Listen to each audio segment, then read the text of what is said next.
We get how uncertain the future is. We've come of age in a complex world, face to face with problems we didn't create. So what's gonna happen next?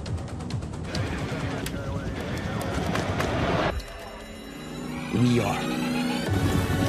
Because our future is the future.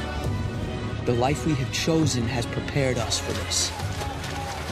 So we're going to build bridges and hospitals in a day. We're going to save families from disasters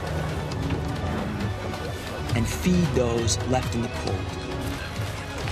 We're going to do all this and more because we have an appointment with destiny. We invite you to join us. The next greatest generation is now.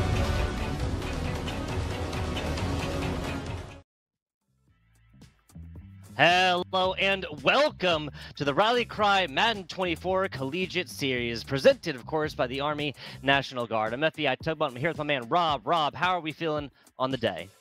I'm excited. We've got a lot of great teams. Last week we saw a lot of Chiefs. We saw a lot of Buffalo. So we're wondering if we're going to get the same folks this week. I assume we're going to see some Chiefs, but maybe we'll get some Eagles in the matchup a little bit. Maybe we'll get some 49ers. We'll see. Would love it. Would love it. What, across several weeks now, we have seen, like you said, a vast majority of Kansas City Chiefs. Eagles once. We even saw the Jets, if you can believe it. I saw the Jets a couple times, yeah. Number one. Oh, hey, absolutely love that. Absolutely love it. Different feelings, different teams for different folks. Love it.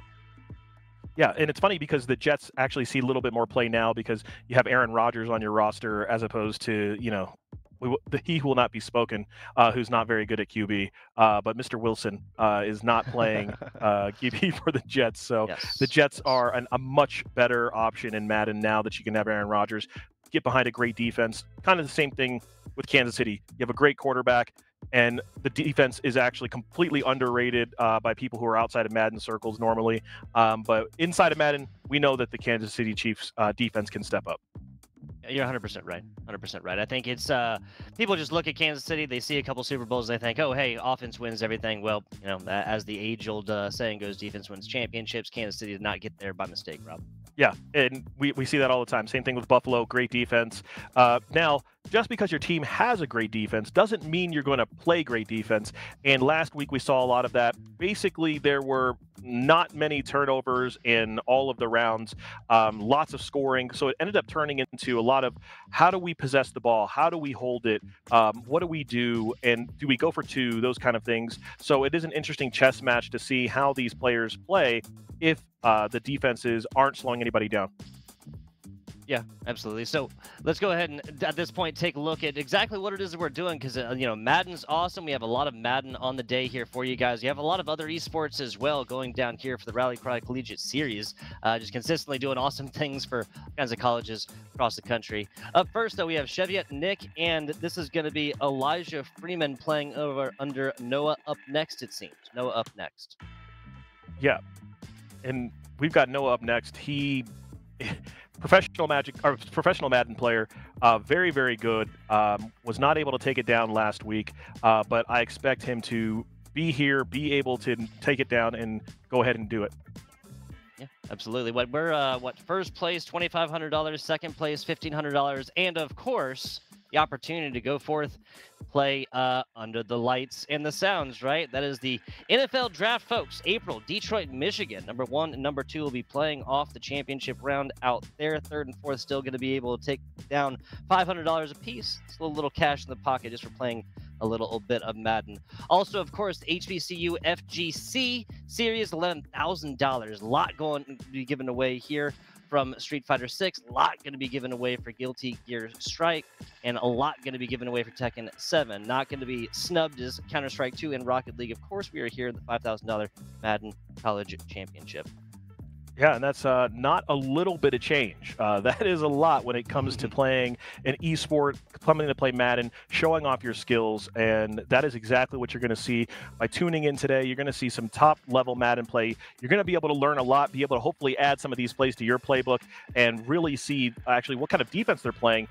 You're going to see that some of these players are going to have very different ways of who they control, who they're going to player control, if they're going to be, last moment trying to get picks, going to be trying to make these tackles. We saw some very interesting attempted tackles last week from the users. So we'll see what kind of strategies the players have today. It is a continued skill, not just in offense, throwing that rock out or running the ball, but also controlling your defensive players, having them go where you need to.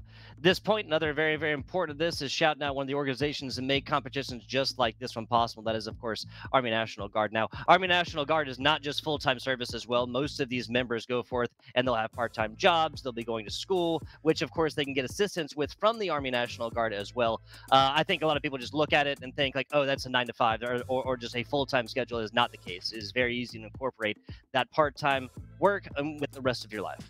Yeah, and being part of the National Guard is being basically the first responders to really bad things that happen when we're talking about natural disasters and things like that. So very rewarding career, and it's something that, again, like you were saying, you can do it in addition to all of your normal stuff, being able to go to school, having your career. It's just, most of the people in my family have been in the military, and we are absolutely happy to support the National Guard here as well. Absolutely. Absolutely. Now, a lot of the soldiers in the Guard have that opportunity to gain those transferable skills that aren't just applicable within the Army National Guard as well, and apply to many real-life situations as well. So big shout out to them once again for sponsoring, helping to put on competitions just like this one, Rob. Yeah, and speaking of competition, again, we've got a couple of really great games today. I imagine if you play Madden, make sure you don't go anywhere today. We're going to be breaking it down. We're going to be talking about these plays, talk about the mistakes, talk about the good things, bad things, all of the above as these players go through the bracket and try to take this money down. Absolutely. Absolutely. So, Qualifier 3 starting right now? The best news possible if you go forth.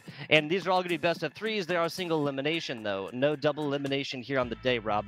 This is Qualifier 3. There's still another qualifier. That's going to be next week as well. So, even if you lose here on the day in your series and your best of 3, there'll still be opportunity next week as well. And it's always so exciting, right? Because we get our qualifier, as many people as want to sign up, go forth. And then we take the best of the best, the cream of the crop from there and go on for the next week and kind of determine that one out to see who gets one of those slots, one of those coveted top 4 slots.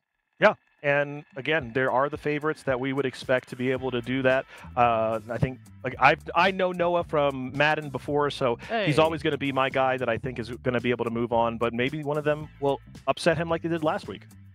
Hey, if we're just talking about experience, Georgiou was all the way through. We saw him more times on broadcast, I feel like, than we didn't, Rob. That was week 1, 2, and then he finally brought that one down, did win that. I believe that was 2-1 fashion.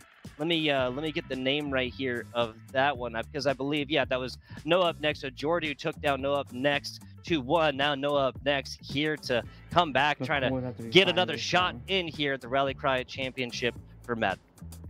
Yeah, and I think we're just waiting for our first game to get loaded up, and we're going to see what's going on that side. But so talk about, I guess on your side of things, do you play Madden? Like, what is your experience on this side? Like, on my side, I've played a ton of Madden. I haven't been able to get into it a lot this year, mostly because this whole real life thing, happens. And when I get online, the guys that are in these tournaments just beat me into the ground.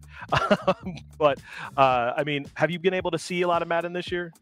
It's fun. It's fun for sure. It is not exactly what you'd call competitive, especially when I play against some of these, people, YouTube, Twitch, whatever they stream on. Obviously, I have a whole lot of experience, especially as a Carolina Panthers fan.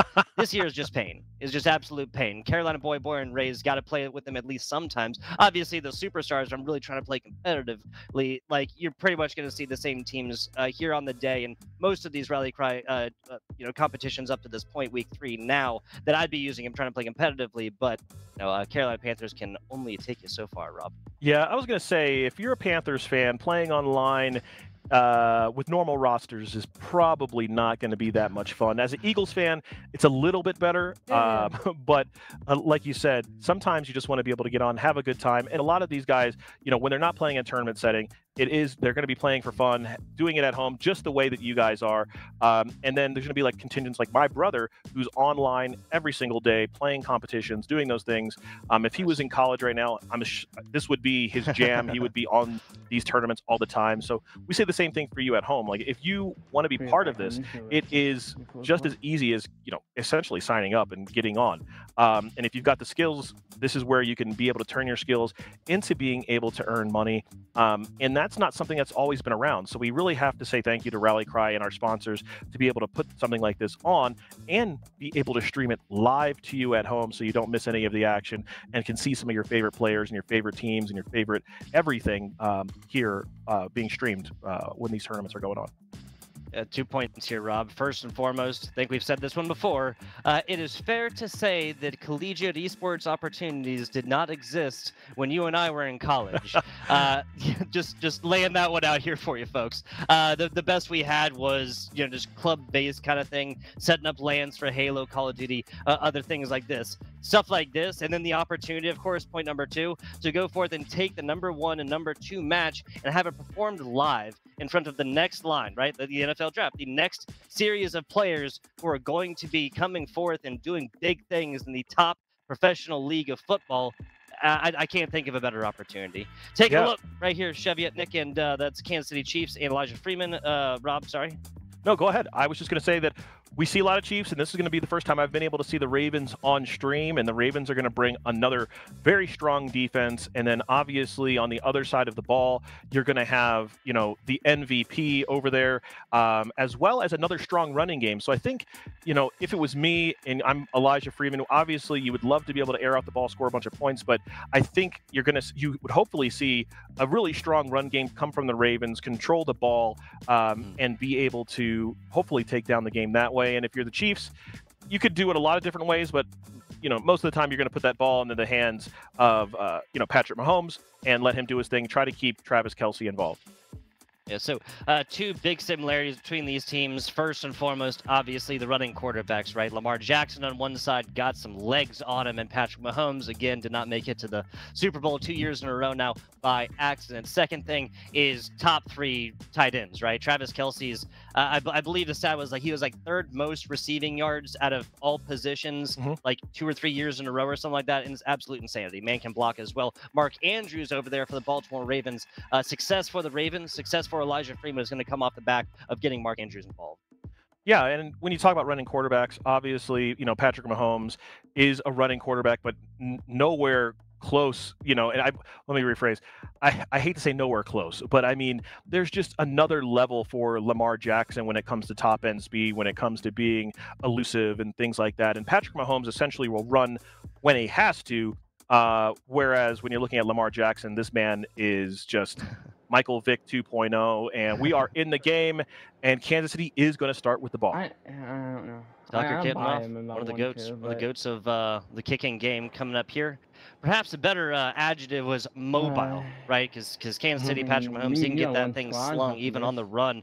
Speaking of, on the run, gets up to about the 22 or so right here. Noah up next, going to be starting their first defensive opportunity here against Cheviot and Dick and the Kansas City Chiefs.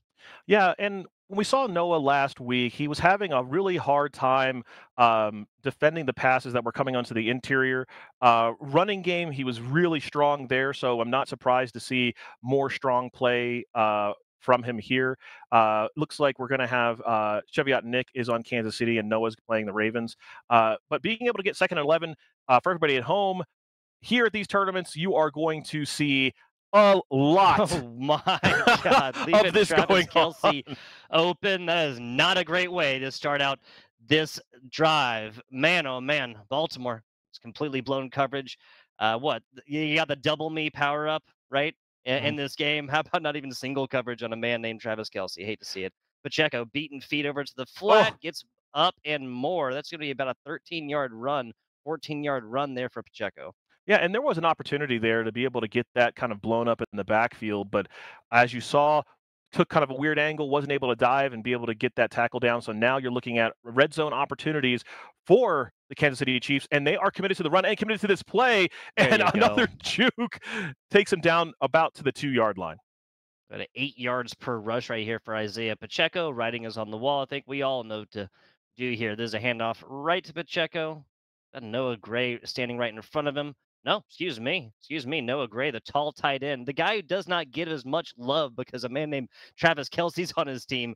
Noah Gray right there running it up in for 6. And you can see that we do have a little bit of update for this matchup so we can make sure everybody knows what's going on. So we do have Cheviot Nick on Kansas City, 7 points on the board, and Elijah Freeman on Baltimore. And as we saw in this first drive, one big play to Travis Kelsey really set that up. And then there was the same kind of sweep play on the run game, both of which should have been able to get stopped, were not, went for really, really long gains.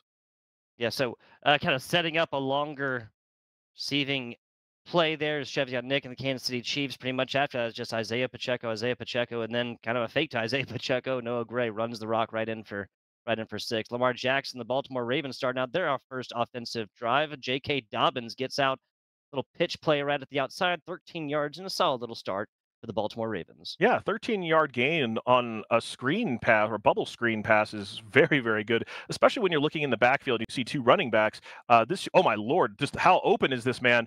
He had 2 options. He he could have went to the right or left with that. Decided to take that one over to the right. Only going to gain 4 yards there, but that is going to be something he was going to go back to because his running back was essentially just opened a lemonade stand back there and had nobody anywhere close to him.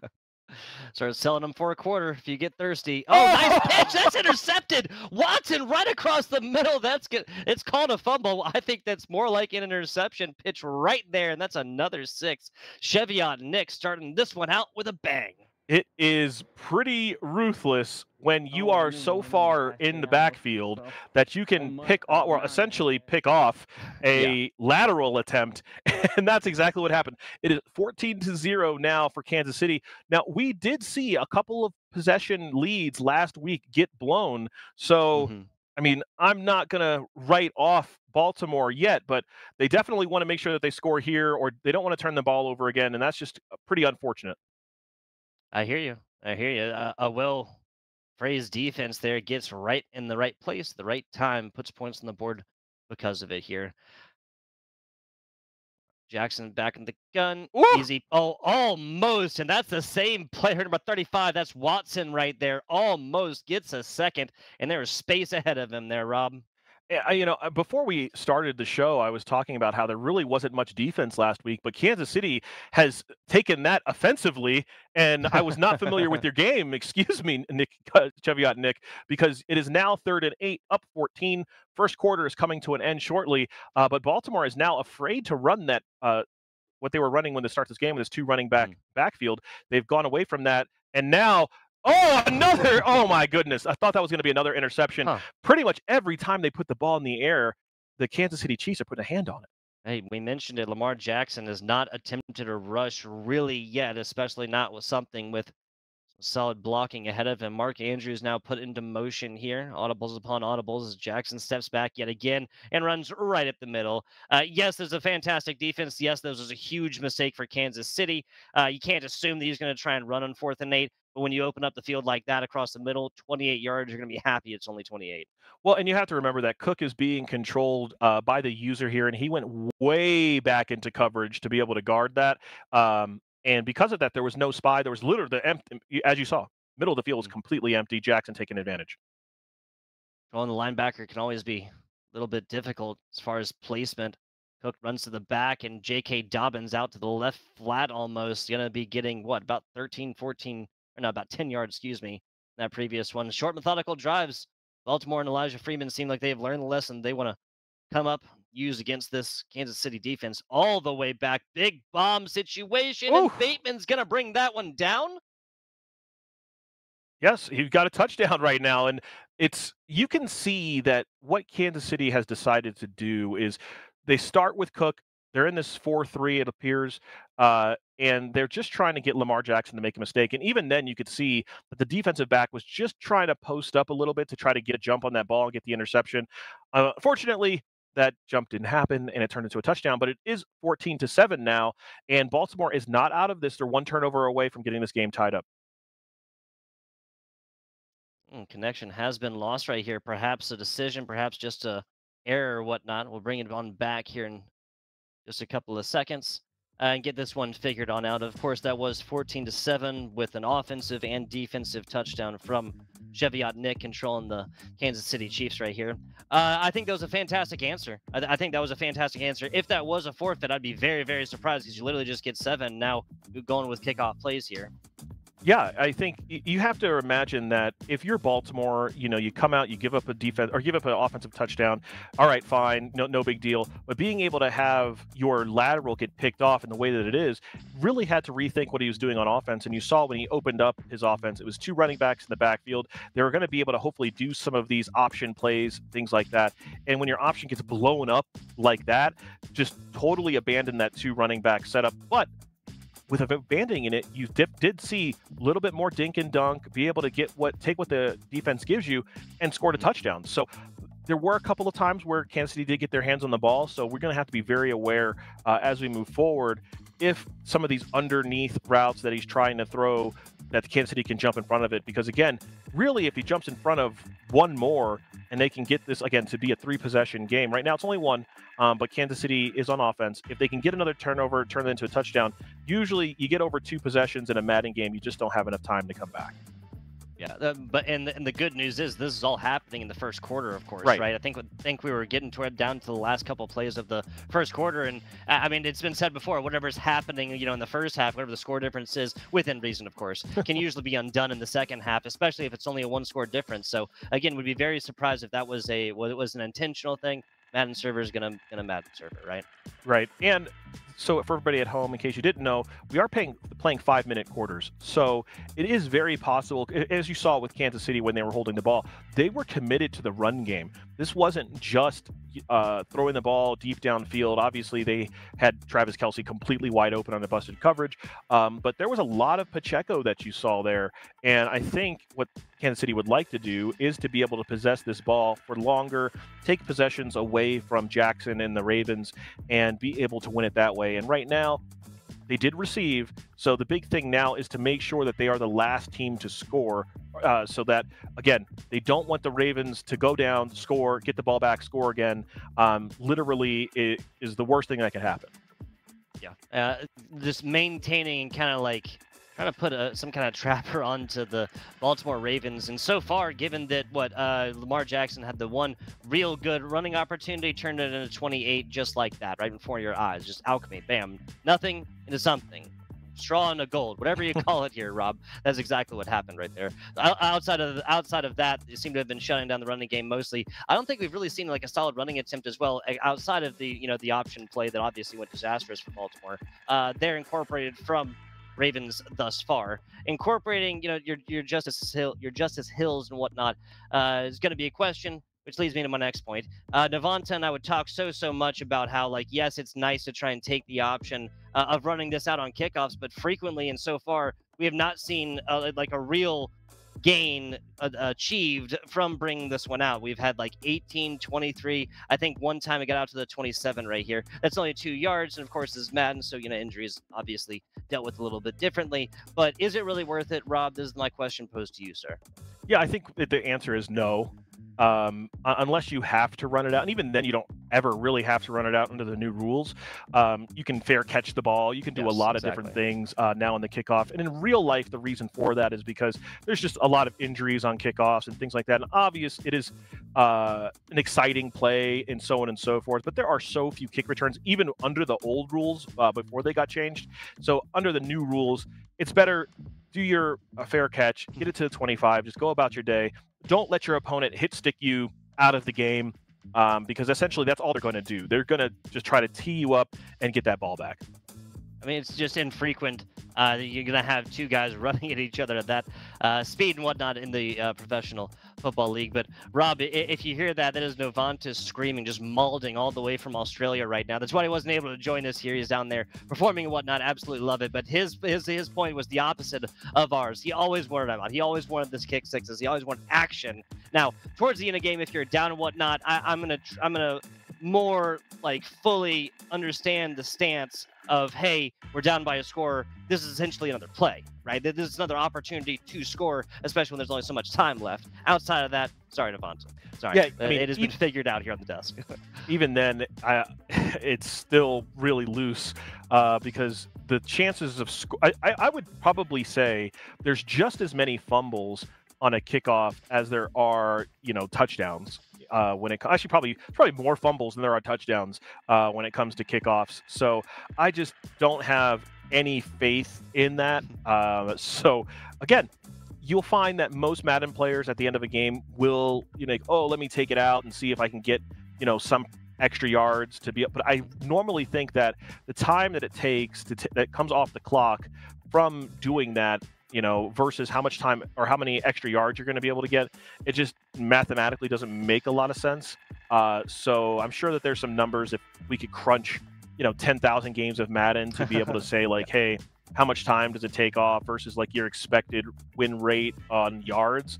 We could easily come up with some of that stuff, but I just talk that stuff. I don't actually do any math. Math is for smart kids. I try to just play video games. Exactly. We will not be doing caster math for you guys here on the day. Two points coming at you. First of all, it was not a voluntary leave. It was not a forfeit or whatever else like that. Madden server just dropped. They are recreating the scoreline and recreating the time. It'll be 14-7 when we come on back with Chiefs having possession. Second point for you.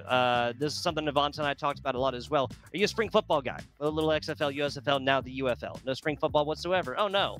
Oh, no. I understand what they're trying to do with spring football, and I get the XFL and The Rock and these people, doing this whole thing. But generally, and I'm 43 years old, I've seen a lot of football in my life. I've seen summer and, spring league, all kinds of different things.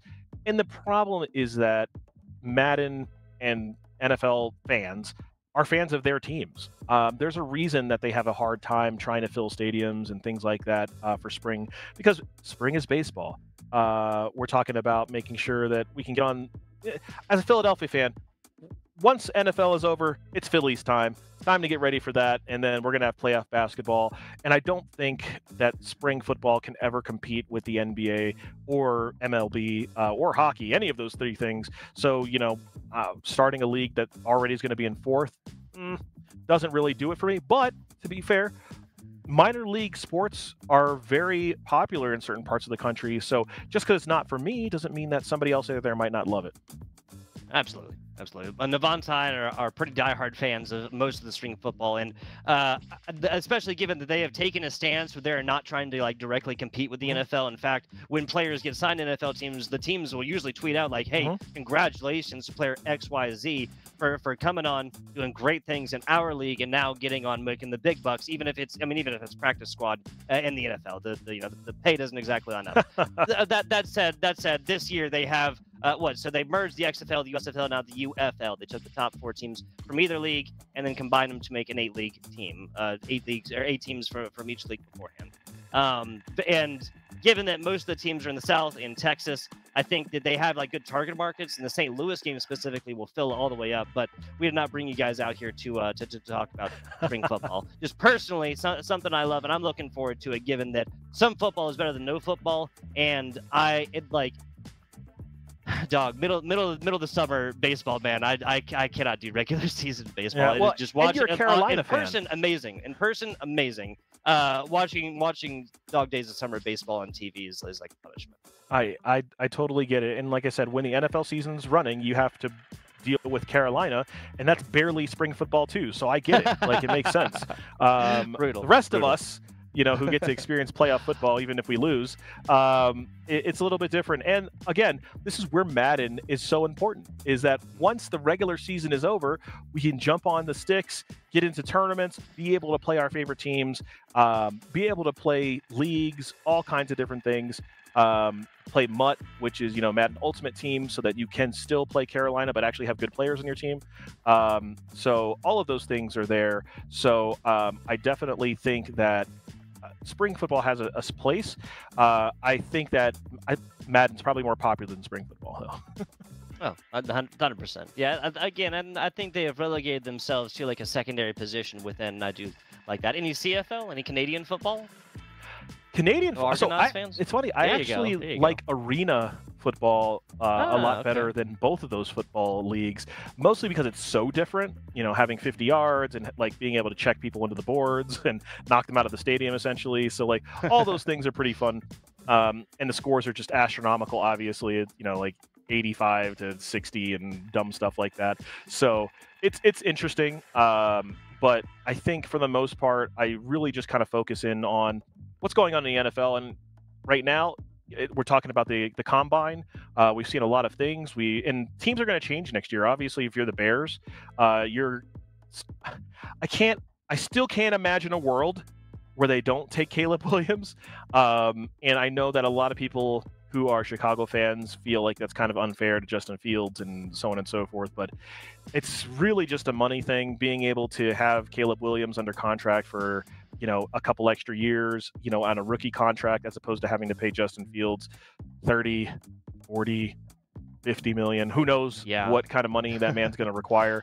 And even if the salary cap is going up to, I think, 260 million or some crazy number now, it's better to spend that on skill players and have your quarterback be really cheap, a la Mr. Brock Purdy, Mr. Irrelevant, making like, you know, 800,000. So then now you can pay like 7 different people 26 million plus a year. So Dude, Brock Purdy is an anomaly. When you look at like stats, numbers, and like what the San Francisco 49ers have been able to do with him and whatnot, it is truly an anomaly. I think we should all ascribe to be the Brock Purdys of our respective like situations or businesses or whatnot. Anyway, Justice Hill, hey, the players paying attention to us, Rob. Paying attention to us. No more kick return attempts. Yeah. Only thing is, I'm pretty sure Kansas City's supposed to have the ball, right? I do believe that is the case. Here we go. I believe that's that's why the case. they're punting. Here comes the there's also a boatload more time in this quarter, but we make do with what we got here, Rob. Make do with what we got. Cook trying to get away from one does not happen. Makes him one with the dirt. That's number 23. All right, so now we're going to see if Kansas City is going to commit to this long-term plan of being able to run the football. We did see a couple of sweeps to the left, and you do see, again, Pacheco, number 10 on the right side. So that is still there and available. And I think they just want to be able to take advantage of this linebacker matchup. You see they're playing 3-4, and they go right back to an excellent block on the edge, and Pacheco's going to get 9 yards to start. Yeah, so 2nd and inches coming up here. This is another awesome question I always have. Would you rather situation like this get like, well, let's say a little bit closer to the end zone? Are you going 1st and 10, or excuse me, a new set of downs 1st and 10? Or do you prefer the inches? Do you prefer like having it right there and having a couple of options on 2nd down and more? Of course. To get a 1st down, right? That's what I mean, this just gives you opportunities to be able to. You get a couple of free plays as long as you don't get any negative plays. And right now, you can see they actually have a fullback in, and the fullback's going to get blown up. So maybe not quite as opportune because they were not able to convert. And it looks like it's possible this could be a punt. And I have yet to see a real punt. Yeah, he said the words of curse over here. Punting in Madden, especially in the first quarter, not going to happen today. Fake right there. Noah Gray was taking it out of the back earlier. Now the tight end busts off a big one to the right side for, what is that, probably 30 yards or so? Way more than they needed for the 1st down. Yeah, it definitely feels bad to be able to stop a team on inches multiple times in a row, only to give it up like that. And then right up the middle, Pacheco just I mean, gosh, I don't even know how to explain how you could be that open in the middle of the field with running lanes. The offensive line right here just literally splits the difference, pushes right side right, left side left, and you have probably 8-10 feet of open area right there, right back to Pacheco. Why would you do anything else? Yeah, and this, essentially like sweep left play has been working just wonders every single time. They're not even bothering to flip the play at all. They're just able to get a really good seal on that left side. So as long as that play is there, that is definitely going to hold that linebacker to doing some things they don't normally want to do. And this is a bad pass. Okay, threw it away. Way outside, way over right there. Little bit less sauce on that one. Might have been able to fall down, but it was still falling into double coverage. Regardless, incomplete pass. Mahomes back in the shotgun with I have him right up front. Now plenty of room. That's a free first down. Like it fell from the sky from a cloud. Yeah, and you can see the difference between I guess the threat of Mahomes running because when Lamar Jackson had essentially the same thing, it turned into like a 30-something yard gain. Whereas Mahomes is like, okay, I got the first down, we got to get down. And here's that. Oh my goodness. This time, instead of taking it Oh. all the way left, brings it back inside and immediately scores a touchdown. So now this is where we talk about how important it is to be able, as the Ravens, to continue to keep this game close because right now they're down 14. They've got 40 seconds. Your average offensive drive is going to take so far what we've seen from the Ravens, since they're not running too much, about Mhm. 2 minutes. So they're going to get the possibly could get the ball back twice here. But if they get the ball once and they don't score, it is going to be a Hmm. bad time for everybody. Okay, so look decent right there as Elijah Freeman moves the man over to the left side.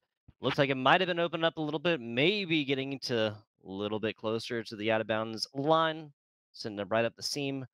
Not going to happen. Starting this one off at the 23 is you mentioned Rob Elijah Freeman, the Baltimore Ravens got to find something on this drive. You got to do it relatively quick. Speaking of running plays, Lamar Jackson. This is the difference. Oh, user strip fumble. I Yeah, do believe. Yeah, I believe the Ravens recovered. They did, and this drive will continue. but this is the difference in having a running quarterback like Lamar Jackson and a quarterback who runs in Patrick Mahomes. And this is at one-on-one. Ooh, a little bit high, but there's still a little bit of gun Hmm. shy going on because every time Lamar had been putting the ball in the air previously, even when it was one-on-one coverage, it felt like the Kansas City defender was able to get a hand on it. And even there, it was a little bit off. And so if you're the Ravens, you still have to be a little weary of putting that ball in the air.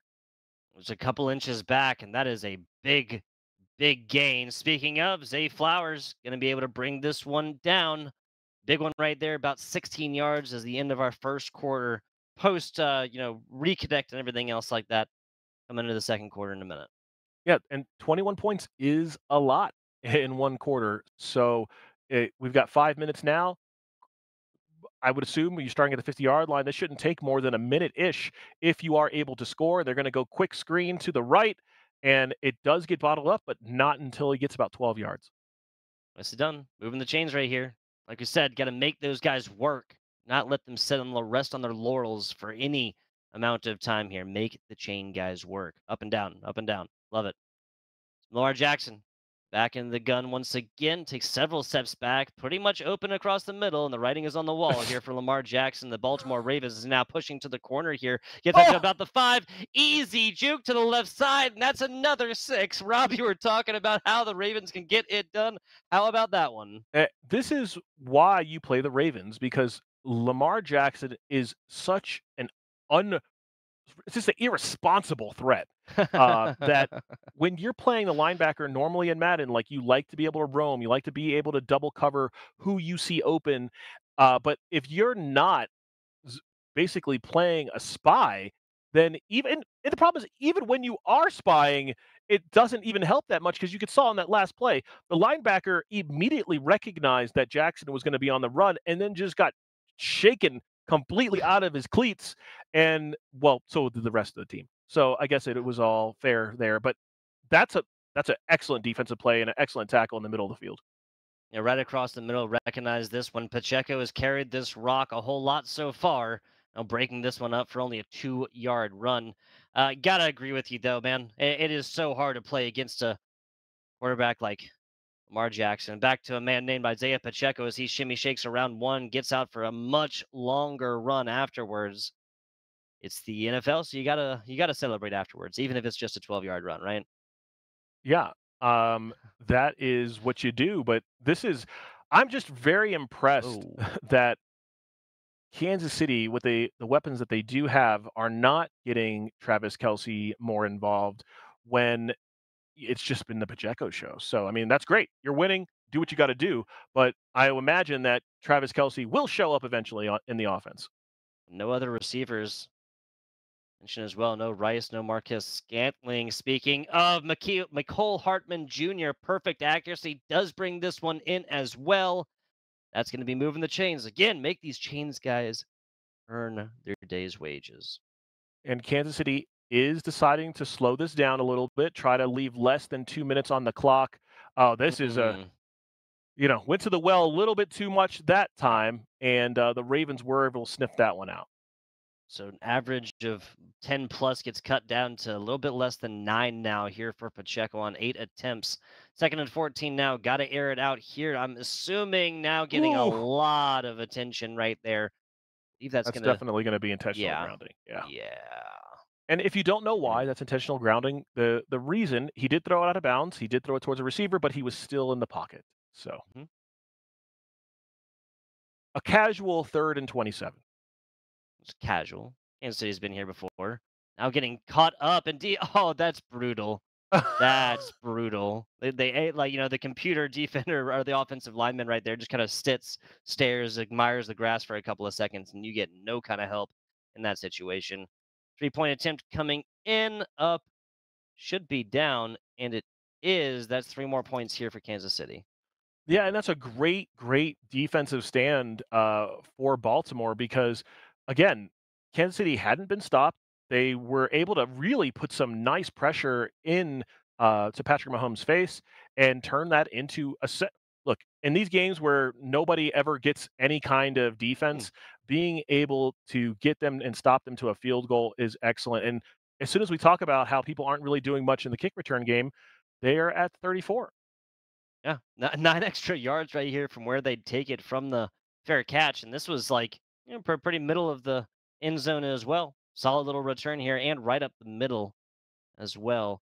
Pass out, Mark Andrews. That's Oof. going to be a dropped ball right there. Looked like it hit him right in the hands. Not going to happen here for the Baltimore Ravens. 2nd and 10 coming up. And here we go.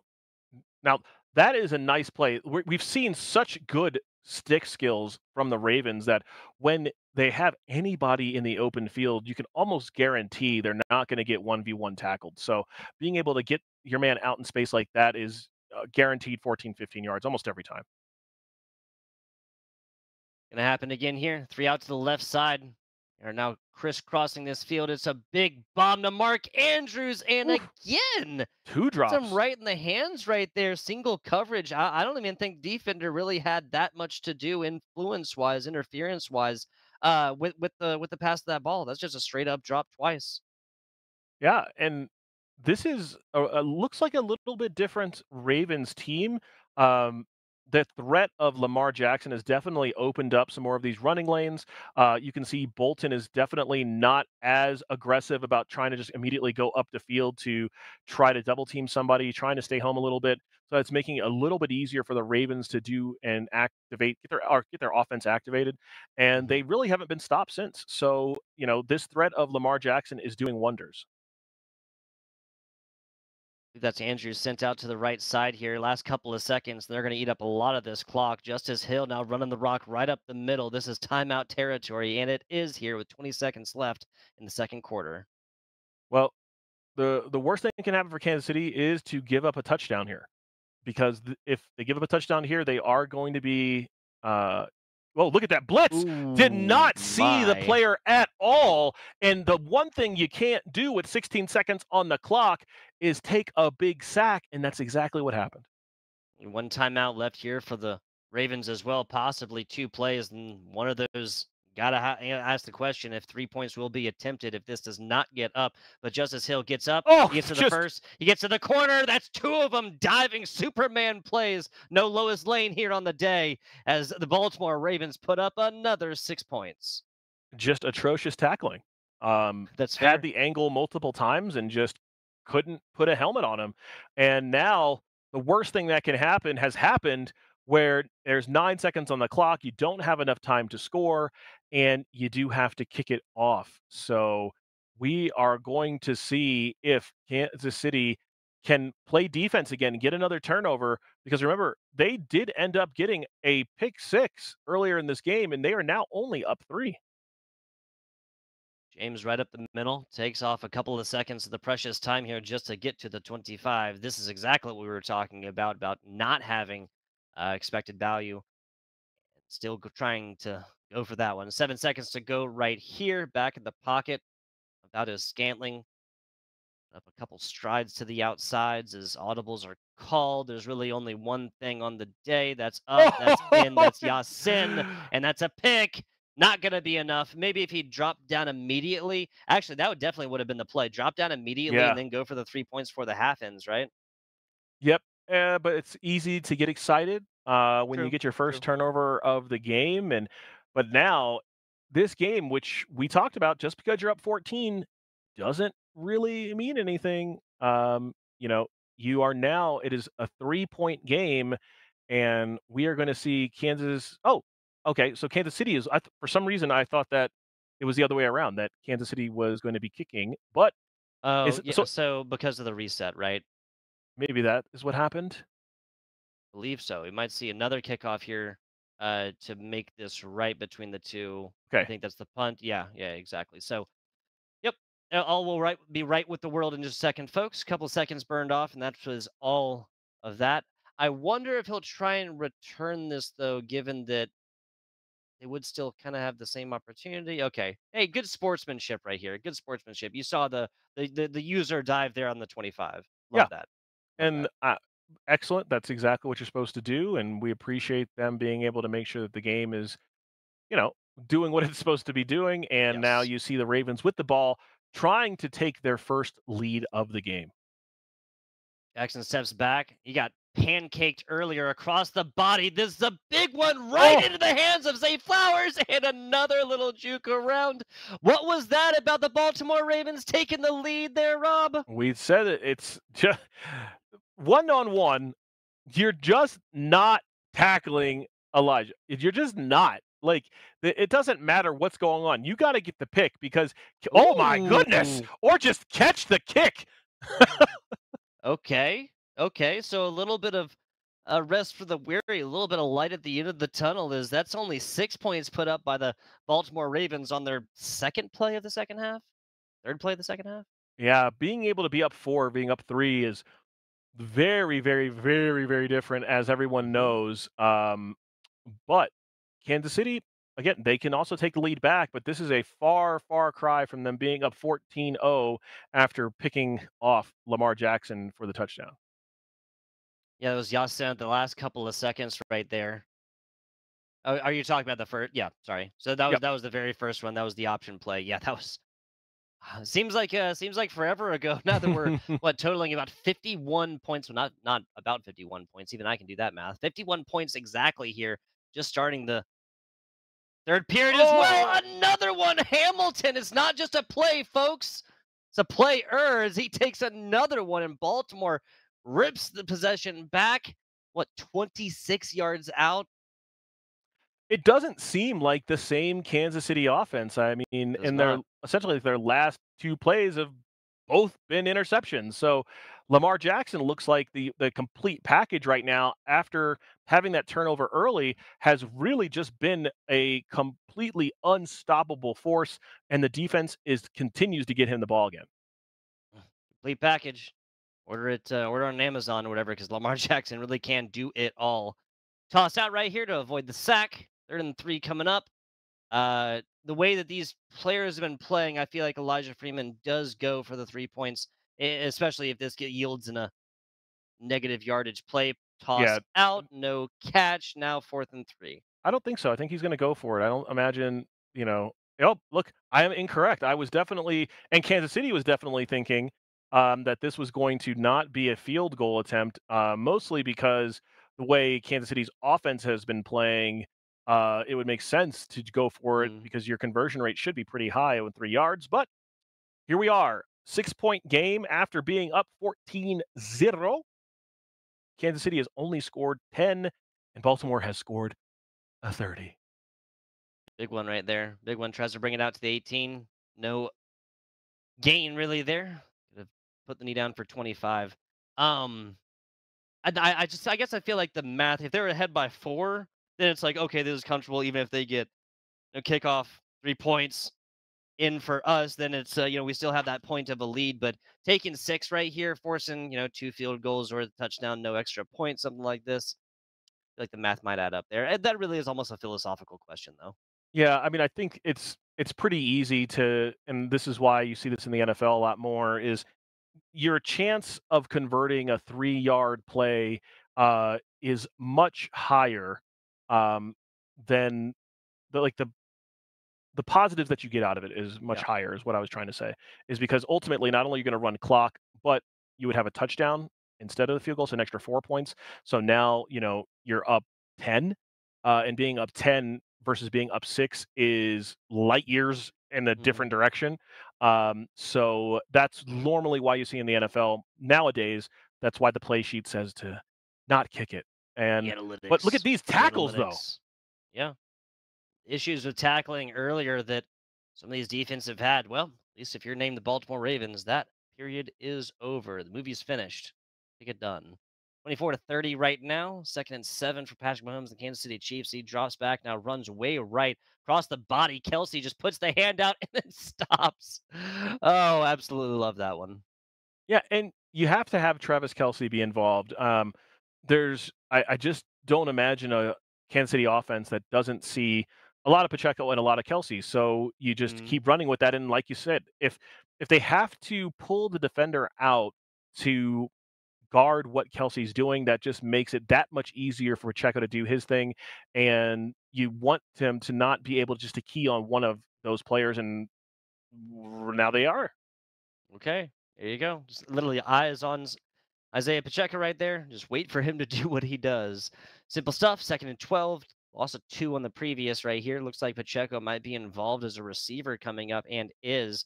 Going to have somebody on him, though, as the coverage here is pretty tight. Tosses this one out. Mahomes goes for another attempt here. 3rd and 12 now coming up, Rob. Yeah, 3rd and 12 is it's okay.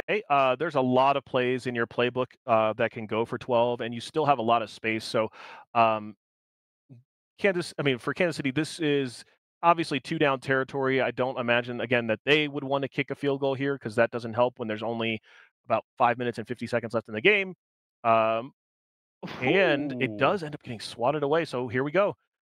Do they go for it? Are they going to kick this field goal? Because again, if you, this kicking is. the field goal here is like completely wild to me. Mostly because Hmm. the Ravens have shown that they can hold the ball for like 4 minutes. So if you don't play defense here, the your game is over. Yeah, and if they get a touchdown, make this two That's scores, the given problem, they will right? have a possession afterwards. The onside, like yeah, onside kick just doesn't happen anymore. Really, And it's it funny you is said it that. is a last gasp. We saw two onside kicks recovered last week. Whoa. Okay. Speaking of Justice Hill rocketing back, no kickoff returns, no kick sixes. Justice Hill Look has at another that. story for you.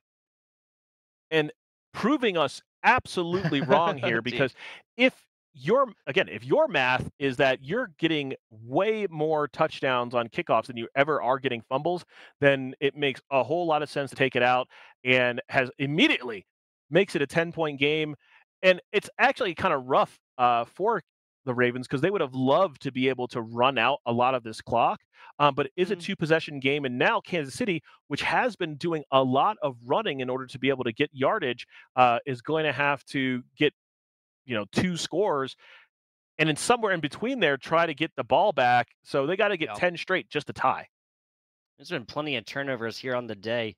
Trusting the defense, once Kansas City puts some points on the board, is going to be required if they're going to take out the W, the first of is at least two best of three matches. Fortson wide open. Lemonade stand. He could have built a whole compound right Hmm. there with nobody near him. 6 for 12 on 185 yards, a touch, and two interceptions there for Patrick Mahomes. To be fair, one of them didn't matter as much as it was the last play of the second quarter right there. But fourth quarter we go. Up by 10 here are the Baltimore Ravens. Yeah, and look at these. Second and third quarter outscored 30-6. That's crazy. That is crazy. Come back right now. The Baltimore Ravens here as Pacheco gets the rock yet again, pushes it to the outside, and going to be getting 13 or 14 yards for that effort.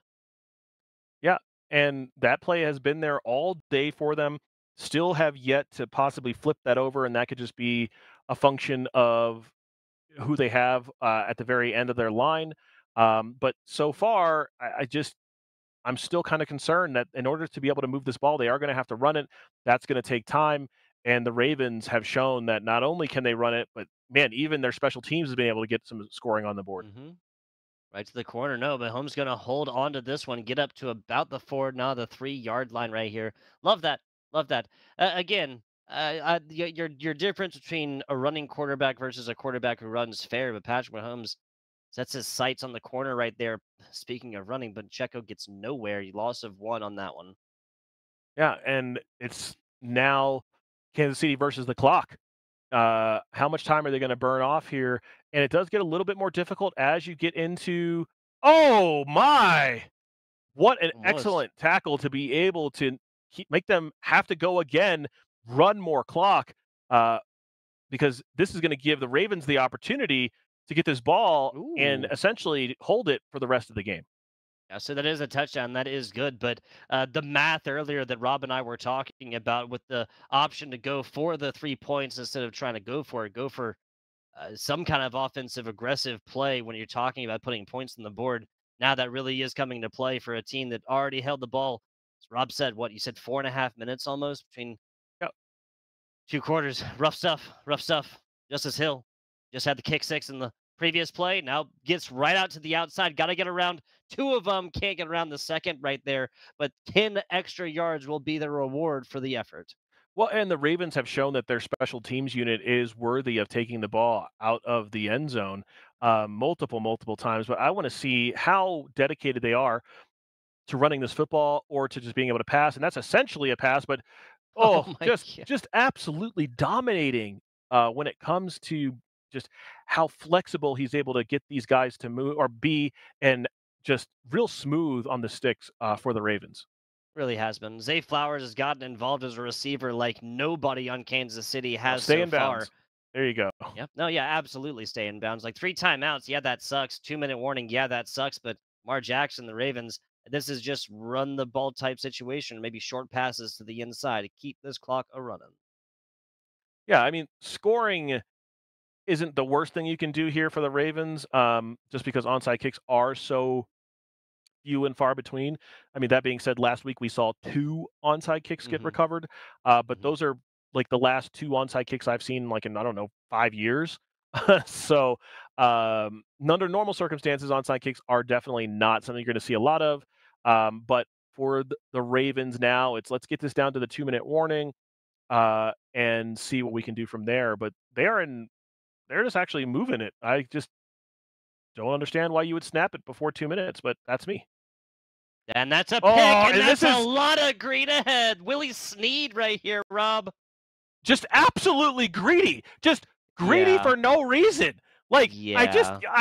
I am astonished at the decision making here when you are way up, you're about to score, and you're throwing the football for some god awful reason.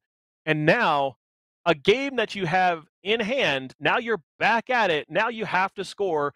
You've got 155, no mistakes, even though this is the second time that we have had essentially a pick six, and the Ravens are on the ropes again.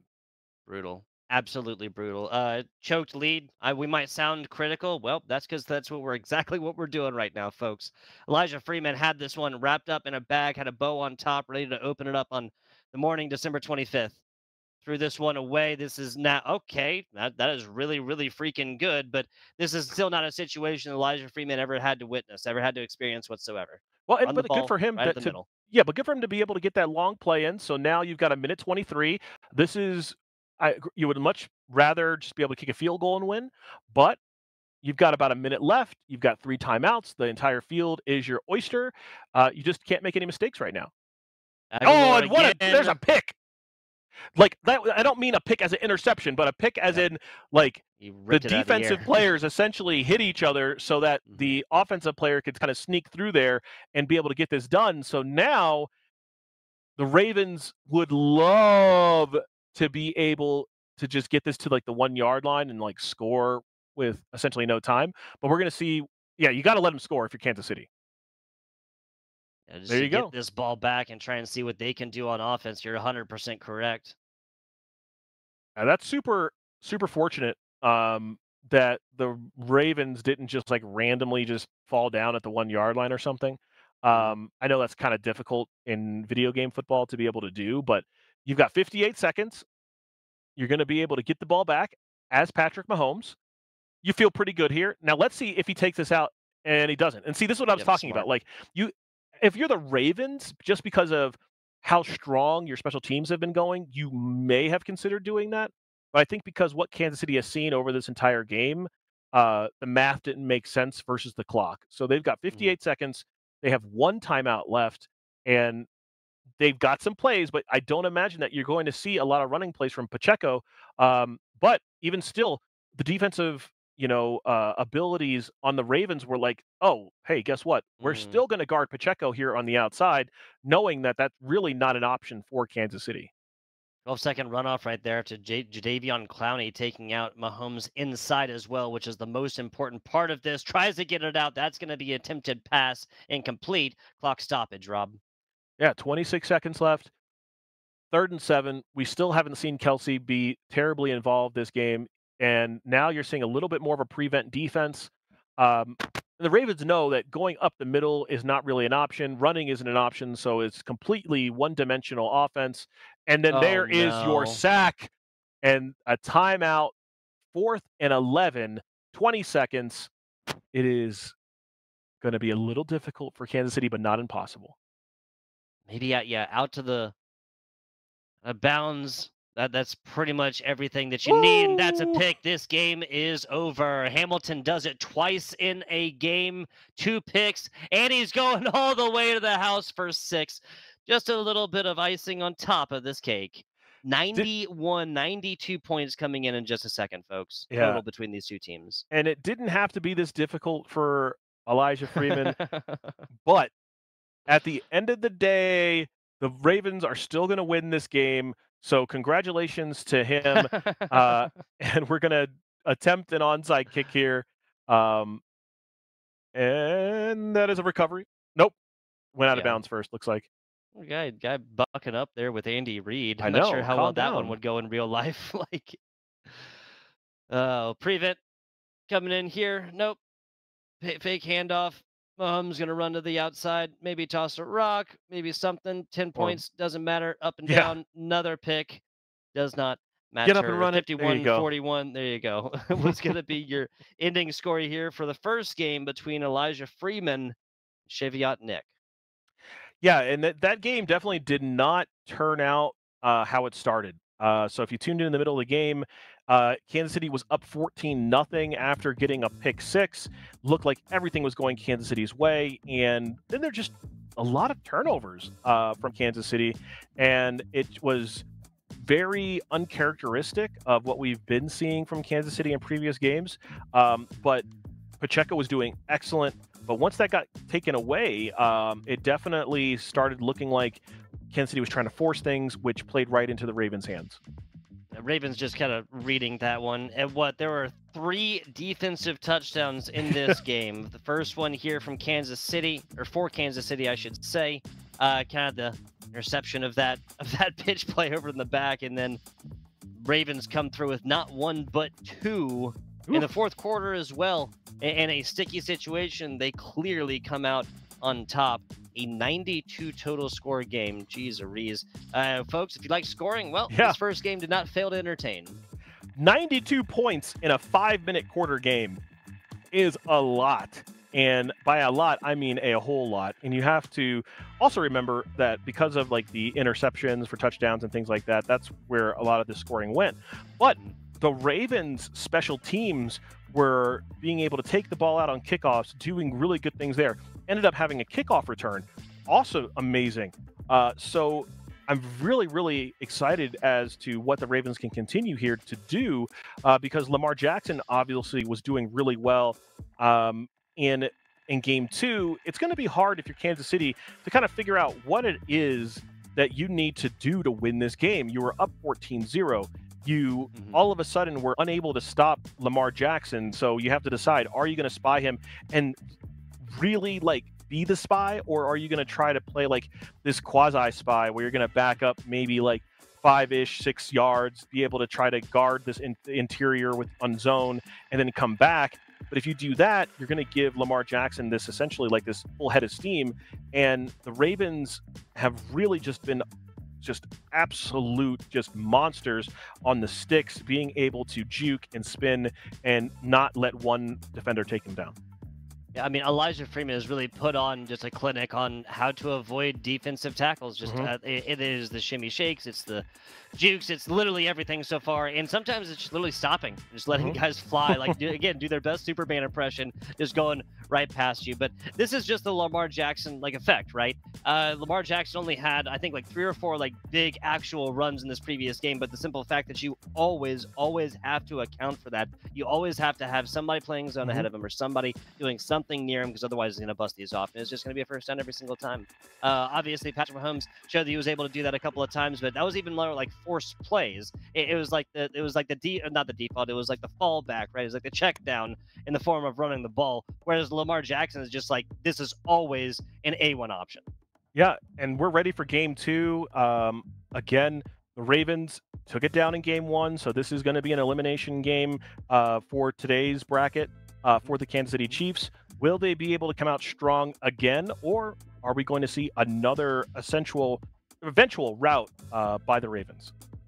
I think it was 4 lead changes, Kansas City coming up, you know, the Ravens taking it back, Kansas City taking it back, and then the Ravens off the back of that kick 6, going forth and then finishing this one, then going with the onside kick. A little bit of disrespect added on top of that. 92 points in the first total. I have to assume that a lot of these offensive mistakes that yielded defensive points aren't going to happen as much in game 2, right, Rob? That's actually kind of hard to say, mostly because I think obviously that option play got thrown out of the playbook for the Ravens, and after that they were doing a pretty good job of taking care of the ball. It was really more along the lines that like Kansas City just kind of really put the ball in like some weird places and was able to like these drives just all of a sudden turn into like smoke. But even when they were turning the ball over constantly, they were winning that game at after they had already blown their 14-point lead. They came back in that game and still could have won that game. And then the same thing for the Ravens, where the Ravens were essentially going to just ice the game, did something kind of, out of character to get that interception. But so I think if it's me, I'm really putting my money back on the Ravens. I was really happy once they made the adjustments on their offense to be able to keep that linebacker home and opening up passing lanes. It just looked really, really good for the Ravens. So if we take out that one play that went back for the touchdown and look at what they did on special teams and what they did on offense before or after that, everything looked really good for the Ravens. So I think it's going to be a little bit of a ice skating uphill for Kansas City in game 2. Yeah, and ice skating uphill is difficult, folks. Let me tell you. Getting confirmed, Chiefs versus Ravens. Again, no teams change up here as well. Another big difference between these two games, between these two teams, excuse me, Robin. Game number 1 is just the wide receivers, right? Yeah, Travis Kelce was involved in the passing game there for the Kansas City Chiefs. Did Rashee Rice even get a look? Did Marquez Valdez-Scantling even get like serious looks in this game number 1? If then you shift your attention on over to the Baltimore Ravens, I think Nelson Aguilar had 160 yards, and that was before the game even finished. That was the last time he took one right there, and that was off of like 6 receptions. It's absolutely crazy. You cannot neglect your wide receiver core like the Kansas City Chiefs did in the first game and expect to come out on top. Yeah, and even if you do, look, if you're going to ignore your wide receivers, I would love to make sure that you've got Travis Kelce with like 10 catches. Then it makes sense. But I think Kelce maybe only had like 3 catches that game. So for Kansas City, we're going to see early and often if this is going to go right back to Pacheco, if we're going to see more of these sweeps because that was really working for them going to the left, or will they start flipping up to the right? Will we see anything different on the offense? And that's going to start right now. See how that one goes. Getting out to it. Wisely decide not to bring this one out. Should be out Nick. Me starting off this game 2. They are on match point, and they know it. You got to know it. Patrick Mahomes back in the shotgun.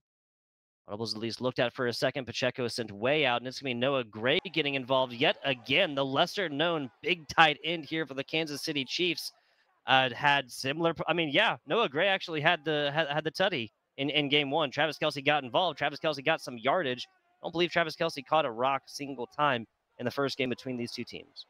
Right, and that play that you just saw from the tight end, they ran that on the other side previously, so they know they've got something there. I would love to see Travis Kelce be going in motion here so that we can at least make sure that we know that they're in zone or in man. You can see Smith trying to play underneath. This is all day. This There is you too go. easy for Mahomes. There's literal nobody over here. It's going to be another 15 yards before anyone's even close.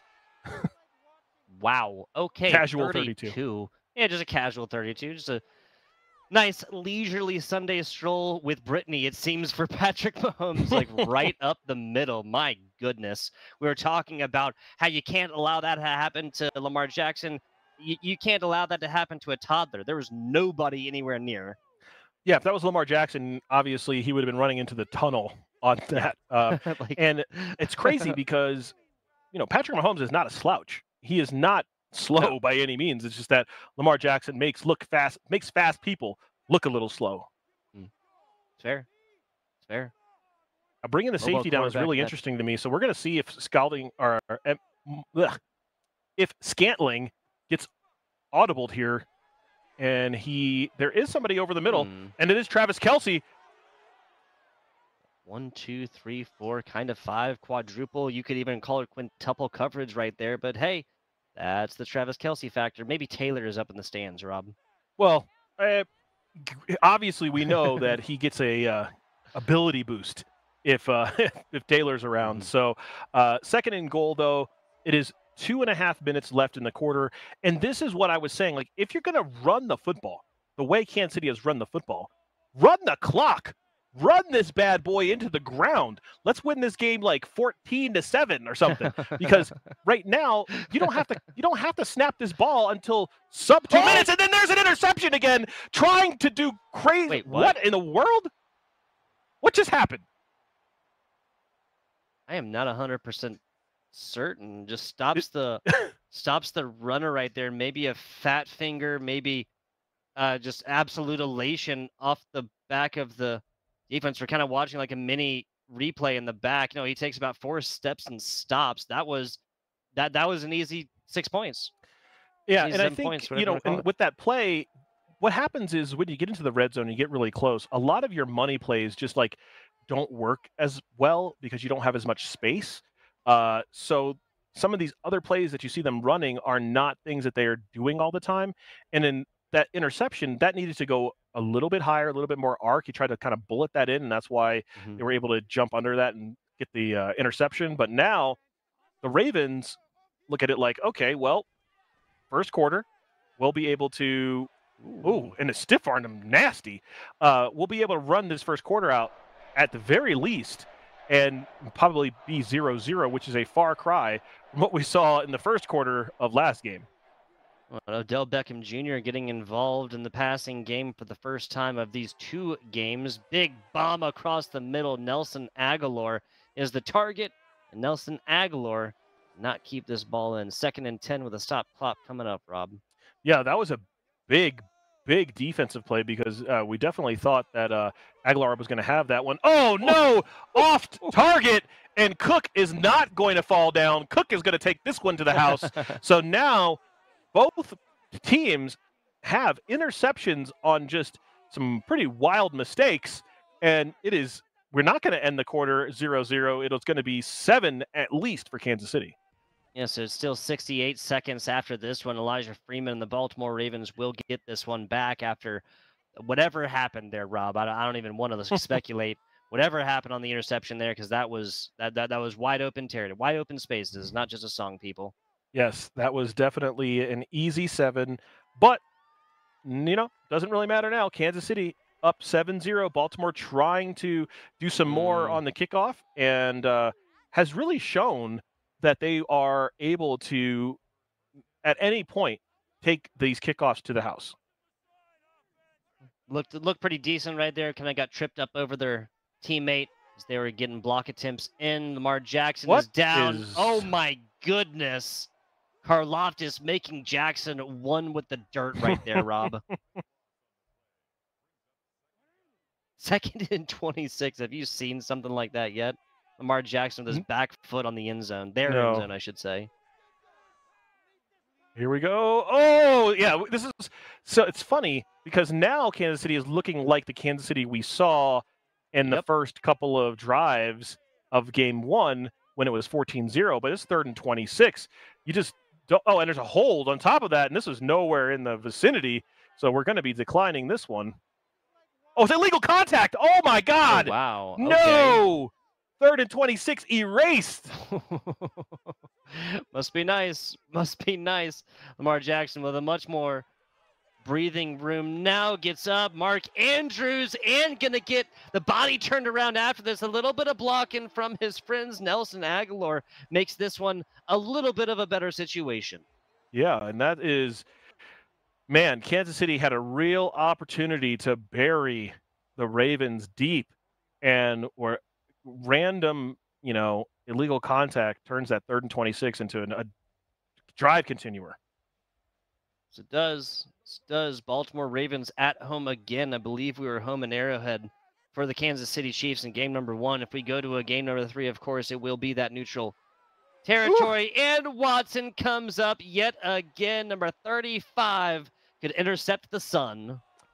It is just, everybody's just throwing it to the other team now. I mean, they definitely have different color jerseys, so this shouldn't be as difficult as it is, but right now, it seems like nobody is able to keep the ball in their possession too much, and Pacheco is going to just go back to work knowing that it's 7-0 them. They can run off another couple of minutes on this clock and make it way more uncomfortable with the 14-point lead than they had last time, because there will be a whole lot less time for the Ravens to come back. Just a first-half Freddy, perhaps, here from Cheviot Nick. We'll see if they're able to keep the hopes and dreams alive in the second half, because as you mentioned, this has been Cheviot Nick in the first half of these 2 games so far. All day. It has been the Cheviot Nick show, multiple episodes, back-to-back. It was syndicated. Yeah, and it's good for him because he doesn't have to give up on his run game as early as he had to last time, so he can continue to be very methodical with this thing. Just take his absolute time, doesn't really have to snap it until like 6 seconds.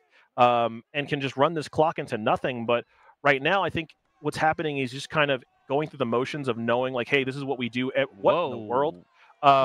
This is what we do. We just operate quickly.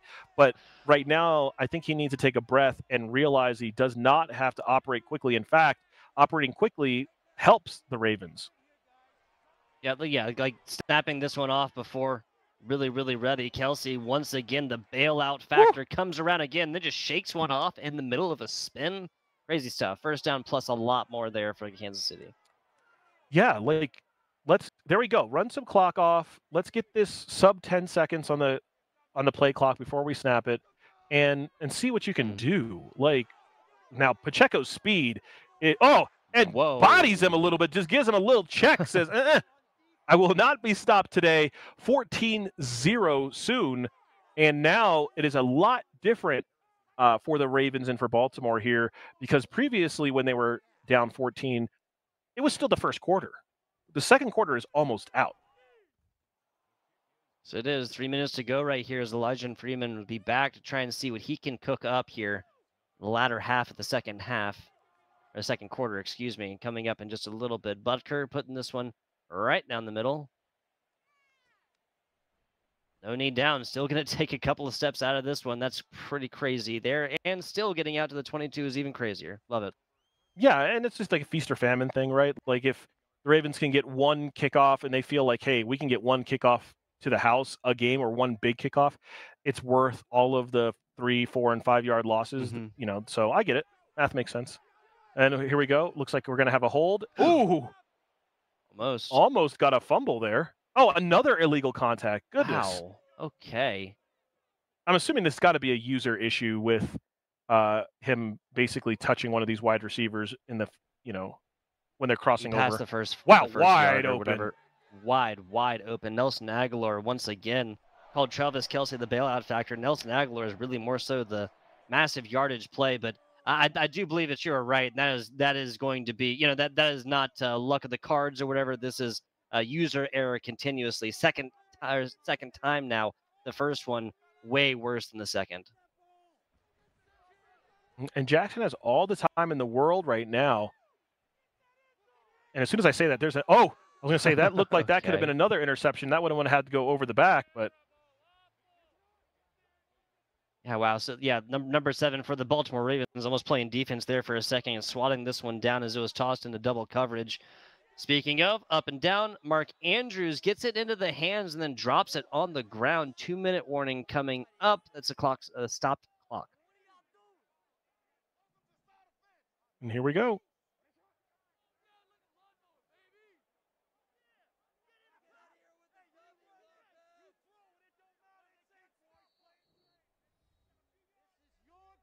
Hmm? Let's- Color me confused. Yeah. The stop clock, he really, really wanted to stop it. He wanted to make 100% sure that clock was indeed stopped, Rob. Yeah. Justice what a catch. Hill rolling out, and what a catch indeed. Minute 52 is plenty of time, but the crucial part here, of course, Rob, is that this is on the 8, right? There's the last 10 yards. There will not be any new set of downs granted to the Baltimore Ravens, barring any crazy penalties, like the illegal contact. Yeah, and we see that, Lamar Jackson and well, never mind. I was going to say that's a touchdown, but there's a definite focus on trying to keep Lamar Jackson in the pocket here.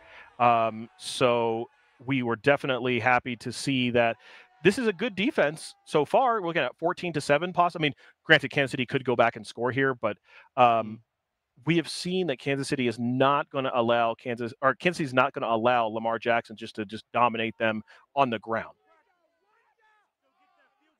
The defense here for Kansas City has been putting their best foot forward thus far. British Bowl, 7th point added on right there. The extra point.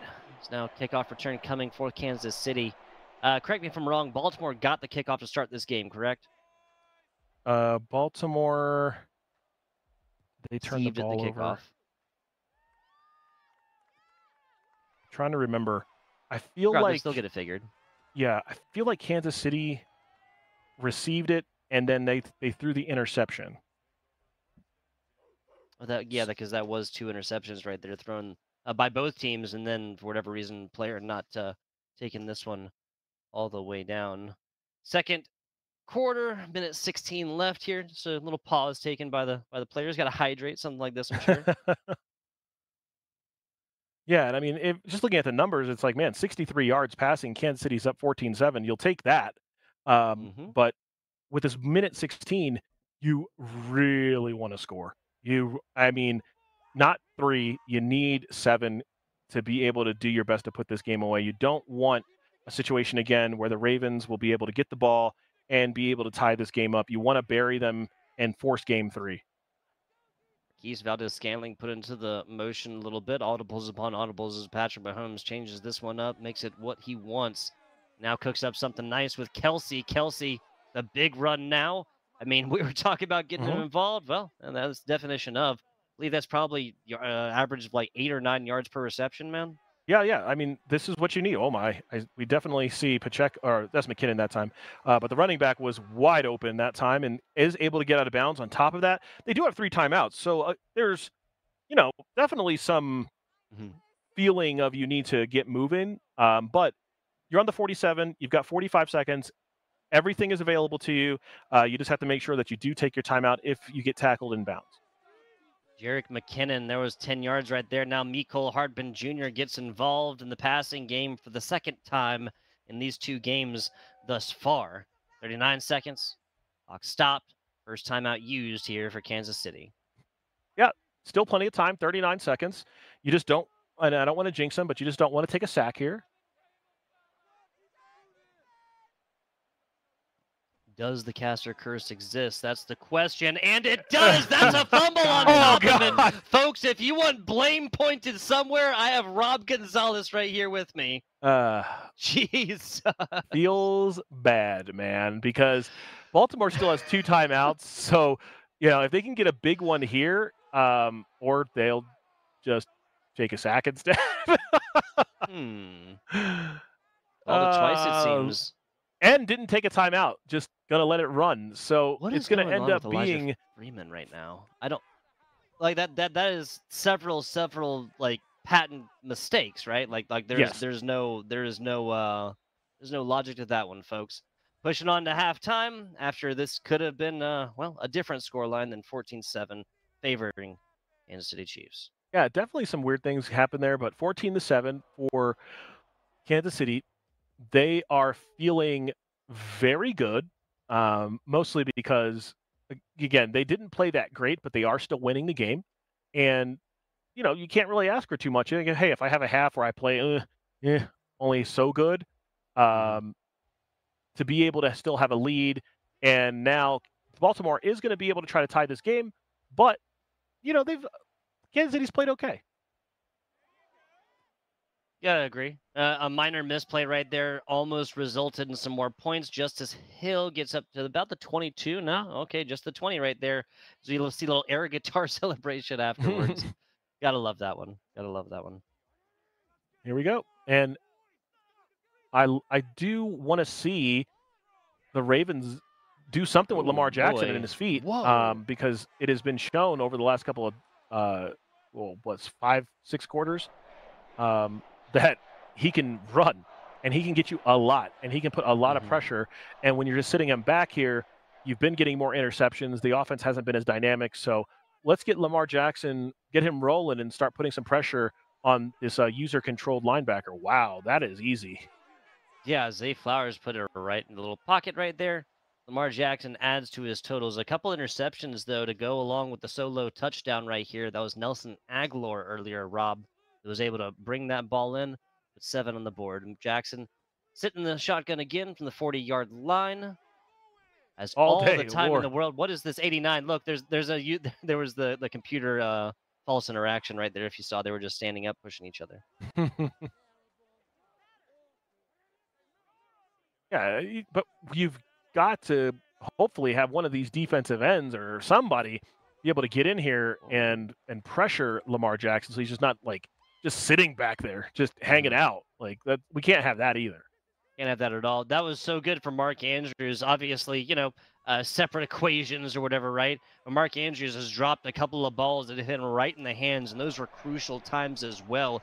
That set up a 3rd and inches situation that Baltimore Ravens are easily going to transmogrify into a first down. Using the big words now. Let's see if we can get a big run, and then we almost. No wait. He wanted to use transmogrify. Is that what we're talking about? Transmogrify. I thought that was from like Harry Potter or something like that. I can't remember. Well, I mean, you're going to start turning iron into gold, but we do have a touchdown now. Baltimore is on the board. Dobbins is going to hopefully be able to see this convert into 14, and it does. Merriam-Webster says that transmogrify is a word. It is. It's when you turn something changing into a yeah. There you go. It was one of those words I had somewhere in the back dark recesses of my brain that I haven't used in a while, and pulled out that $5 word. Heck, that $10 word. I was gonna say, yeah. If you've played some Diablo and some other role-playing games, you all know about what that does. So anyway, that's probably what I remember from. Let's be honest. Most of the words I know are from video games. Yeah, of course, that's how it all is. And 2 minutes and 36 seconds, and Kansas City is going to do their best to hold on to the ball, not do anything wild and crazy. And best way to do that, start with Pacheco, little stutter step, and he is going to grab a huge chunk of yards to get this drive started. 200 total yards between the rushing attempts, passing yards, 85 rushing yards, 115 of them coming through the air. Pacheco back a little bit. Kelsey put into motion as this is a completely transfixed defense right there. You saw them completely cover each other, and the players were not in a position to try and make defensive stops after that. Everybody in transition right there, and not really anybody of your front 7, really with their feet set. Well, and we see a lot of motions happen because of that, so that you can get this little mush, and sometimes the defensive players will pick themselves and you just get wide open running lanes and wide open passes. So it is kind of shocking to see neither of these players really use a lot of motion. Rubs and picks. It has yielded advantage for offense so far several times. That's going to happen again as Pacheco gets shoved around right there. Just pinballs knocking down around him. He's going to get out the first down. Yeah, and when the game is close, you don't have to do anything different from what you've been doing before. You can keep your Mm. running game. You can do the stuff to Travis Kelce. You can go long. We saw Pacheco was going to have some of these negative plays every so often, but they are going to commit to this run game so long as the game is close. And we only have 5 minutes and 40 some seconds left in the game. We will You not be mentioned scoring it 91. earlier. Just let you know. Yes, we will not be. That was literally about to say that. We mentioned earlier 92 total points in the first game. 28 right now is looking a lot more respectable. I mean, 92. That's like 2 full games. Yeah. Crazy stuff. Crazy stuff. Tie game though. We have that is something else that has held true through these 2 games. It pretty close. Never really seems like it's decided till that clock strikes triple zeros. Audibles and audibles. Out is Scantling solo Dillo off to the right side, slants inside, but the Baltimore Ravens defense is just eating this offensive alive, man. Yeah, and Kansas City just keeps running to these problems when they're just like, hey, we're up 14-0. Now all of a sudden they're back. And on the drive that we need to score a touchdown, we score a field goal. And now it's like, okay, well, we have seen this story played out before. Will the Ravens come back and score a touchdown quickly? Because this is essentially that's what happened last time. I think they scored in a kickoff return last time, but the Ravens are, again, I would say not be in a rush, but they have proven that they like to do that. They just like to go fast. Okay, this is a really good start. Out to the 32, 7 extra yards. I got to say, if we're calculating it out, 20 or 30 plus seems like pretty standard so far. The Justice Hill controlled, Elijah Freeman controlled Justice Hill, excuse me, on the kickoffs here. Not a bad starting position on the 32 here for the Ravens. No, and when they don't turn it over, they score touchdowns. So I mean, it seems okay. Yeah, I'm not against that whatsoever. Again, treating it more like another offensive play, even though obviously special teams right there. 2nd and 5 coming up. This quarter is over. Yeah, 5 minutes. And you can see the scoring very different, mostly because there's not as many pick sixes, but 17-14, can the Chiefs get a stop? It's really the name of the game right here. 3-point advantage feels like it's not going to yield much, but you mentioned it just a second ago, Rob. This is a Baltimore Ravens squad that was able to do this last time. Kansas City settled for 3, came back, put 7 on the board, and then just added a little bit more insult to injury on the end. Lamar Jackson really beating feet to get to the outside. That's a first down plus and another fresh set of downs as we keep those chains guys moving. Yeah, and that's the kind of pressure you got to put on this defense. You need to make sure that they understand that at any time, any place, any world, Lamar Jackson can take it to the house. Seriously. Go to the convenience store, pick up some bread and milk, and Lamar Jackson just walk out and be running a touchdown right in front of you. Please throw the ball away. Nightmares are made out of. All right, 2nd and 10. Will Kansas City keep trying to play this little middle zone so he can control it? I would assume that they would eventually, run some kind of drag right across his face of that linebacker, but unfortunate. Okay. Huh. 3rd and 24, Kansas City trying to make a statement. And Lamar Jackson's got enough time to write memoirs in the backfield so far, not making a decision. The decision then makes him 3rd and 24 after 2 big sacks. Really going to feel that on the offensive side of this ball. Steps all the way back. It's much more time this time. Aguilar. Oh! Aguilar. Okay, no, yeah, doesn't secure this one. 4th and 24. And now, do you actually punt? No. We are going to go for it on 4th and 24. Trusting the defense here to shut down Kansas City, but 4th and 24 is brutal, people.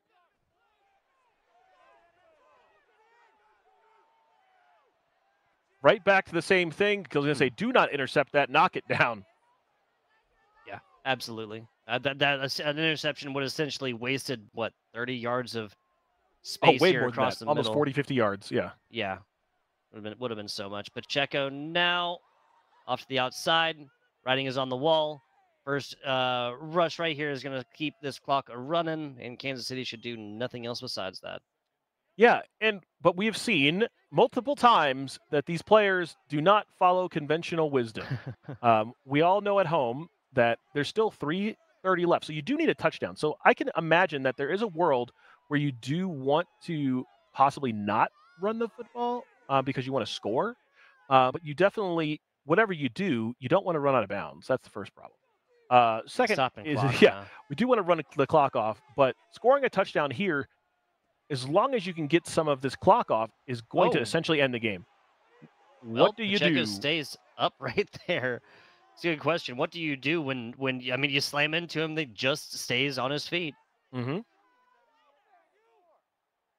10-point game coming up here. Cheviot Nick doing a really, really solid effort of bringing this one back from the brink on match point in this best of 3. Knows it. That's going to be now Elijah Freeman getting the ball back. 3:17, going to have to score and then get the ball back and shut down Cheviot Nick on their next offensive drive to still have a solid attempt at this game.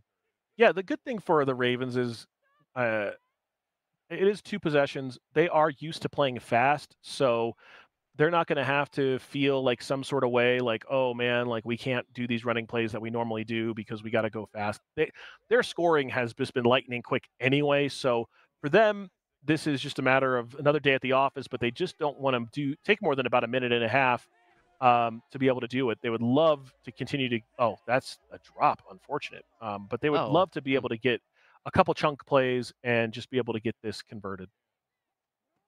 looked like it was a catch as well. A little bit surprised on that one. A lot of people out, and this goes back to Rashad Bateman right across the middle. Solid little pickup, but as we notice, this clock still a run at 11 seconds of a now deleted previous. Lamar Jackson in the gun yet again, steps back, plenty of time. Nelson Oh, Aguilar right to the steps out of defender. this one and picked up. Okay. Gotta love this game. Gotta love this game, dude. Hate it when my guy tackles me. His left arm is literally inside of his teammate, and that's going to be enough. Yeah. Yeah. A reasonable forfeit. Yeah. Technically able to come back at this one, but more so going to, preserve the chronological resource that is time, people. Yeah, don't want to really have to show any more defense or any more offense. We can just go to game 3, get this situated. And Kansas City came out, had a game plan that said we are not going to let Lamar Jackson beat us on the ground. And the defense essentially played that whole game the way they played the first couple of drives of game 1, as opposed to just like kind of just falling all the way apart. So that Kansas City is a much more formidable opponent to the Ravens. So for game 3, I mean, it just depends on who shows up on the Kansas City side. I really think this is a question of whether or not Cheviot Nick will come out in the first quarter again and show the dominance that he put on display across games 1 and 2. Because the question after that has been, can he hold on to that? In game 1, that was a resounding no, a 10-point difference right there. In game 2, was able to keep it up, keep this game low scoring, and another 10-point differential, 24-14. Obviously, with points probably going to be out of the score, barring the forfeit there, but obviously a 10-point swing going the other way right here. 92 total or something like that in the first one. Only, 38 in the second one here. So hopefully maybe a splitting of the difference in game number 3. Yeah, I just imagine that it's going to be more of the same, more of a slowed down, methodical type of game, because neither of these teams have really been able to show that they can throw it like really long. Lots of short stuff that kind of converts because of a missed tackle or whatever it is. But Kansas City has established that this run game is very real for them. But on the other side of the football, what happens when you're not running it a bunch with Lamar Jackson? Are you going to give it to your running backs? Are you going to be able to get Andrews involved? And that's what we need to see in game 3. Nelson Aguilar was hands down the star wide receiver for both of these games for the Ravens here. You saw Mark Andrews get a little bit. You saw even some pitch plays to running backs and whatnot. But like you said, just A, running backs not really involved that much. And B, nobody else besides Nelson Aguilar really getting searched for in the receiving core here outside of, again, Mark Andrews and the tight end right there. Getting ready for game 3 in just a little bit. We'll get confirm onto the teams. I believe, I believe we'll get, there's no reason why we should see a change. Excuse me. Classic matchup here. I will retract that statement. Buffalo Bills getting shown here for Elijah Freeman. Kansas City staying with Cheviot Nick. Yeah, and I think Elijah has just decided that, look, if they're going to take away Lamar Jackson, then I will, instead of having a running quarterback, I will have a quarterback who runs. in the form of Josh Allen. So a little bit more accurate, stronger arm, and that might be able to do a little bit more for them. And immediately the Buffalo Bills defense putting a -3 spot on Mr. Pacheco. It's also really hard to compare the receiving core, Nelson Aguilar, OBJ, and others of the Baltimore Ravens with what Buffalo has created up there in New York. Your Stephon Diggs. I mean, just like Just all of the Diggs. receivers there. Yeah. I mean, Stephon Diggs is amazing, but all of the receiving core up there is great. Ooh, Gabe what a Davis, great an pass. absolute goat. Travis Kelce right there, 1 for 33. As Kelce just kind of beat his defender to the corner. And those are the kind of plays that I'm pretty sure are available a lot. If they're not going to double team Travis Kelce and you get these kind of lanes, they've got to decide what are they going to do. Either you're going to have to bring somebody down to try to bring Pacheco down, and if you do that, you go to Kelce, or you're going to have to double team Kelce, and then Pacheco does that. So, like, there's no really good answer here. And, man, there was some room up the middle, but wasn't able to get that turn straight up. 5 coming up here for the Kansas City Chiefs. A little bit of up and down so far. A little bit of struggle, a little bit of big pass plays. Kelce is perennially the bailout here for Patrick Mahomes and the Kansas City Chiefs. Pacheco takes a nice one. Perfect pass, perfect catch. Fresh set of downs here for Patrick Mahomes and the Kansas City Chiefs. Yeah, and having a linebacker trying to go one-on-one with Pacheco on those routes is going to be easy pickings for Pat Mahomes. So they're going to have to put some pressure here. And you can see they're going to a 3-4, and that does immediately give you some results. Single yard right there. Slower plays, but this has got to at least partially be off the back of the difference in teams being utilized now. We were talking to Jordu in week 2, I believe. Buffalo Bills defense is damn near a cheat code in this. Now, as I say that, excuse me, Noah Gray going to beat a couple of different players out there, and Kansas City going to put 6 on the board. And that play has been open on both sides of the field for both of the games that we've seen so far, and he has been able to take advantage of it. Cheviot Nick has been able to do that pretty much every single time. So that is one of his money plays. We have seen it over and over again. And now, this is a reoccurring theme, but Kansas City is again leading. They are Hardy out from here. First contact. That's going to be down to the 16. Maybe not the same kind of advantage that Justice Hill Ravens be resulting with. Elijah Freeman obviously now controlling the Buffalo Bills. Taking a look right here. Start out from moderate passes. That's really what I'm thinking to start this one off. Allen in the back. James Cook just going to be providing kind of bodyguard duties and utilize that one perfectly. Oh! Diggs, Stephon Diggs. Rob was singing the praises earlier. Hey, maybe that's why. Double coverage there. I was thinking that was going to be another interception for Kansas City, but this is why you switch to Buffalo, because you can get Jared Allen to Diggs and just let Diggs make a play. A rounding round. This is the same kind of mistake. Wide open in the middle of the field, too. Okay. I was going to say, why throw it? But then Kincaid just gets, let room to grow, right? Yeah, and it's as long as he remembers that he's Josh Allen and doesn't randomly start doing some Lamar Jackson stuff, he'll be okay. But this is where it's going to convert. Like, can you convert these right now? And he can. Oh, that's a touchdown. As Dawson Knox, the big tight ends once again helping to decide the pace of this game. Crazy stuff. 7-7 right here into early. Where we have another absolute barn burner on our hands. 92 points is the most, and that was game number 1. That was a solid little pace here. 14 points already. First 3.5 minutes or so of this game. Yeah, and I just think that what happened is Elijah just got frustrated with the drops that he was seeing when he was playing with the Ravens. From Andrews had a couple of drops. Aguilar's Aguilar. So bringing it over to Buffalo, you're going to get a higher quality wideout, higher quality. Well, hard to get a higher quality tight end than Andrews, but maybe you're just going to get some better receivers here, and that won't be quite as frustrating. But for Kansas City, they're being tied is right up their alley. That means they can keep running, keep getting Travis Kelce involved, and just stay with their offense. Pacheco keeps the rushing game alive here for Kansas City. Only 1 yard garnered on that one. Sorry. Mahomes back in the backfield right now.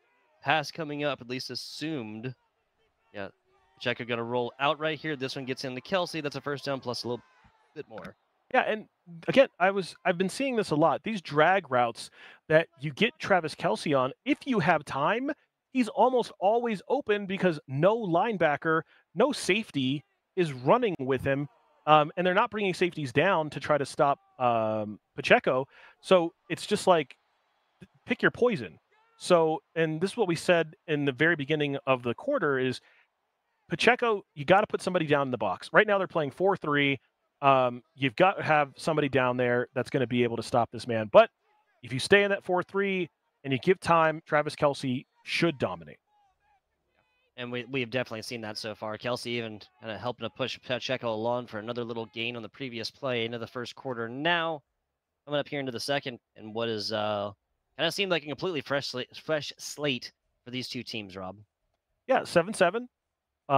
We've got 5 minutes. We're on the 40-yard line. So if you're Kansas City, you would love to get a first down here on the ground if you could keep this clock running. But Patrick Mahomes does have somebody open at square and is going to be able to hit Rice right in, well, almost right in stride. And then all of a sudden you like start doing something backwards. But you're on the 35-yard line. Clock is ticking.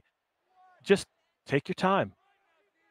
Another 6 inches ahead of space between him and the defender there, the separation. He would have been able to turn it to the left post right there and at least get a lot closer, if not put another 6 on the board. A lot of green in front of them. Another rushing play. Just kind of keep the Buffalo Bills defense on their toes as well, right? You just get into that pass kind of play style, and eventually this will be figured out.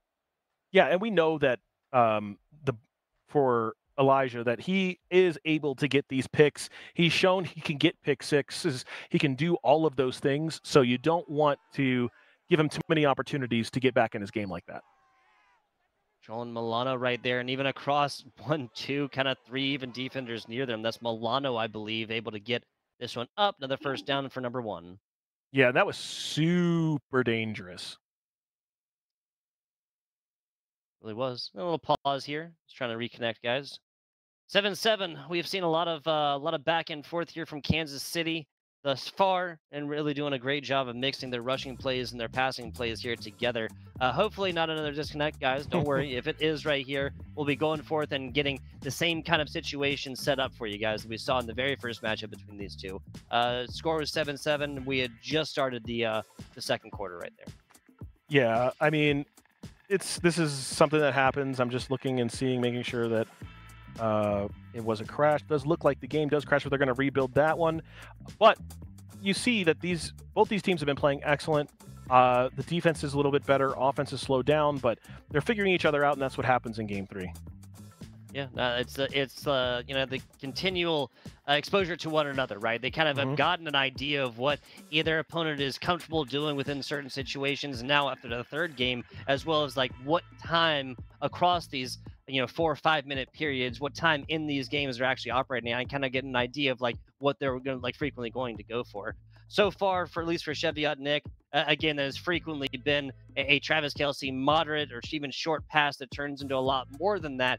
Now with a new team here, the writing is less on the wall for Elijah Freeman and what he wants to get done with the Buffalo Bills. So far, that has been Gabe Davis with a bomb. They have not incorporated James Cook literally at all so far here for the rushing game for the Buffalo Bills. Yeah, well, I mean, Buffalo and Elijah showed you when they were the Ravens, they really just weren't a running team like that.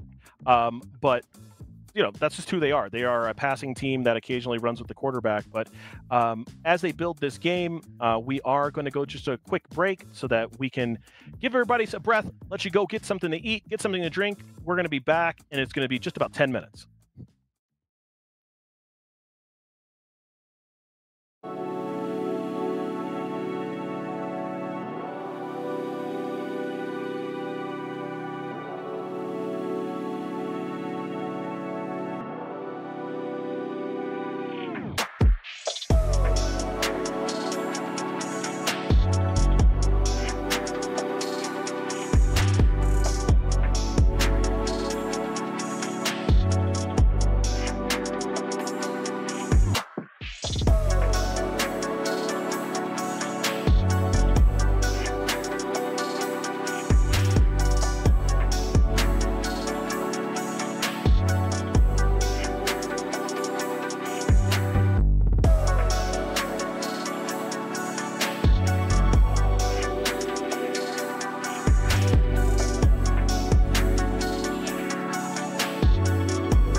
welcome back. The Rally Cry Collegiate series featuring Madden FBI Tugboat here with Rob.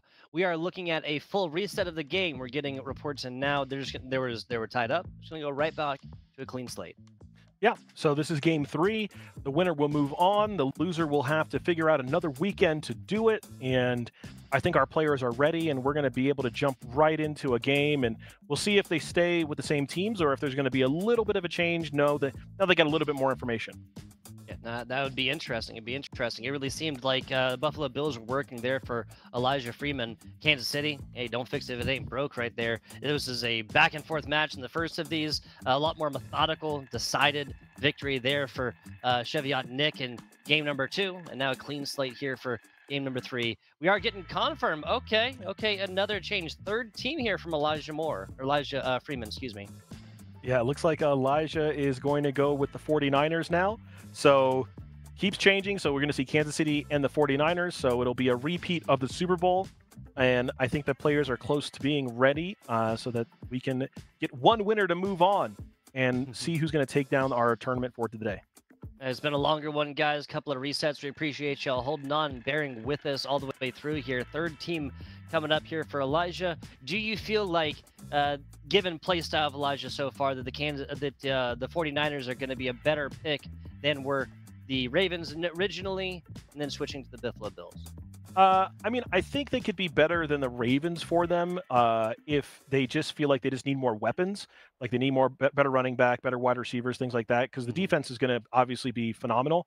But I am concerned that Brock Purdy is not going to be any sort of running threat for them, and that does take away a big part of the offense that they were relying on, and it does make it a little bit easier for Kansas City to play defense, especially when they are, user controlling that linebacker. They don't have to do too much spying on Brock Purdy in the same way that they had to spy, say, Josh Allen or obviously Lamar Jackson. Just that huge threat's going to be removed mostly here. Of course, Brock Purdy has legs. He can run. He is nowhere near the same capability two aforementioned quarterbacks are. Kansas City starting this one out to Pacheco.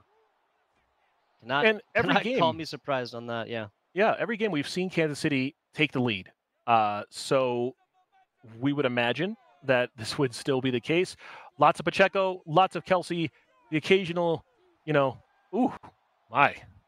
angry. The occasional sprinkling in of a Patrick Mahomes run. But they have, again, yet to be stopped on their first drive.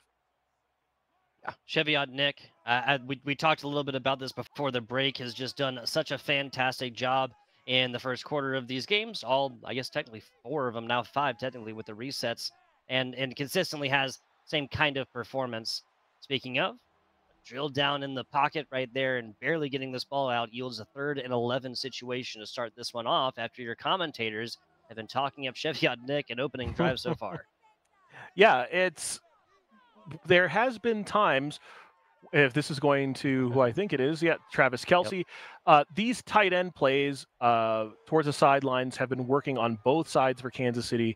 That's the first one, though, that's went to Kelce. The other ones have been going to our backup tight end, but I would assume we're going to see more running plays and just keep putting that pressure right up the middle. Yep, Pacheco and then a throw, Pacheco and then a throw to somebody. The pattern has been established thus far. That's something else we could talk about at length. The Niners change and always having a phenomenal tight end, but changing like who that is throughout. Obviously the Mark Andrews there for the Ravens, Dawson Knox, the continually underrated tight end for the Buffalo Bills. He snagged a touchdown in there in that even place game before the reset, and now San Francisco going to go over to George Kittle. I am not complaining about that for the tight end position. No, absolutely not. Kittle is definitely a game changer. And you see now that this is a different defense, that they are now running more to the right with Pacheco and finding success there. This is a San Francisco defense, Nick Bosa, everyone else. The reason they got all the way up to the Super Bowl, and a fantastic game it was, right? Overtime for the second time in Super Bowl history. Pretty cool, right? Yeah, was definitely happy to see San Francisco lose as an Eagles fan. So, I might be a little salty towards the 49ers, but maybe not. I don't know. Jury's still out. Jury's still out. Mahomes rounding all the way around, switches direction, gets to the inside now, posing a real threat in early. Kind of bounces against the ground right there. Oh, Madden 24. Oh, Madden 24. Madden. Oh, Madden. Yeah, but that threat of being able to do that has to always just stay in the back of the 49ers' mind, that at any time, Patrick Mahomes can do that to you. And that's just a lot of pressure. But look, Kansas City has a lot of these negative plays. Even though they still keep running, the 49ers can put them into spots where they can get long sacks, they can get big negative plays. They just have to continually find them. But you've got to put pressure on Mahomes, because we've seen when you put pressure on Mahomes, it is, I don't say it's likely, but it's more likely that you can get Cheviot Nick to make a mistake. And we've seen some definite pick sixes come from him. Short pass to Pacheco, fakes out the one, gets him diving down in front of him, stays on the feet for another 5 or so afterwards. 3rd and 2 coming up right here. Another run, probably Pacheco, man. Whenever Pacheco's actually receiving the ball like closer to the line of scrimmage and not having it pitched backwards to him, good things happen, Rob. Good things happen. And look at the play clock. I mean, they just scored. There's only 45 seconds left in the first quarter. This is what I'm saying. Like, they could have, and they were going fairly fast. They could have easily just eaten up the entire first quarter, put some real pressure on San Francisco, because we don't even know what the San Francisco offense is going to look like. This is going to be the first time that Kansas City's seen them, and this is going to be the first time that the 49ers have had this matchup against Kansas City with these two players. 8 plays, basically an entire quarter of football burned off right there. I mean, I can do that math. We're only looking at a little bit more than 4 scoring opportunities if these drives are kept alive and defenses do their jobs to continuously put pressure on the offense and force them to make big plays to continue to move chains and whatnot. Brock Purdy, San Francisco 49ers offense, first time here. Purdy back into the pocket. Oh. That absolutely collapses. He almost gets just cherry picked all the way down to the almost to the end zone. Yeah, he's got his back feet almost in the end zone, backs up into it as of right now, gets the ball out into nothing and throws an easy pick to Edwards. Oh, he still can run. Yeah, interesting.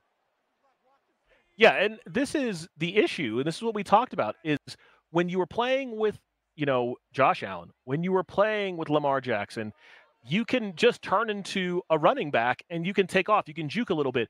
And the reason that Brock Purdy's been so successful is because he gets the ball out of his hands quickly. He makes the right decision. He makes the right decision quickly. So you cannot play like your Josh Allen. You cannot play like your Patrick Mahomes. You have to play like Brock Purdy. And you saw a big sack and then a mistake. So that is not how you're going to win this game, obviously. But we'll see if Patrick Mahomes and the Chiefs and Cheviot Nick can punish them and make it another 2-score game early. That's a fantastic start with Kelsey right across the middle, diving for the end zone. Got 4 guys across him and still stays on his feet to get up to the 1-yard line. Writings on the wall. It should be relatively easy to predict. And this is San Francisco now, shifting a couple players closer to the middle, right up middle. That's going to be Noah Gray with a little bit of assistance. Little push going in there and make it 14-0. And we're not sure if the Madden servers are having an issue here or what's going on today, but it is a little off, to say the least. Yeah, that's fair. That's entirely fair. I could see frustration yielding a decision there. Not gonna delve any farther into that one. Obviously, the San Francisco, both offense, defense, not exactly what Elijah was trying to get out there in the very beginning. We'll stay on here with you guys for a couple of minutes while we try and get a confirm as to whether or not that was, a forfeit, rage quit, whatever you want to call it, or if it was, again, the servers kind of being a little bit wonky and probably forcing probably forcing the reset in which we go forth and have San Francisco or have the Kansas City get 2 touchdowns at the start of the game. 14. Yeah, and I don't know if there's any rules, if there's been, multiple stoppages, if they, somebody else moves on or whatever it is. But you can definitely see that Kansas City was well ahead has all the momentum there, and having to reset is probably like the best thing in the universe that can happen for Elijah, especially if they're allowing him to change teams every time that there's a reset, which is kind of wild to me. I would think that you would have to stick with the same team, but I don't make the rules. I just call the plays. So There you go. we will see what's going to happen here. Again, we're just trying to get some information on whether or not it was like a purposeful disconnect or if it was just a server problem. But definitely, if we're having server problems like this, we got to consider what our options are moving forward. But we will let you know as soon as we know. Exactly. Just obviously having the most even playing field that we possibly can. Logic would follow that, after a tied game, allowing the team change would make sense. After a more one-sided affair, Yeah. if there was the disconnect, allowing a team change seems like, again, don't make the rules, seems like something it would kind of be out of the realm of possibility. But hanging on here for just a little while farther, folks. If this is a situation where they get back in right here, I think that Elijah just simply, I mean, what you kind of mentioned earlier, right? Passing this ball around successfully against a tough Kansas City defense, it is going to be a Sisyphean task, right? Constantly moving this rock up the hill. But Brock Purdy proved that IRL can do that, whatnot. But regardless, guys, going to go to a very short break to figure this one out. FBI Tugboat, Rob Gonzalez, back with you in just a little bit. See ya.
hello, and welcome back to the Rally Cry Collegiate Series presented by the Army National Guard. FBI Tugboat man Rob Gonzalez. Rob, we're looking at the second best of three coming up here. We did get confirmed. That was a forfeit right there. We'll be seeing that player go forth and punch their ticket. The Kansas City Chiefs player. That was, of course, oh man, I just had it here. Yeah, Cheviotnik. Cheviotnik going to be punching their ticket on to the next round.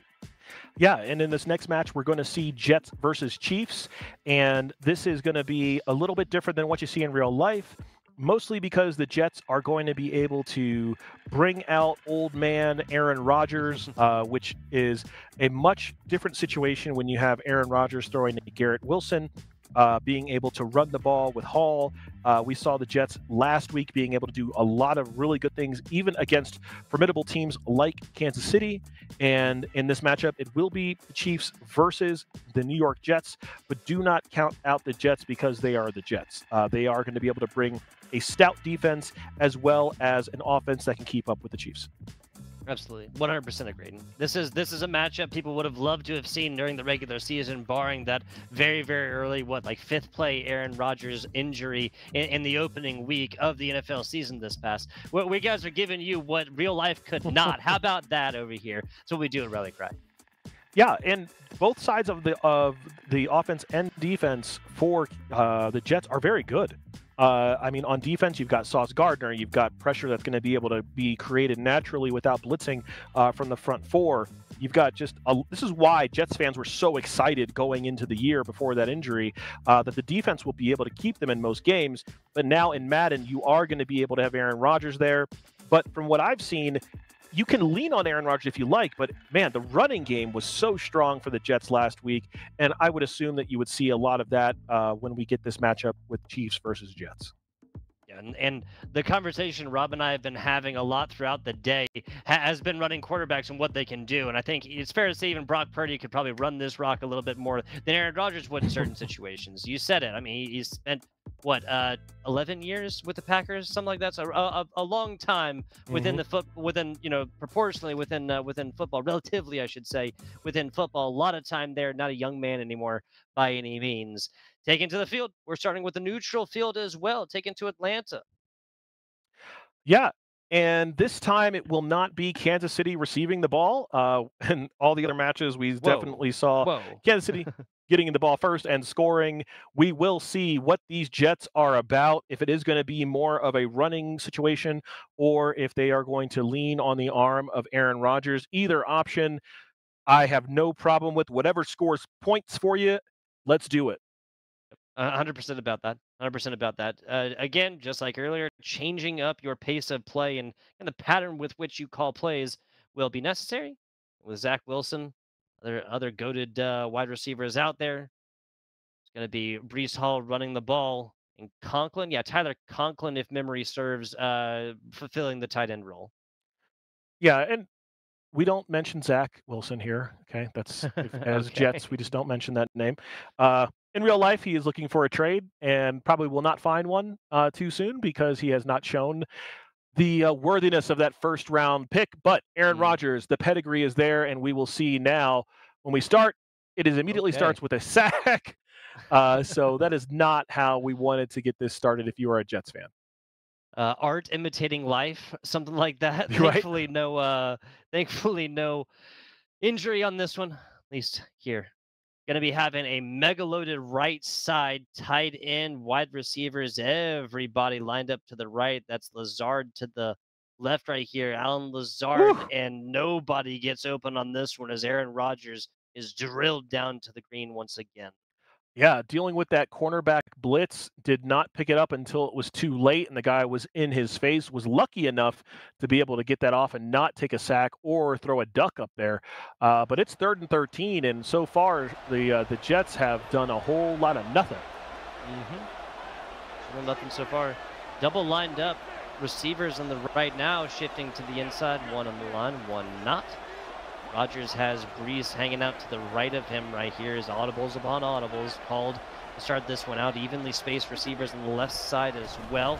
Now drops back. That's a big bomb, and that should be, yes, that's Garrett Wilson open for a big one to start this off.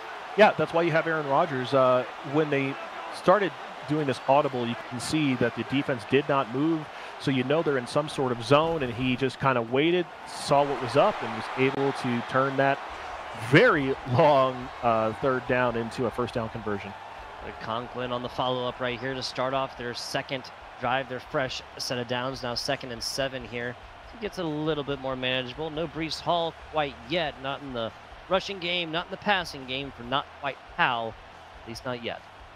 Yeah, and I mean, there are going to be certain Madden players that just want to throw it with Aaron Rodgers. I mean, Aaron Rodgers and Wilson, that's a good connection. So, you know, some people just are better doing that than they are trying to run around with Hall. So you have to play to your skills. Not every single team will play the same way in each player's hands.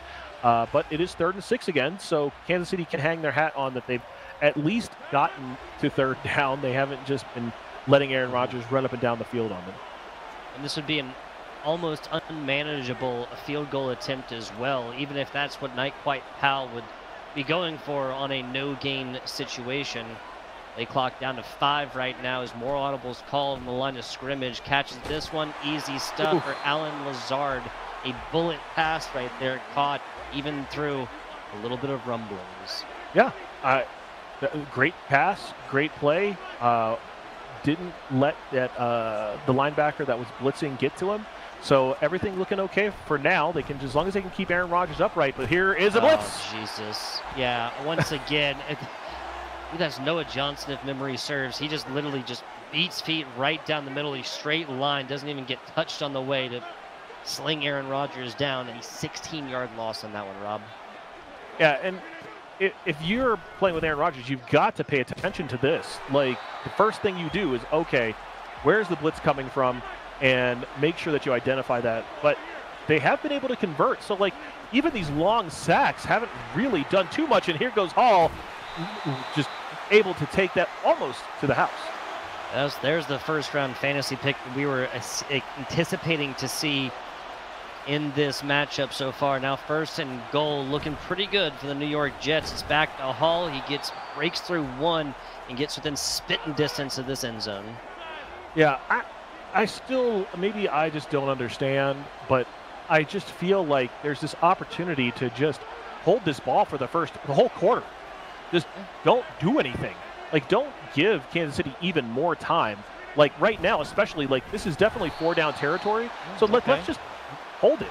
You know, there's nothing that's going to, I don't think it helps you right now to do anything but that. But, you know, they have other thought processes here. But it does get a little difficult, too, for some players to score, but not for the Jets. They are able to get 6 on the board, wide open there. An early 6, well, kind of, here for the New York Jets. I say early. There's 28 seconds left in the first quarter. And I have to agree with you, Rob, when you boil it down. Like, there's not just positioning on the field, but there's positioning, like, chronologically within this game. If you want to put points on the board and deny a team like Kansas City, headed by a man named Patrick Mahomes, extra time to come back later on in the game, I'm 100% about that. Yeah, like, I think, like, in that situation, they could have probably kept that ball to, like, 3:50 in a second. And then there's 2 problems for Kansas City. If they score too quickly, the Jets can get it back, play hurry up, and then do that type of deal. Or B, like, even, like, if they don't score, then, I mean, what do you do now? Now you just hold the ball for the rest of the half, and they've gotten the ball once, you've got it twice. Like, that math very much in play, but we will see what. Pacheco almost getting caught up there. Yeah, hits into a couple of his teammates right there. Of course, is user controlled, so going to have to find a better seam through his offensive lineman in the future. If a man named Isaiah Pacheco carries a rock again, which I think is as pretty much as sure as the sun rising in the morning tomorrow, Rob. 5 seconds left in this one. I believe we're pushing into the end of the first quarter. Good. That's what we'd like to see. Because for Kansas City, I mean, the math is the same way for them. Like, if they can hold on to this for the entire quarter, then the Jets now don't get the ball back this quarter. Like, the worst thing that can happen right now is you take 3:50 to score, and then the rest of that minute 10, the Jets go down and score, and now you're down 14-7. Like, you want this to just be either a 7-7 game, or a 7-0 game. You don't want anything else. Like those are the options. Because you're going to go for it on fourth down. And well, this is like the kind of controlling of the game that's necessary to come out with a W. Again, this is the best of threes. Whoever takes us in the first will not be eliminated from the competition, but today is a single elimination bracket. Of course, this is week number 3 out of 4. A big bomb, and that's, oh man, that is just right over the head of Mecole Hardman Jr. right there, 3rd and 4 coming up here. Scary, because that was definitely a touchdown. Ends up extended, brings it in. I can 100% agree with that one, Rob. Yeah, we'll just see what the Jets have up. Like, I mean, are they going to bring like a corner blitz?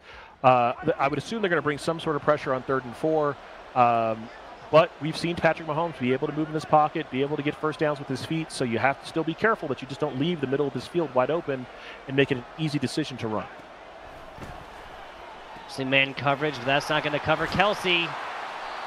Yep, gets out first down plus a little bit. A bailout factor named Travis Kelsey strikes yet again. Different players on the Madden side, same team in the game, same result. Travis Kelsey once again. Yeah, and we're still, you know, they're not taking too much time, but they still haven't gotten over the 50-yard line. But how do we take advantage of Adams right now? That's the bigger thing. It's like, okay, are we going to do some play action? Are we going to run right at him? What are we going to do to make this user make some mistakes? And as you see there, a little misdirection. He went the wrong way, and now, you know, you're getting 5 yards on the ball. That's partially a just bad luck, like chose the wrong side, but on the same token, other side of the coin, you know, sticking towards the middle is never going to be a bad idea. Pacheco just bursts right through a pocket opened up by the offensive line. That's enough for 5. It's the old phrase, 3 yards, a cloud of dust, get your first down every time. Keep it methodical, man. There really have not been. I mean, the only fumble in this game. Well, no, sorry, there was a fumble force from Patrick Mahomes. They technically called the pitch back. It was intercepted a fumble. You know, scoop and score, whatever you want to call it. But there really just are not that many fumbles. That we have seen an absolute laundry list of interceptions. Yes, we have definitely seen our fair share of interceptions in the last couple of games, and but we're looking at some man defense, and this is how you beat it: speed. Yeah, Pacheco, and also like kind of more short, methodical drives right here. Doesn't always have to be incredibly flashy, loud, and in your face, Rob. If you're moving these chains, you're eating up clock, and you eventually score at the end, you're going to come out with a W. Right. Yeah, and that's what the Chiefs are doing right now. Like, they are looking at this like, okay, we want to have this ball and we want to possess it, but we don't want them to get the ball back this quarter. Like, if they get the ball back, they're getting like 5 seconds, right? I mean, we saw games last week where they gave the ball back to the Jets or the Chiefs or whoever it was with like 30 seconds left. They still went out there and got a field goal. I think one of them got a touchdown even. So you don't want to leave any time on this clock. It's either I score or nobody scores. Zach Rock definitely knows that. And especially in respect to timing, Rob, this feels like a much more standard Madden match of people who kind of, you know, have read the writing on the wall. Yeah, well, this is the first time I've seen one of the teams actually just say, hey, we're going to hold this rock. We're going to score. The other thing here is you're at the 31-yard line. You have 2 minutes, so this is easily able to just burn 2 minutes. The question is, do you go for 2 here? Like, how confident are you? Because I think that there's also a possibility that if you're just pretty confident that you just end up going for 2 and start putting some pressure. Oh, my goodness. And look, didn't score the touchdown because he doesn't want to give the ball back. Smart stuff. Smart stuff. Should have got a first down. Yeah, actually, I did notice that. That was kind of a premature kind of aborting of the rushing play right there. Might be kicking themselves a little bit as of right now. If I'm not quite Hal as well, what are you saving your timeouts for the I'm not sure what that you're going to get this ball back? Yeah, the Jets definitely should have called a timeout. But they're playing a 3-5 defense, so like this is just giving them a first down. So I'm not quite sure if they're just trying to let them score or something to that effect. But you know, this is not a defense that normally is going to be able to stop 1 yard, and they do. Okay. But we're going to be back in no huddle. I would assume that they probably need to audible this up to being a little bit closer to the line of scrimmage, so you can just get this inch. And they just move it to the right side, but I just, going back like 6 yards to get an inch is just, also pretty bad math. So it is a game of inches right here, and that's going to be a stop. What, our third attempt at inches, or basically, 1 yard or so coming up? They're going to go for it. I mean, no, you got to. It's going to be a pass play as well. Oh, Pacheco takes the rock. Everything goes right here because now nice. The Kansas City's going to call a timeout. That's their second timeout. Wait, they've got what? 21 seconds left. So you're trying to score touchdowns. Oh, sorry. That was the Jets timeout. Doesn't make any sense at all, right? I'm not losing it here, am I, Rob? No. So the Jets, the reason they call a timeout there is they're hoping that they somehow, some way get this ball back. Kansas City has shown that they are just not giving. They're not going to give it to you. Like if you're getting it with like 15 seconds, 18 seconds, something to that effect. I even could see them running the football right now just to make sure that they just get 3 plays to the end zone and nobody else gets it. So, and they do that.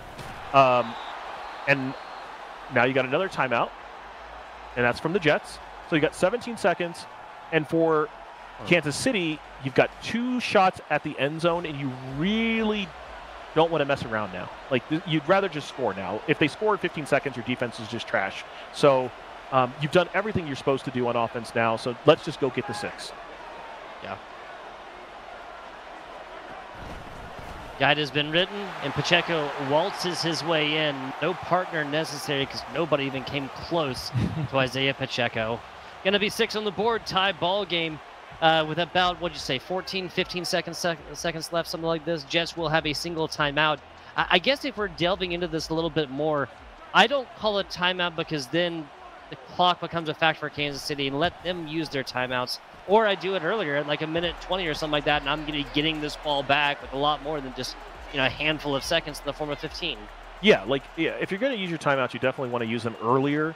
And maybe, something good happens. Maybe you can get them to do a field goal. I don't know, anything. But down there, I get it, but I just don't think that this is even something you really want to mess around with at 15 seconds. And it appears they're not because they didn't run it out either. And that could just also be like a confidence thing with their special teams unit. But it's 7-7. Jets have it.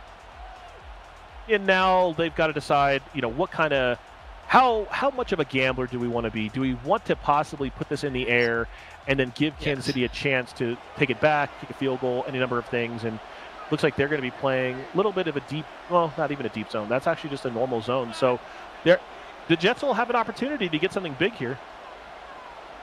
I'm right with you. Especially, everybody knows the Kansas City defense can do, guys. This is an air it out play. Looks like it's going to get broken up this time, and one more Hail Mary, one more prayer to be spoken here in the last little bit of the the first half, excuse me. My mind is right there though. Like when these hurry up plays happen, when you're forced to try and make quick decisions in the last few seconds of a half, mistakes happen. In Kansas City, obviously different players, same team though, and they've taken this back for 3 or 4 different times in the form of picks or the intercepted pitch. Shot right across the middle. Zach Wilson's got to hit the ground right now and does. There's the timeout. One more play attempted for the Jets. This would be, a 60-yard field goal? That ain't going to happen. If you'd look at it as 63. It depends on how.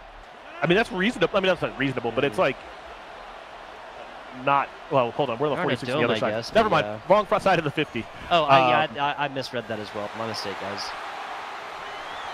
Not going to get out of bounds, but 7-7 is just fine. Kansas City did what they were supposed to do. The Jets looked decent. I just thought that Kansas City might go for 2 simply because they weren't really getting stopped on offense and start putting some pressure on the Jets. But 7-7, they ran. They did everything. They held the clock. Very happy, I'm sure, what Kansas City is. They would have loved to be able to get one of those stops on the Jets when they had those long third downs. But I think that they feel like, look, if we can just continue to keep them that way, put them in third and long a couple of different times, we're going to get there. But Kansas City's getting the ball back, and based on what I saw, they could have even wasted even more time So I think that it's possible that they could waste a quarter and a half with the ball. Especially given they were just gifted an extra 5 yards in the form of an extremely short kick. No real pressure that way. I agree with you based on what you were saying about how Kansas City's offense has been tough to shut down, and when they need, that moderate play, 5 to 10 yards or so, they're going to find it. So going for 2 right there puts a lot of pressure on the other side and forces them at least once to either go forth and go for touchdowns in situations that aren't ideal, or at least forces them to go for 3 points when U.S. Kansas City can come back, quite obviously, and put points on the board in the form of touchdowns 6 at a time. Yeah. 2nd and 6 now. But Mahomes is like dropping back like an exorbitantly far away. Like, I would love to just see him go back just 3 or 4 yards and just make the quick pass.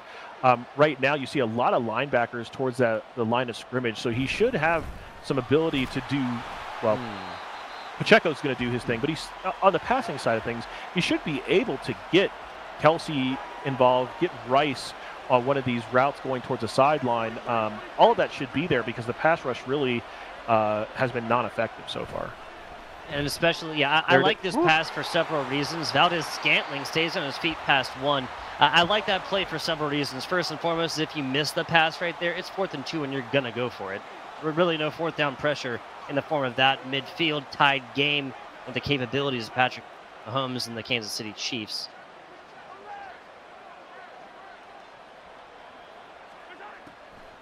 Yeah, and I like what they're doing. This is right. So, like, this is what I'm saying. Like, this is all day. I don't know a better way to put that. If they're not rushing the quarterback, and Mahomes is able to just take advantage of these linebackers, just essentially leaving just tons of room to operate, then that's what's going to happen. And now, I've seen them rushing up. So, like, they're probably thinking now, if we score, we go up 1. They get the ball back, they score, and then we get the game-winning drive. Like, I think that's a math now. Because they played this a little bit faster than they played previously. So at this point, they're actually not going to be terribly upset if they give up a touchdown. They're only going to be upset is if they give up a quick touchdown. They want this touchdown to come with this much time. So that 2:35, they want the Jets to take as much time as possible, which mostly is like 5-ish minutes to score, because then that will give them all the opportunity. They'll know exactly what they need, if they need a field goal, if they need a touchdown, whatever it is, and then they can close this game out. So everything is looking really good for Kansas City, and the pressure is on the Jets to actually have to score really quick so that Kansas City can't get the ball back and just run it out. Lately, points on the board, not the worst situation for Kansas City. Points on the board in the 3rd period, we'll say, really is the worst. You go into a 4th period with 5 whole minutes, and you're forced at that point with a 2-minute clock stoppage. That is a sticky situation that you definitely want to avoid. Breece Hall starting this one off with a rush to the right, loss of 1 on the attempt.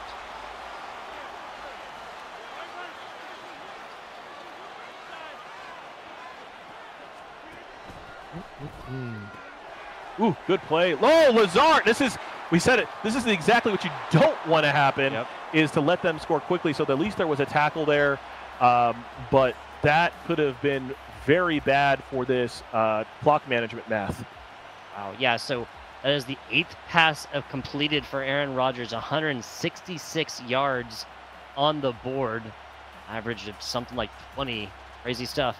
Crazy stuff. This is the Aaron Rodgers we would have loved to have seen again during a regular season matchup with this Kansas City Chiefs IRL 210 here. And the worst nightmares of the Kansas City Chiefs defense and Zach Rock right now are being realized, Rob. All right. Rodgers is going to take a look at this. We see 3 down linemen, so they know that the pass really hasn't been there. Oh! He didn't catch that. I was going to say, what the hell? It has been a game of passes that look like they're caught, or not caught, and passes that look like they're impossible to catch. Well, somebody's going to bring it in, almost assuredly. 3rd period, about 2 minutes left here, and plenty of opportunity, plenty of space, and at least 3 tries for the New York Jets. Yeah, Kansas City wants to at least get some tackles in bounds. Hopefully, I mean, they're basically begging the Jets to run it, and the Jets won't take the bait. The B was wide open as well. You've got two guys wide open, and at least you tackled him in bounds, I think. Yes, you did. So you're going to burn some time off. I just don't think that Kansas City can burn, 6.5 minutes off the clock. That's just a lot to ask. And there we go. Called him old. They called him washed up. Well, how about call him a 5-yard dash right up for 6 points here on the board. 7th coming in, perfectly timed, right down the middle. We got a tie ball game with 1:25 left in the third, Rob. Yep, 14-14. This is now Kansas City can't play the complete possession game. They've got to play quickly here if they want to do something where they can hold it for the last time. Because the issue now is even if they took 5 minutes to score, the Jets have shown that they can score in 1:25. So Kansas City wants to score as quickly as they possibly can. And try to get a 2-for-1 in the last 6.5. Yeah, so that's Alan Lazard. I believe that said 85 yards. Zach Wilson, 81. Especially given that this is spread out across 2 different players. That is Aaron Rodgers and not quite Powell spreading the ball around perfectly. Speaking of spreading the ball around, that is spreading Patrick Mahomes across the ground. Have to pick that up later. Yeah, it took a lot of time there. We've seen these sacks haven't really hurt both of these offenses, but I would rather start and get my opponent into 2nd and 20 than not. So, but they have been able to convert these long after sack plays, and right now it looks like we just have another conversion. Yep, leave Travis Kelce open. You can't be surprised when a first down plus 12 or something like that is going to be the end result. Continually, again, the bailout player here for the Kansas City Chiefs, Travis Kelce. The reason why they have been so successful the past 4 or 5 years or so. Mecole Hardman Jr. sent way out to go play by himself, sitting off of the line of scrimmage a little bit. 4-3 defense. Now everybody backing up. Blown coverage, and Valdez-Scantling is going to waltz his way all the way inside for another 6. So the worst thing possible is the Jets score quickly, but Kansas City does the same thing back, gives them a little taste of their own medicine. Yeah, and this is a nightmare scenario for the Jets because now they know the 2-for-1 opportunity for the Jets to be able to score is very much in play because even if they were to take a minute, let's say it take a minute to score, they know Kansas City can hold the ball for 4 minutes and kick a field goal. So it is very, very, very poor for the Jets. What they have to do now is they have to hold this ball. If they want to win the game, they have to hold the ball for 5 minutes, score, and get a 2-point conversion because that is where it's at. Yeah, you can't be giving this ball back unless you score very quickly, assuming that they're going to score and then you get the ball back. But, I mean, gambling on that, again, not ideal situations. A lot of these comes off the back of, I mean, every drive so far has ended in points, right?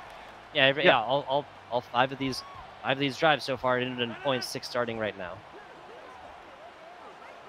All right. Aaron Rodgers under center. Going to get this over to Hall, and that is a lot of room. Ooh, that's even more.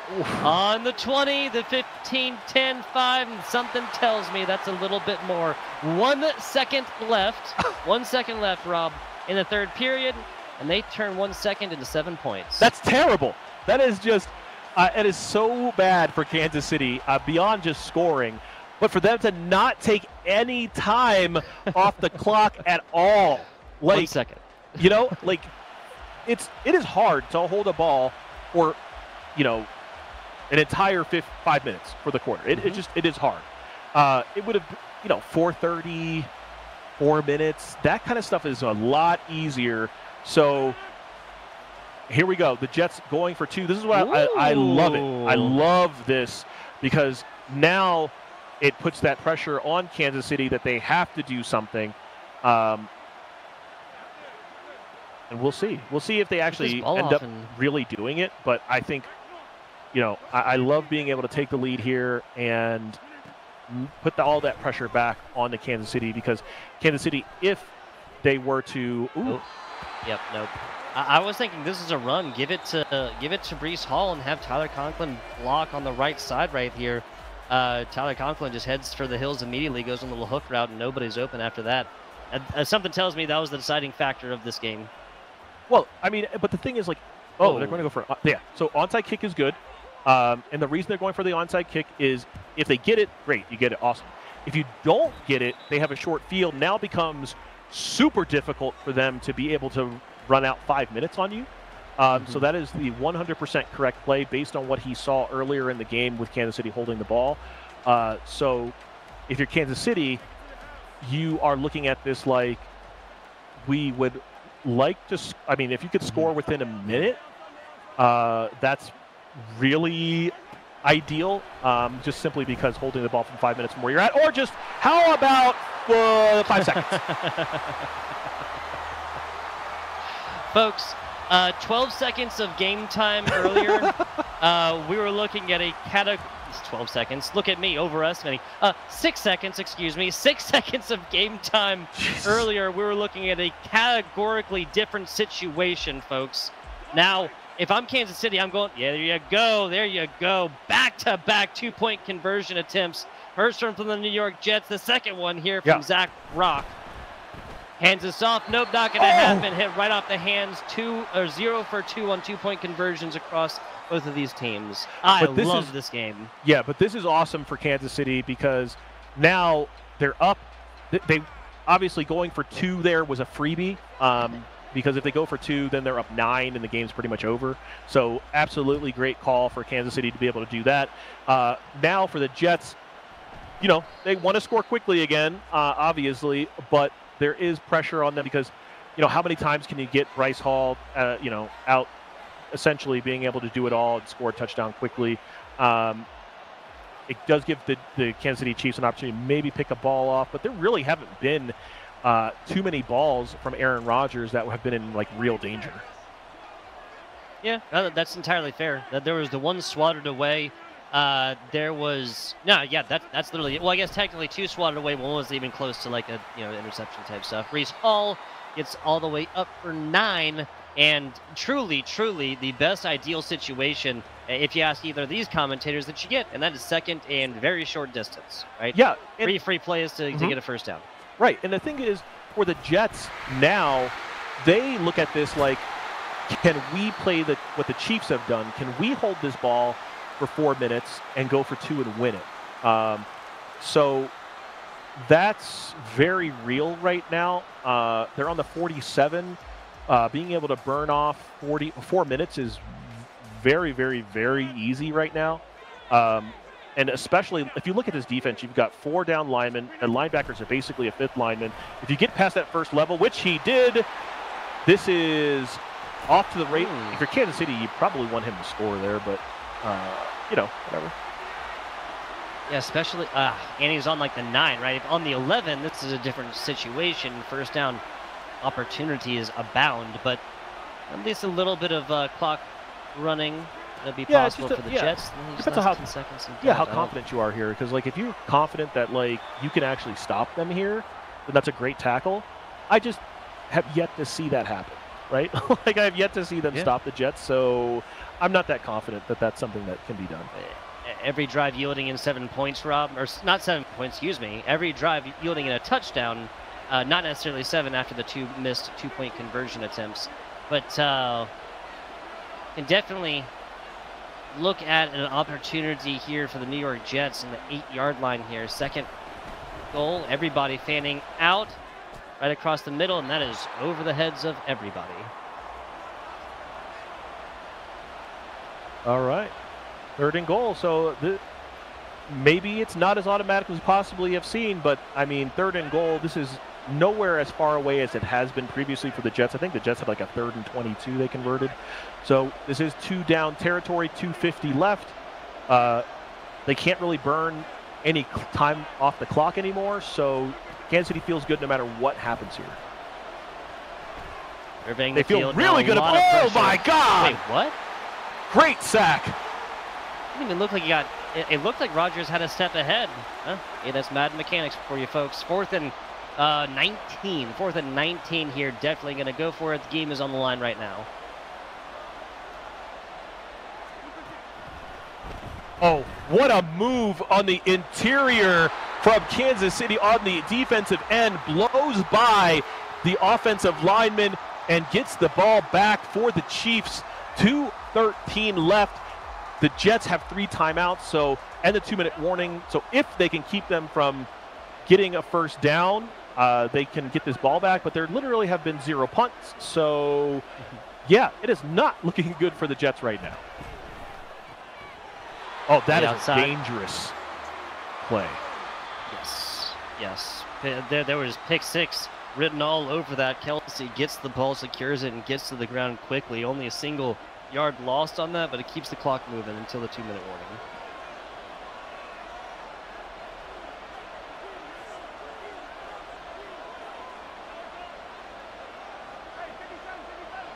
Here you go, 2nd and 11. Miracle. I mean, please run the football. Or not. Like, this is, and goes back 10 yards, and it goes for it all. Unnecessary! Oh. Unnecessary! Get to feel the heat from that one as Bernard Converse gets the first pick of this game. Not only is that a drive that doesn't result in a touchdown, results in a turnover in the form of an interception. Not quite. Powell is back in this one. That is as bad of a decision as you can make under the circumstances. Yep. Reading the writing on the wall is the New York Jets with the rushing plays. 10 rushes for 159. Probably half that coming off the back of a big breakaway, 70 yards or so there for Breece Hall. 2nd and 7. Full try use of the timeouts for both teams. But yeah, not quite Powell gets this. They're just going for the extra point, right? You going for the 2-point conversion? They're 100% going for the 2-point conversion. They have, I mean, there's no way that you just give the ball back. I mean, it depends on, I guess, how much time is left. But, like, I just want to win the game now. I don't want to deal with it. Oh. Try to wind this up. Yields with nothing. Spinning like a top right there as Rodgers just trying to get up off of the ground. 3rd and 7 right here. 80 seconds left in this ball game, Rob. The Kansas City defense is just playing out of their mind. I mean, the pressure that's coming on Aaron Rodgers is just, it is quick. It is right in his face. And, you know, had they not made this error of turning the ball over, I mean, this game is just definitely over. But they still aren't even, they're not in the red zone yet. This one out to Hall right across the middle. That's a first down. That's the clock running. And Kansas City is going to start thinking about what they want to do because, I mean, even giving the 2-point conversion for the win, even giving that opportunity is not going to be ideal. Yeah, Kansas City's not going to use any of their timeouts here. It's just the Jets score, they don't. That's where we're at this point. He's already feeling kind of bad about the interception, just wants to be like, look, this is what we're going to do. We're going to play zone. We're going to see if you'll make a mistake because you've decided that you if they're going to run, that's fine because they can do that. They've got 3 timeouts. There's plenty of opportunity to run.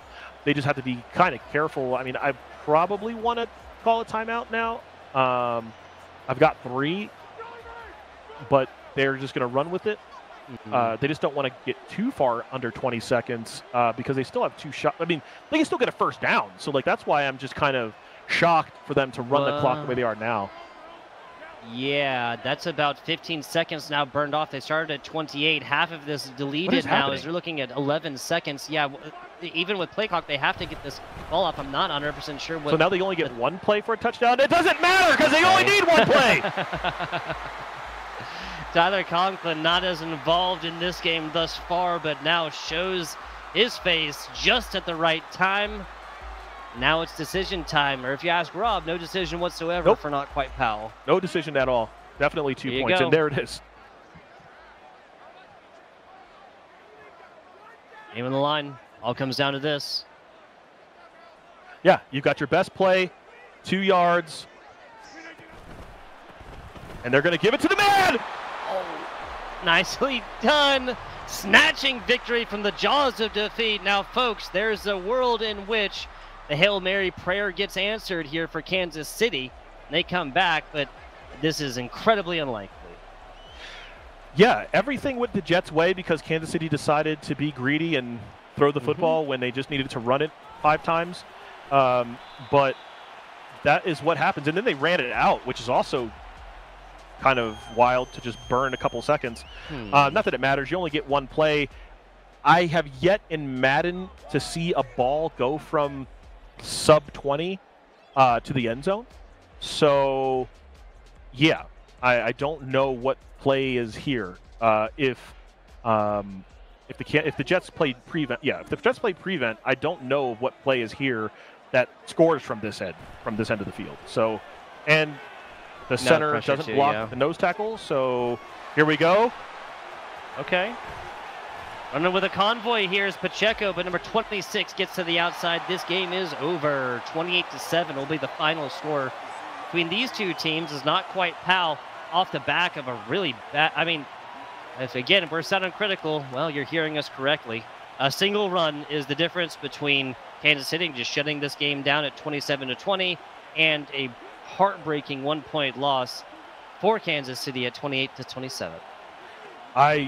I love the decision making for what the Jets were doing. Kansas City was in complete control of this game, and again, the throw towards the end of the game when they were just trying to burn some clock was really bad. And then before that, the run where Hall essentially scores when there's 1 second on the clock, doesn't burn any time at all, definitely gave them a lot of space and on the clock to be able to do some more work. So that was super strong for the Jets to be able to do something like that. They're going to run this right back. It looks like we're not even going to come out. We're just going to stay here in the games. Looks like we've got Jets, we've got Kansas City, and we're just going to run this just right back into the second game. I'm sure that the Chiefs feel like this was a game that they absolutely had won, and it just slipped through their hands at the end, and they just want to get into the next game and get ready to run.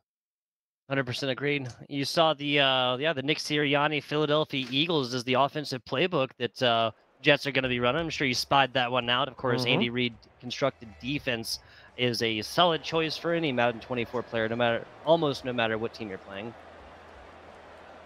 It is. I'm happy to jump right back into a game because, we've had a couple of server issues and things like that. So being able to just like, hey, game's over, let's run it back, let's do what we've learned. And the Jets are going to be kicking the ball, it appears. Yes. And this is the advice that I say frequently, especially within Rocket League, right? Memory of a goldfish. Your name is not quite pal. Send this, you're just playing the Madden game ahead of you. This is not a best of 3. Just win this game ahead of you and worry about any other games in the future when they come. No kickoff return attempted here for Kansas City. We'll be starting this offensive drive off with possession right here.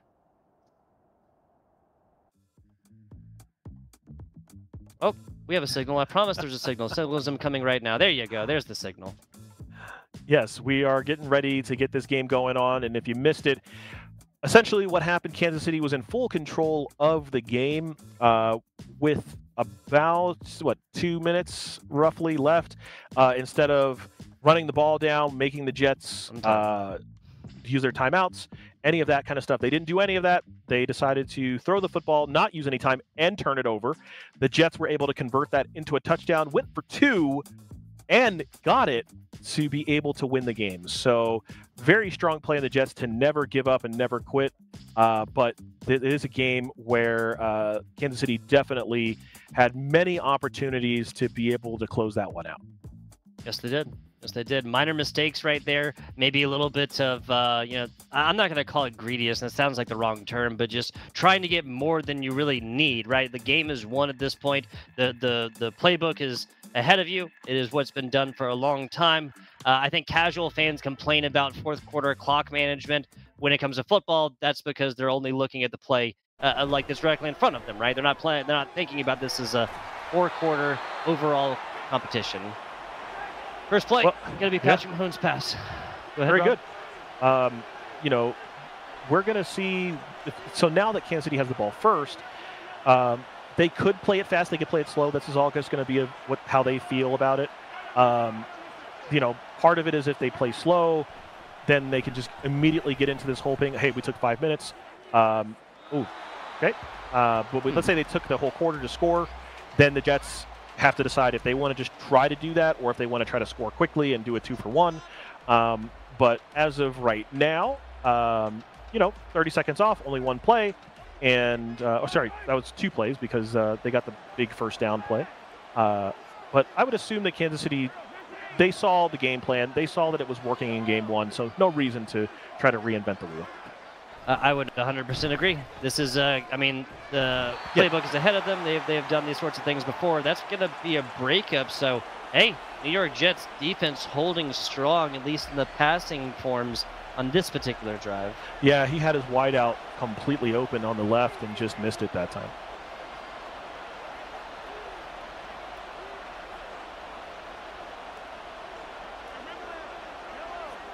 All right, now look at on the inside of this field. Yeah. Yeah, this is rough. So he's got 3 down linemen. So you're playing a 3-4. You've got 2 wide receivers on the left. I see Travis Kelce. This is definitely a play to Kelce. And there you go.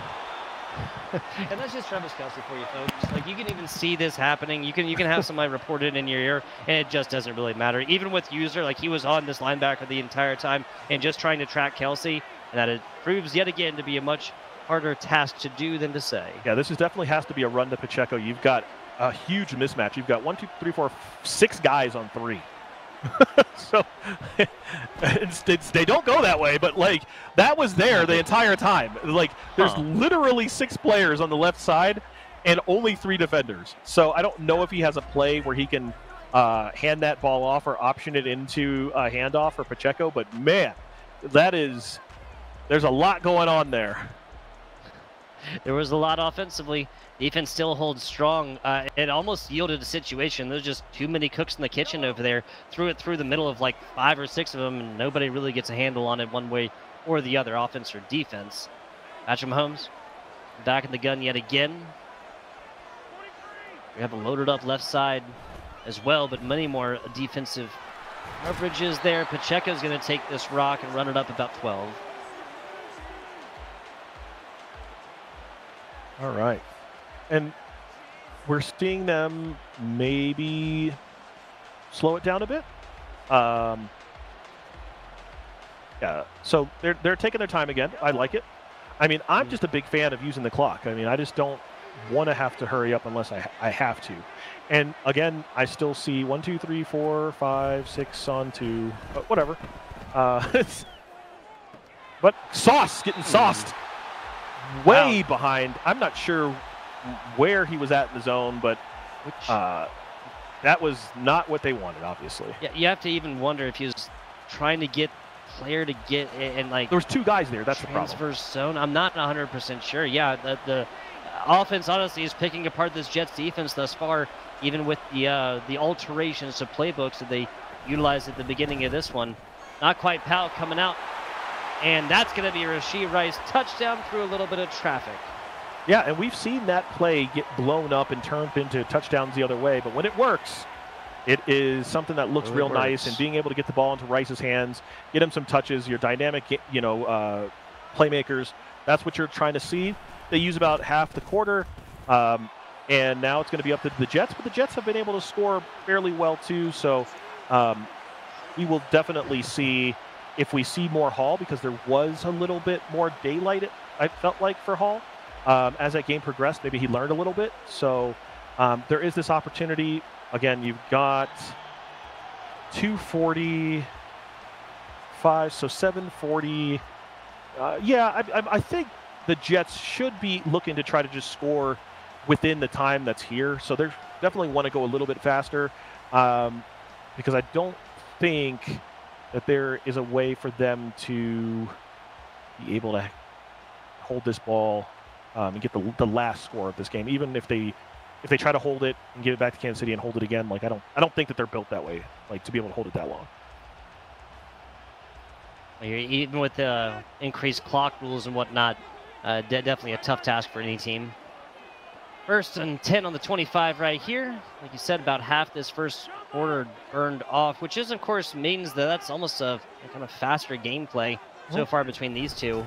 Full quarters, or basically full quarters, are not infrequently the amount of time they use for an entire scoring drive. And you mentioned, like, efficiency on drives. Well, until that interception last game, every single one of these drives ended in a touchdown, 2-point conversion or not. Rolling out to the right side right now, throws it kind of off, but is going to be able.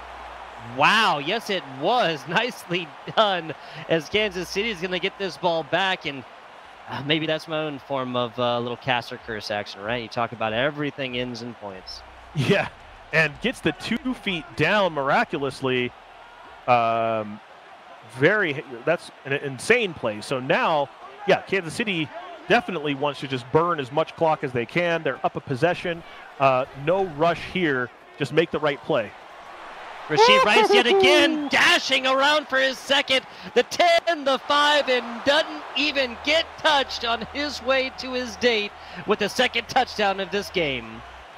Yeah, this is an amazing play. There was a blitz that came off the left-hand side, was able to get a wide receiver on the safety. The safety just completely blows the tackle, and now we're looking at a 14-point lead, and the Jets have a lot of work to do. It's still plenty of time. We've seen the Chiefs up multiple scores in multiple games and have blown it. So this is nowhere close to over. Being up 2 possessions is not the end of the world. It's just the beginning of the end of the world. It's just like, some meteors coming through the atmosphere. It's not complete. Gotcha. Number 18 takes this one in the end zone right here out to the 25. Like you're saying, in the world stuff, the best news here that they have gotten along with that news, yes, it's 2 scores, but there's still 2 minutes left in the first before we enter the second half, and obviously possession changes, gets kicked off. Rodgers to Hall right up the middle for about 9.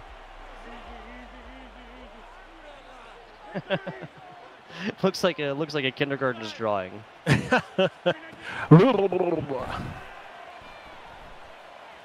it's hard. You've got that. What? I don't know where that was going. 83 was there. It might have been Conklin, not 100% sure, but that was no need to have thrown that one out. Even a couple of yards would have been necessary for the first down, and Zach Rock should definitely take what he can get at this point, down 14. Mm-hmm. Yeah, we got to get this first down, obviously. But I would assume that you would just run this. I mean, I see 3 down linemen. They are going to try to pinch. So you should have some room behind 77 and 83 to be able to get this 1 yard. And they'll go the other way with it. It's fine. Either way, it's the first down. And there's plenty of time. So you do have the crowd messing up your plays because they're excited. But you've got to be able to put some points up here. See how this goes. Steps back yet again. Short pass goes for Cobb right for about 5 right there. Again, short methodical drives, and this is actually going to be the first completion that Rodgers throws. Crazy. 1 for 3, 5 yards, and an INT.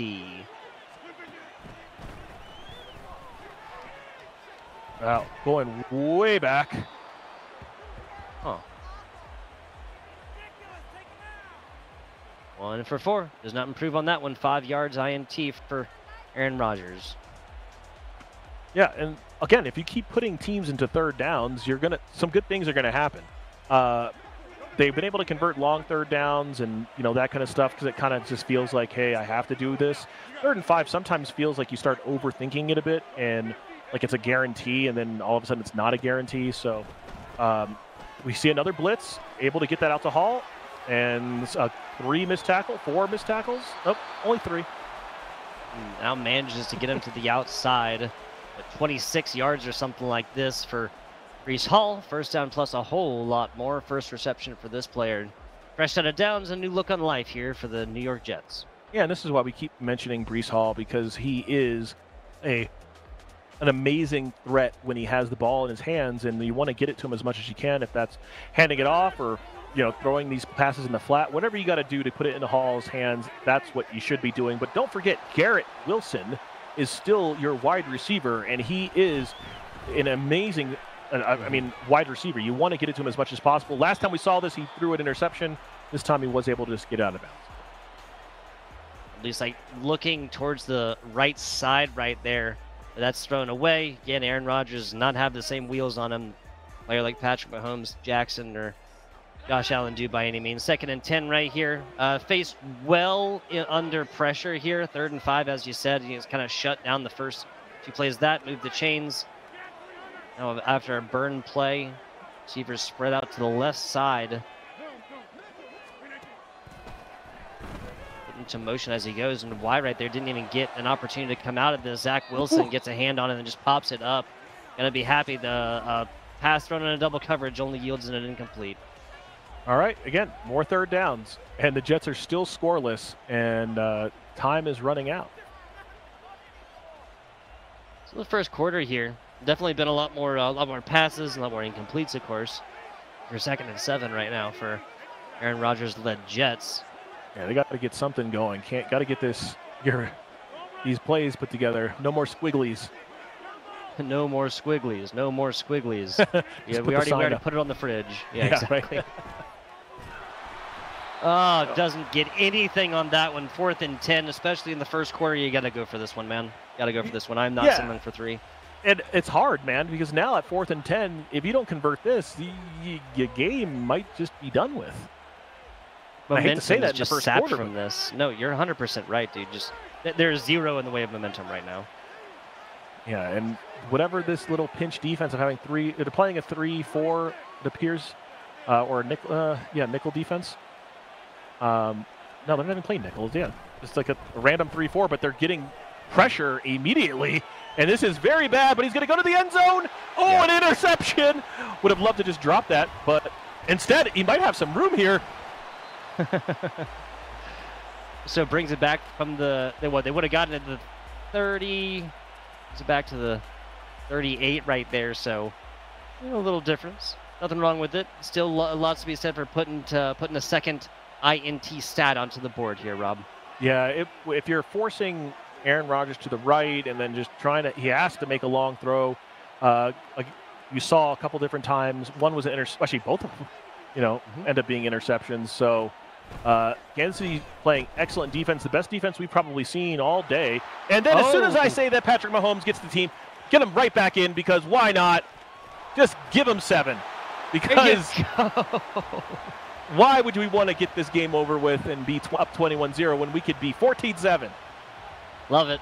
Love it. A back and forth first quarter it has been. Well, we come out of the most recent INT, we're thinking, man, Pat Mahomes, they stroll down for 20, put up 21 after the extra point. This game is looking like it's over. And just like that, Zach Rock has solidified his place back into this one early. It was not looking great for the Jets.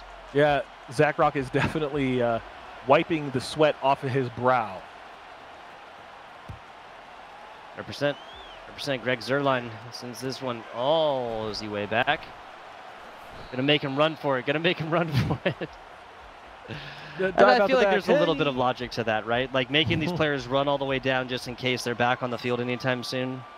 Just put a knee down at the last second to get the 25. Like logically, IRL, whatever you want to say, right?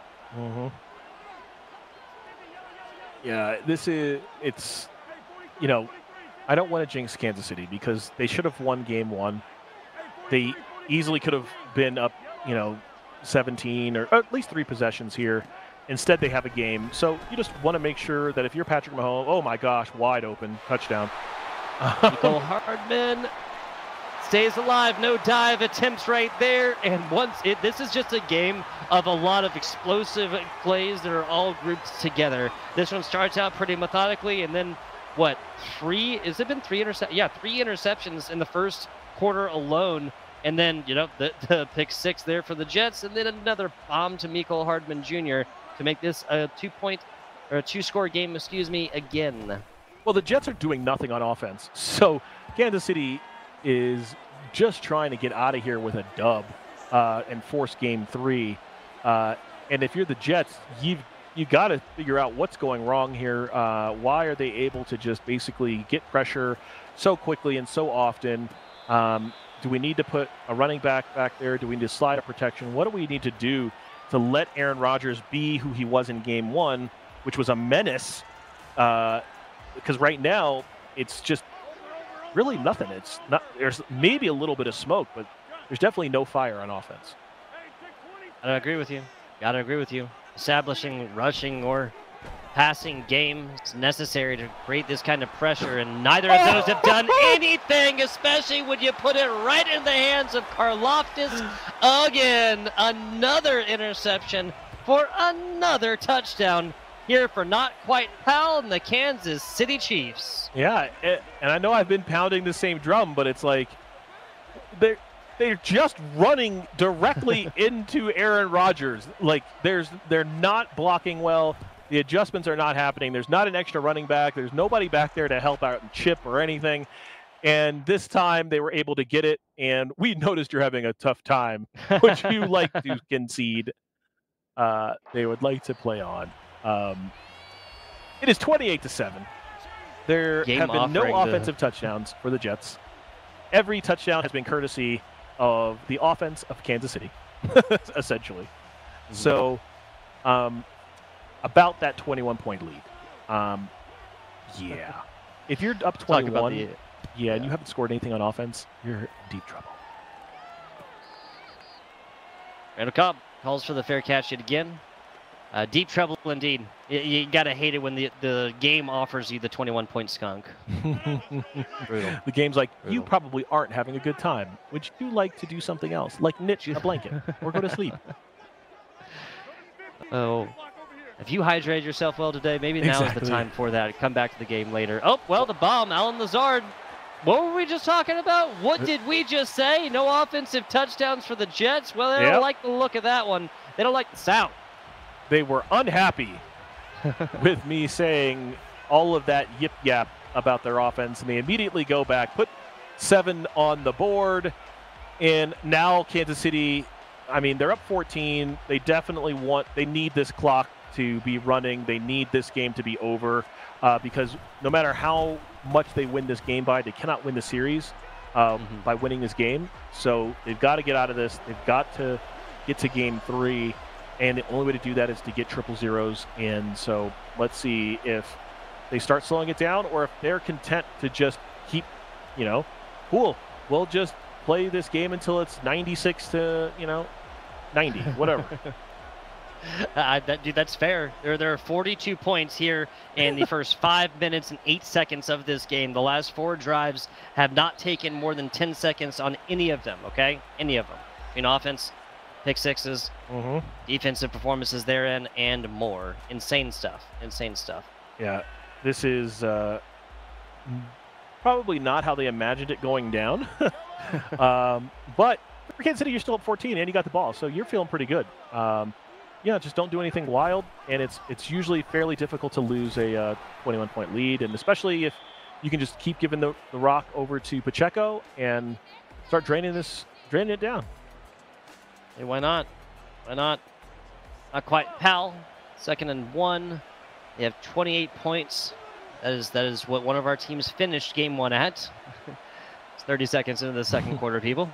Patrick Mahomes sits back with a bodyguard behind him. Pacheco now moved a little bit farther out. Even more of a bodyguard type role. I'll see a little bit off the line right here. Not much coverage coming in from the side, from the right, and Patrick Mahomes is covered up decently. Can't get that ball out to anyone. 3rd and 1 we go. Yeah, this is again. You have to change your plan, obviously, based on time, position, things like that. I just still have a hard time understanding. Well, I guess when you can do that. But I still have a hard time understanding when it's like 1 yard and you still line up 5 yards behind the line of scrimmage to try to get it, right? Like, just go get it. It's hard. It is hard to not get 1 yard when you give it to your big boys, but the clock is still running, and they need to just keep it running as much as they can. And that comes off the back of inside the field passes and, of course, primarily through rushes. I cannot agree with you more here. Obviously, the shotgun formation, a favorite of Madden players specifically, gives the little bit more wiggle room, a little bit of room to throw this ball on your RPOs even, but no RPO here. Just a straight-up run right up the middle for a single yard. Totally good. I mean, that's another 30 seconds that comes off the clock. And I would even consider running it again here, as long as you just let the clock go. I mean, this is essentially Kansas City fighting against the clock at this point. Yeah. They've already committed a couple defensive mistakes. They've already Jets have already shown that they can capitalize on those. Have a single offensive touchdown, single defensive touchdown as of right now. Just run the ball. Just pour this thing out the hourglass, man. Yeah, and the Jets can't really do much about it either, right? Like, Pacheco has been doing his thing. Speaking of Pacheco, and he just falls down perfect. Don't give them opportunities to strip it. Starting this from on good side of the field.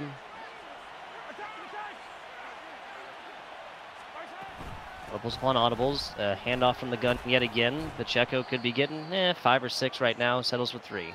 Yeah, but 3 yards a carry is perfectly fine. They still can put this ball in the air if they need to, but now we're sub 2 minutes in the second quarter. So, yeah, it's all coming according to plan now. Love it when a plan comes together. 2-minute warning, and it is all going according to plan right now for KC and not quite PAL.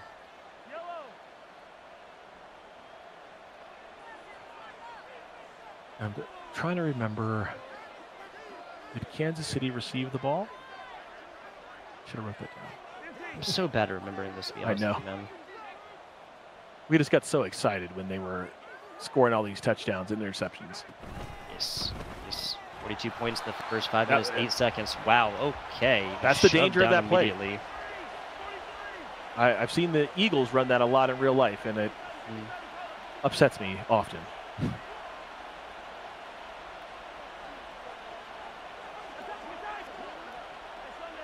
Audibles and audibles. Yeah, you got nobody covering deep on 3rd and 6. Okay. And immediately they are punished. Yep. Valdez Scantling has gotten to this position how many times so far? Don't count that high, people.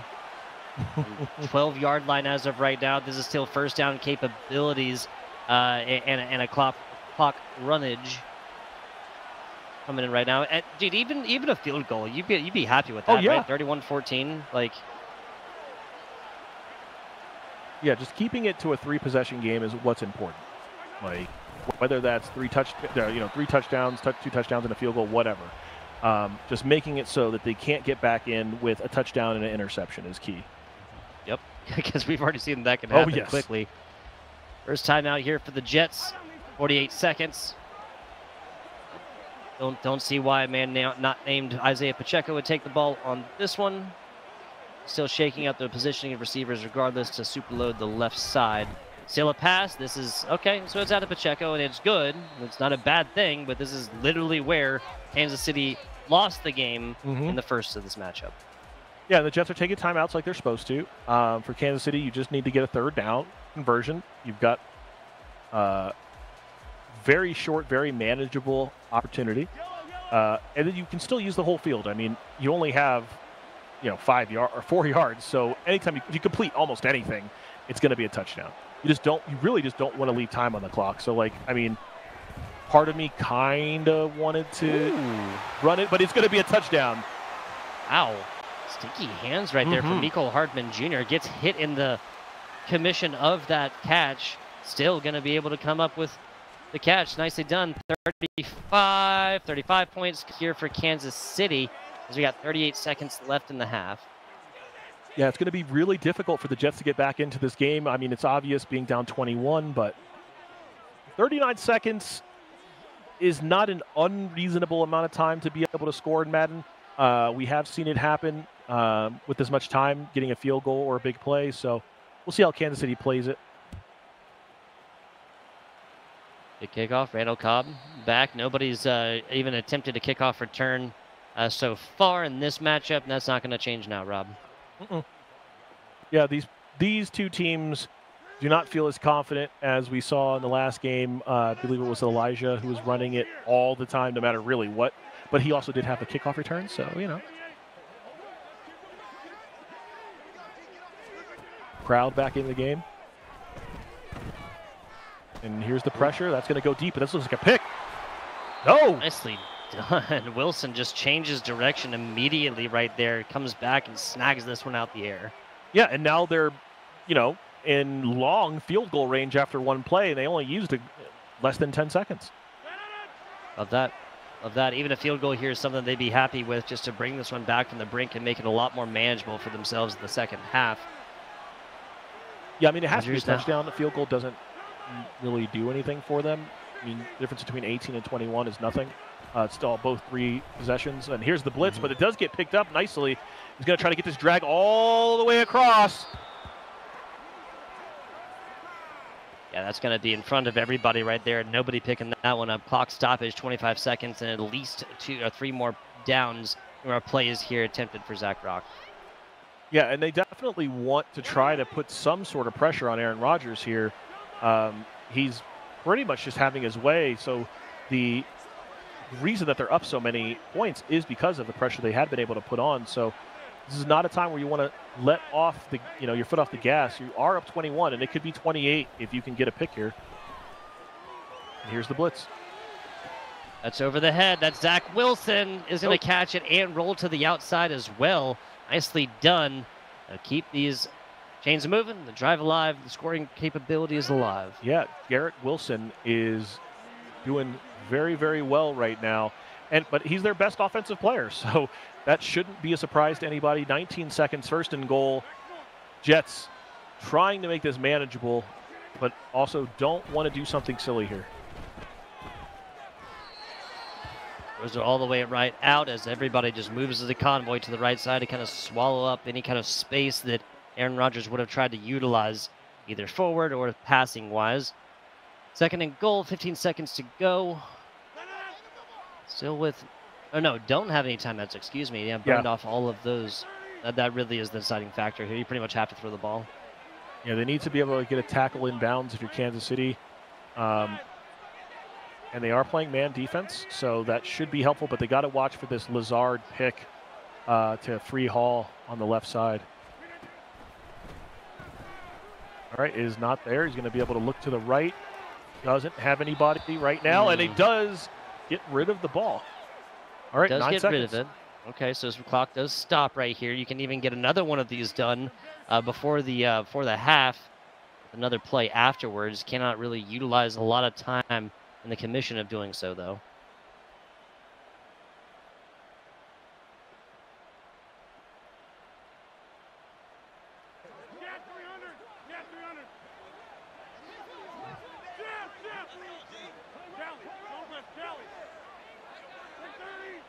I'm interested to see if they're going to run that back on the other side with Hall.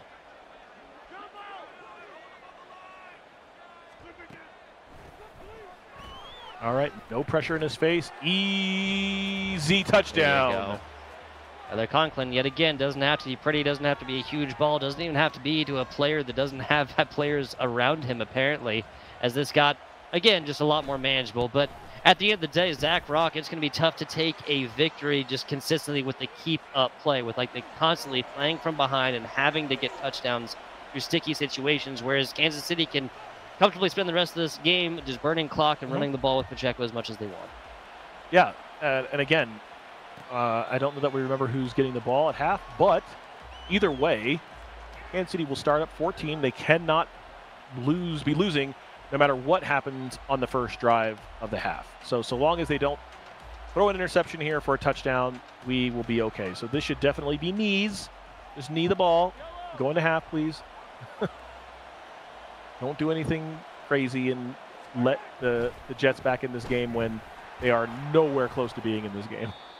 They're going to go for the rush instead here, and that will be the end of the game.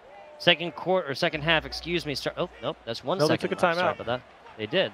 So, well, another opportunity here, one more long ball. I'm with you, dude. Like, frequently these Hail Marys are going to get picked off regardless. Do you even want to give the other team the opportunity to run it all the way back for 6? They're not going to throw it. They're definitely running it, but they should just kneel it. Like, there's no reason. Yeah. Oh, my God, they're throwing the ball. Lord. What is happening? Patrick Mahomes is all day. Okay, and just slides down right there. Now the half will be over. Taking risks when it's not really necessary here, you got to say. I mean, I think that's maybe part of the Madden, just the philosophy. When you're playing this game, there's no, like, punting. There's a lot of risk-taking. So I think maybe just to be good at this game, you just have to have that gambler mentality. You got to have that Brett Favre, gunslinger type bone in you. So, that's why you got to have offensive coordinators. Well, you got to have guys like me in your ear. I hear you. I hear you. I think the default can easily go towards just like that tunnel vision, that constant just play this play, get as many points as you possibly can, devil may care kind of attitude. But not quite, pal. We'll see if it turns around to bite them because of course Zach Rock is up in the series. Of course, there's half of a football game left and only 2 scores separating these 2 teams. But not quite, pal. Not exactly playing like they're gonna come back in this game. Wilson gets that out. Wow, no, I thought the ball actually came out, hit the ground. Not going to happen. That's what Garrett exactly Wilson's what it got looked strong like, hands, right? obviously. Yeah. Absolutely, absolutely. Ooh, very nice. And we've seen this. Lazard has been just open over and over and over again. Love to see it. Love to see it. 1-point game brought back from the brink. This was what, 28 to 7? Yeah. Like a 21-point lead. They had it. Yep. Yeah, and then that was the immediate pick for the touch. Or no, the pick 6 was the first touchdown here for the Jets. They followed that up with like a 1-play 85-yard bomb all the way down. And Zach Rock coming back in this one. And, okay, onside kick 30 seconds into the third quarter? Yeah. They're just concerned about Kansas City being able to run the clock, like this entire quarter out and score, because essentially the game's over at that point. So they're hoping that this will speed up, because they haven't been able to stop them either, right? So they're just hoping that this will speed it up, and maybe they get an interception or something to the effect. But they just want to keep this, a 1-possession game. If it turns into 2, fine, but they can score again, keep it 1, and hopefully Kansas City makes a mistake. But if you're Kansas City, you also know that you can run this ball into the ground. But I think there might be a little bit of pride here that's saying, we don't need it. We're just going to score touchdowns. We're just going to score touchdowns. That's exactly what is on the MO here for the Kansas City Chiefs. 1 play, 1 touchdown here. Start off the second half for the Kansas City Chiefs offense. Yeah, I mean, I hate to say it like this. It might get to the point where the Jets just have to start doing a bunch of 2-point conversions to try to make up for a whole possession. I mean, that's obviously really ridiculous because it's like you got to do 6 touchdowns or 7 touchdowns to make that actually work. But as of right now, they're not stopping Kansas City in any respect. So it is possible that you have to kind of start going for these 2-point conversions, and then depending on the clock, you have to end up, if you score 4 touchdowns and you get up 4 points from your 2-point conversions, you can then kick a field goal to save time. I don't know. There's a bunch of weird things, but they're still down 14. Yeah, 3 extra 2-point conversions, a field goal as well as 6-point. Yeah, that's farther math than seems necessary right now. That's going to be decently accurate, but just a little bit outside of the reach of the wide receiver right there. Big bomb, not connected right there, and New York Jets go to their second down. And this is also why 3 possessions is so important, because even when they score, they're still down. A bunch of bad things have to happen for you when you're up 21 for you to lose the game. Not just 1 or 2. It has to be 3 really bad things have to happen normally in order for you to lose the game, because obviously you're doing really well if you can be up 21 in the first place. But then, they also have to play perfect footballs, and we have not seen that yet. That was out of bounds. Yeah, they're going to be the out of bounds. Did not get the second foot inside, and Aaron Rodgers shakes his head as he heads back to the line. 3rd and 10 right now. Zach Rock's just trying to find a way in edgewise. Yeah, and the game is, as you can see, is going by a lot slower because there's not a lot of running, things like that. We still have 9 minutes left in this game. But they really want to get some more pressure on it. There we go. There's some pressure across the field. That is rule number 1. No, we don't do that. We don't throw it across our body across the field. And now Kansas City has a chance to turn the lights off here. And there is a concession. 3 possessions, too much. for most folks. Really did make it a game. It was a one-possession game at one point, but it's better. Okay, I did what I can do. Let's get into game 3, and let's see who's going to call this one. Yeah, just simply makes sense. Like coming out of the like first quarter, basically, and the game offers, the 21-point skunk. No, absolutely not. And then showed why they did that. Showed it like literally very next play, threw a bomb for a touchdown to bring that back from the brink 2-possession game. But it was just too much, too often there from not quite Pal. With the Kansas City Chiefs, it was just able to find points everywhere. Like they're finding lint in their pocket here, Rob. Seriously, yeah, 42 points for them, very beginning, and then just not enough sand in the hourglass, not enough time, not enough chronological resource to be able to come back from this one. A best of 3 now boiled down to essentially a one and done. Yeah, and Kansas City has shown in game 1 that they could have won that game. Game 2, obviously, they just did everything right. So the momentum is definitely going Kansas City's way. The Jets, a bunch of mistakes, and we're going to see if they can actually get those cleaned up for game 3. Jets, Kansas City. Who are these teams? We just got confirmed in the cans. We got Bills versus Bills coming up here in just a second. Categorical shakeups from both of these teams. I absolutely love it. Absolutely love it. Hey, it's game 3. Everything's on the table. Make sure you don't leave any stone unturned when you're trying to get that dub. So whatever it takes, we're about to see it all for game 3. And like, so not only is this like the new game, no player coming into advantage, both teams technically on match point or whatever you want to call it after the tying up factor right there, but now just completely categorically different teams, especially if you're the New York Jets. Oh, sorry, players backpedaled. They Caster debate, hate to see it. Not quite Pal going to go over to the Bills. Zach is now going to go over to the Chiefs. So Zach, who's playing on the Jets, now playing Chiefs, and not quite Pal, who's playing on the Chiefs, now playing on the Bills. All right. It's time to get it done. Again, one game, Bills Chiefs. We've seen it multiple times. It's going to be, what kind of defensives can you come up with? How can you get the turnovers? There's no punts. It's all about trying to get these interceptions, making big plays as the user. And we've seen the Chiefs so far being able to do that. But again, in this game, there are no rules. It's all out the window, different matchup, and it's time to just see who's going to take it home. There is one team with the Chiefs, of course, being represented in here, but not by the player who's playing them before. The Zach Rock now playing onto that one. So interesting stuff. Your point there about the interceptions, I want to hammer that one home, folks. We have seen, like, what I guess, again, the game rated it as a fumble, right? The pitch backwards, not a full-on interception because it wasn't a pass, yada, yada. It was an interception. There was one other fumble that was kind of like forced near the line of scrimmage as well. That was Patrick Mahomes in our previous matchup. Everything else, I think we've seen double-digit amount of interceptions today. I wrote down, one of our games earlier had 3, and then the second one, Cheviot Nick and Elijah, I believe, had 3 as well. If that's accurate, then we have seen double-digit amount of interceptions across our now 5 games of Madden so far. Yeah, that's the defense. It's, can we force our opponent to make a bad throw? And because obviously they're going to be playing with the best players, with the best offensive playbooks. They're going to score.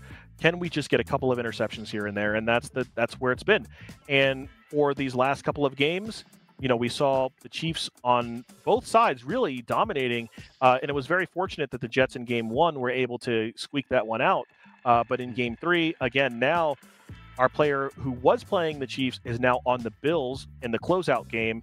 And our player that was on the Jets is now on the Chiefs. So game plans are going to be very different, but again, you can't get around the skill level of, not quite Pal being able to do all the things they've been able to do, which is essentially dominate for most of the game in both games. Yep. So it is no longer for not quite Pal. It is no longer Mahomes, Pacheco, the Allen, and Cook, James Cook, absolutely goated running back within his own right. It was not really utilized earlier by, I believe that was Elijah Freeman, opted to play that until the disconnect, we'll call it. 2nd and 2, solid little play to begin this off. Zach Rock starting with the Kansas City Chiefs off on their offense. So the Buffalo Bills will receive in the second half. I'm writing it down. All right. Thank you for making sure that you have our notes done so we'll know exactly what to expect. But Zach Rock starting with the football, and we're going to see if there's any mistakes, and if not quite Powell can take advantage.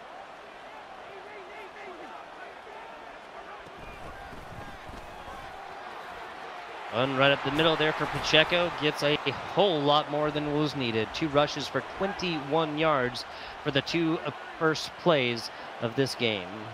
Yeah, and it just kind of makes me wonder why he wasn't playing the Chiefs before. Why doesn't everybody play the Chiefs all the time exclusively? Ooh, there's a nice blitz coming right up the middle, and is going to what? Okay. I was gonna say, dude, gets that off is just unfair. Patrick Mahomes is already a cheat code. That would be more proof. And the thing is that exact same situation, if that's Aaron Rodgers, it's a sack. So that's what I'm saying.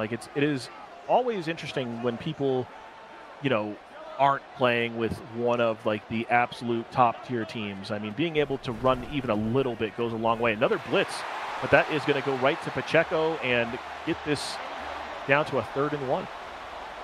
Which is marching on down the field right now. Basically hear the beat of the drums. Zach Rock, Kansas City Chiefs working their way on down here in ATL. Audibles upon audibles here. Rashee Rice and Kelsey are both moved to the middle. Pacheco carries this one yet again, and that's going to be for 3. Of course, that's enough. Yeah, I mean, Zach could take a play out of the playbook he's seen over the last couple of games, which is maybe I don't need to play that fast. Maybe I just let this be a 6-possession game. Both of you get the ball 6 times. That's it.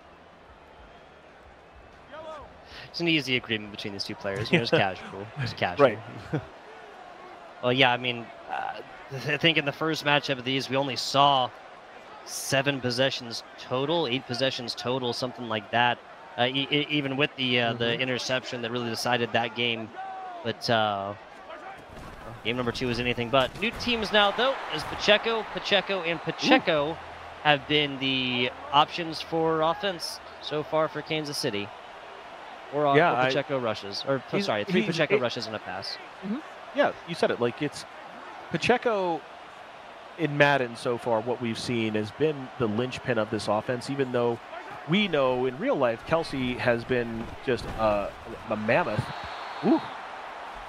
I mean, now, he also went back 13 yards to throw the football. Yes, he did.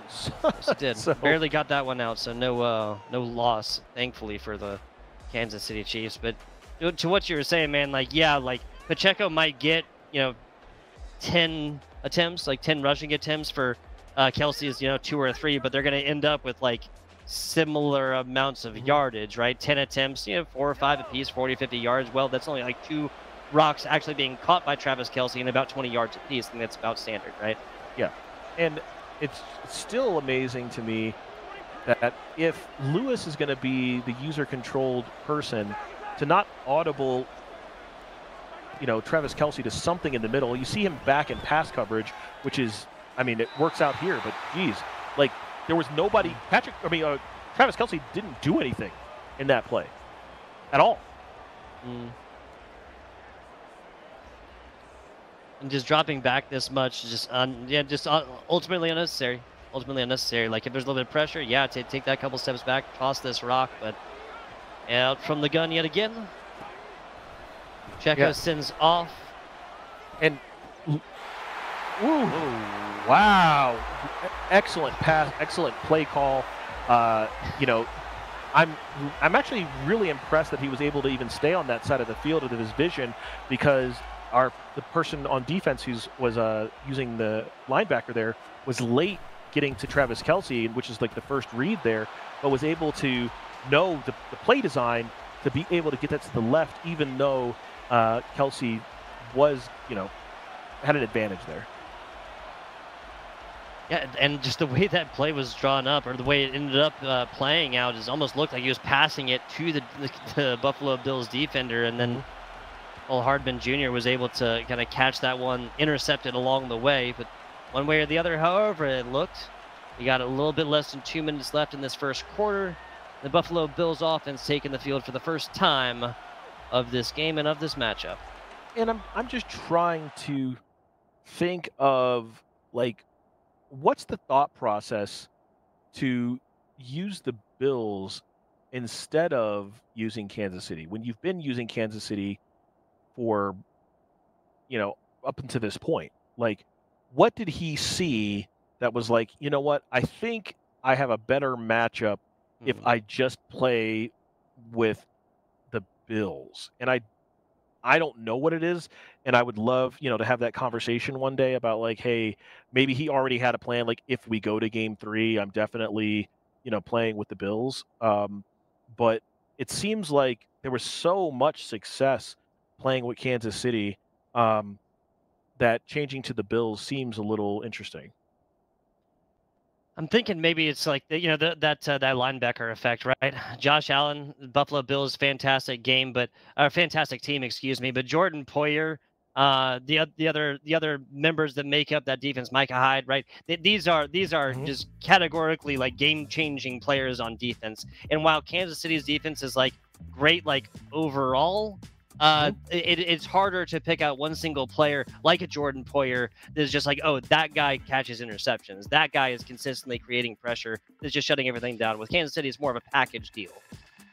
Yeah, I mean, it just, again, I know that you look at like Stephon Diggs. So Diggs, obviously, in the wide receiver department, going to be a much better wide receiver, but you have like downgrades at tight end by a lot. Like I think you have downgrades at quarterback. I think you have downgrades like at safe. Like there's just a bunch of different things. So I'm not sure if it's just like, hey, I just want to show him something different after showing him so much with Kansas City, and I think that's also a thing.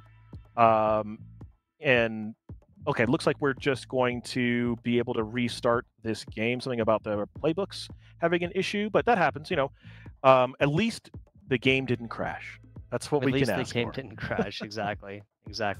If we continue to like draw the correlation between these two, or the differences between these two, agreed on the tight end, agreed in factors of the quarterback, right? Like Josh Allen can also get up and run on this one. Sure. He can also throw across his body, and he's also got decent receivers on the other side. But Gabe Davis, Stephon Diggs, comparing them to like your Rashid Rice, Marquez Valdez-Scantling, those are not comparisons. That is Buffalo Bills all day long. Then you take the L in the tight end position. Dawson Knox, fantastic, has been utilized by the Bills previously on the day and whatnot.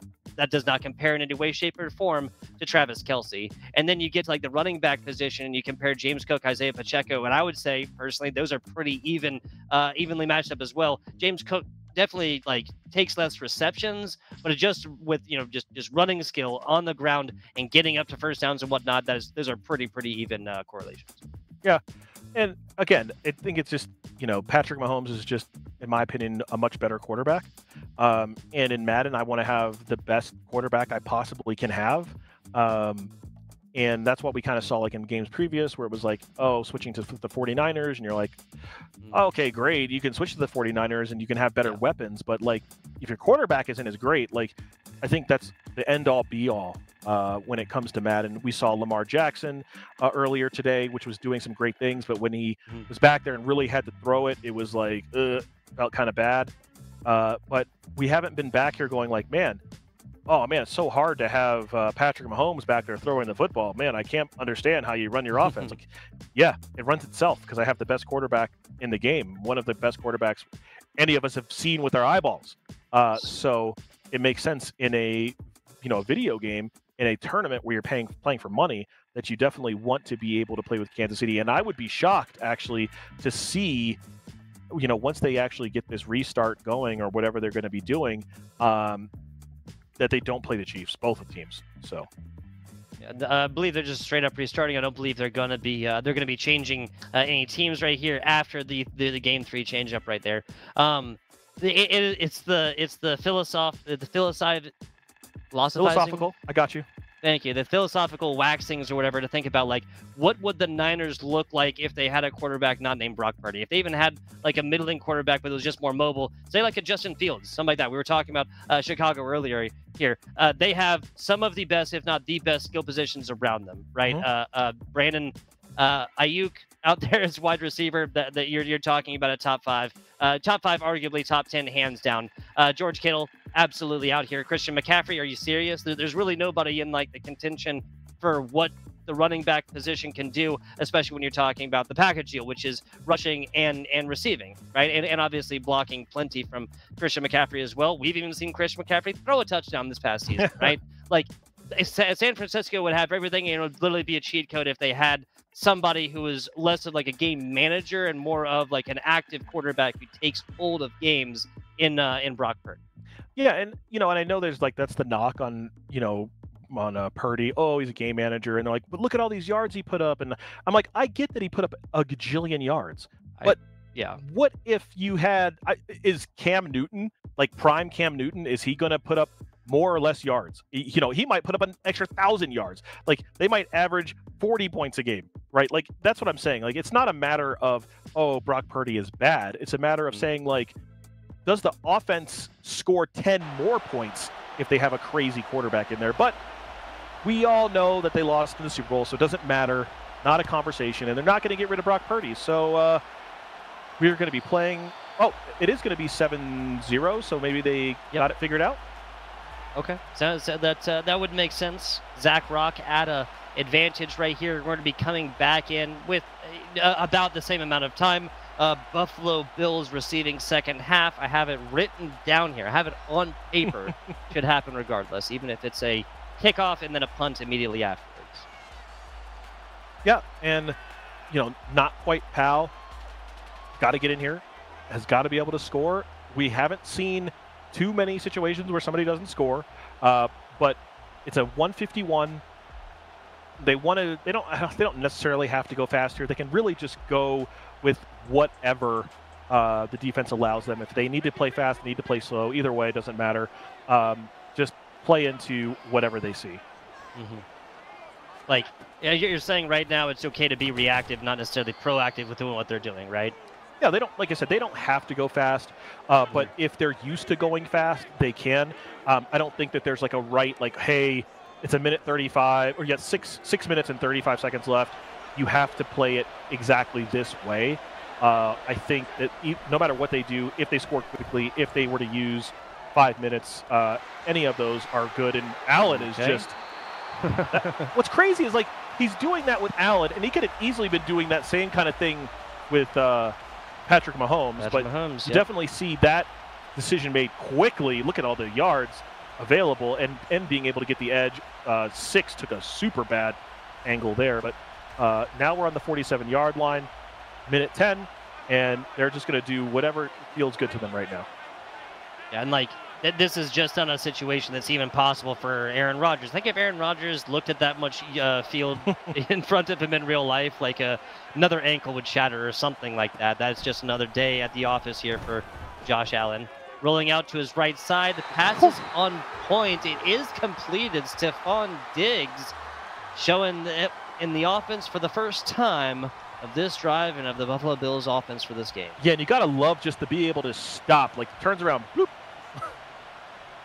Plant him 2 feet like a tree. Love it. See what blooms.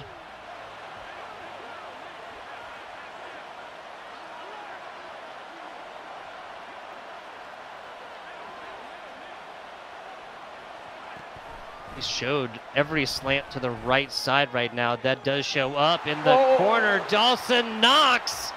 It seems like a recurring theme that every time we talk about how Dawson Knox may not be as good as another tight end in the same league, something like that happens. Yeah, that was some sort of catch. And, I mean, the throw, the catch, everything was great. And we've got 23 seconds left. So this is, now we get into a different situation because I think Kansas City would be best off to try to hold this ball for an entire quarter. You can hold 5:23 if you're running the football and you're taking all the clock. You can hold this for basically the last opportunity to score. The worst thing would be to score super duper quickly or turn the ball over, obviously. Yeah, the tight game right here. I am in Zach Rock's head if he's thinking about what should I do here on offense. They threw a lot of things together, and a lot of it stuck against that wall earlier.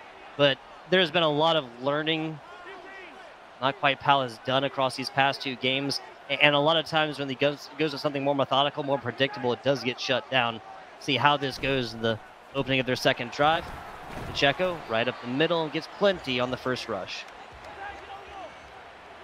Yeah, I mean, 2nd and 2, that's really, it's a beautiful thing. You can now take this out, run this down to get to the second quarter. Yeah, and I think they're thinking the same thing I'm saying is, look, okay, we can definitely run out 5 minutes. You know, we can run out 4:45 or something to that effect, and be able to go into the second half leading this game. So, 2nd and 2, easily convertible. I would assume that this would be another run to try to get the first down and be able to start milking this clock correctly.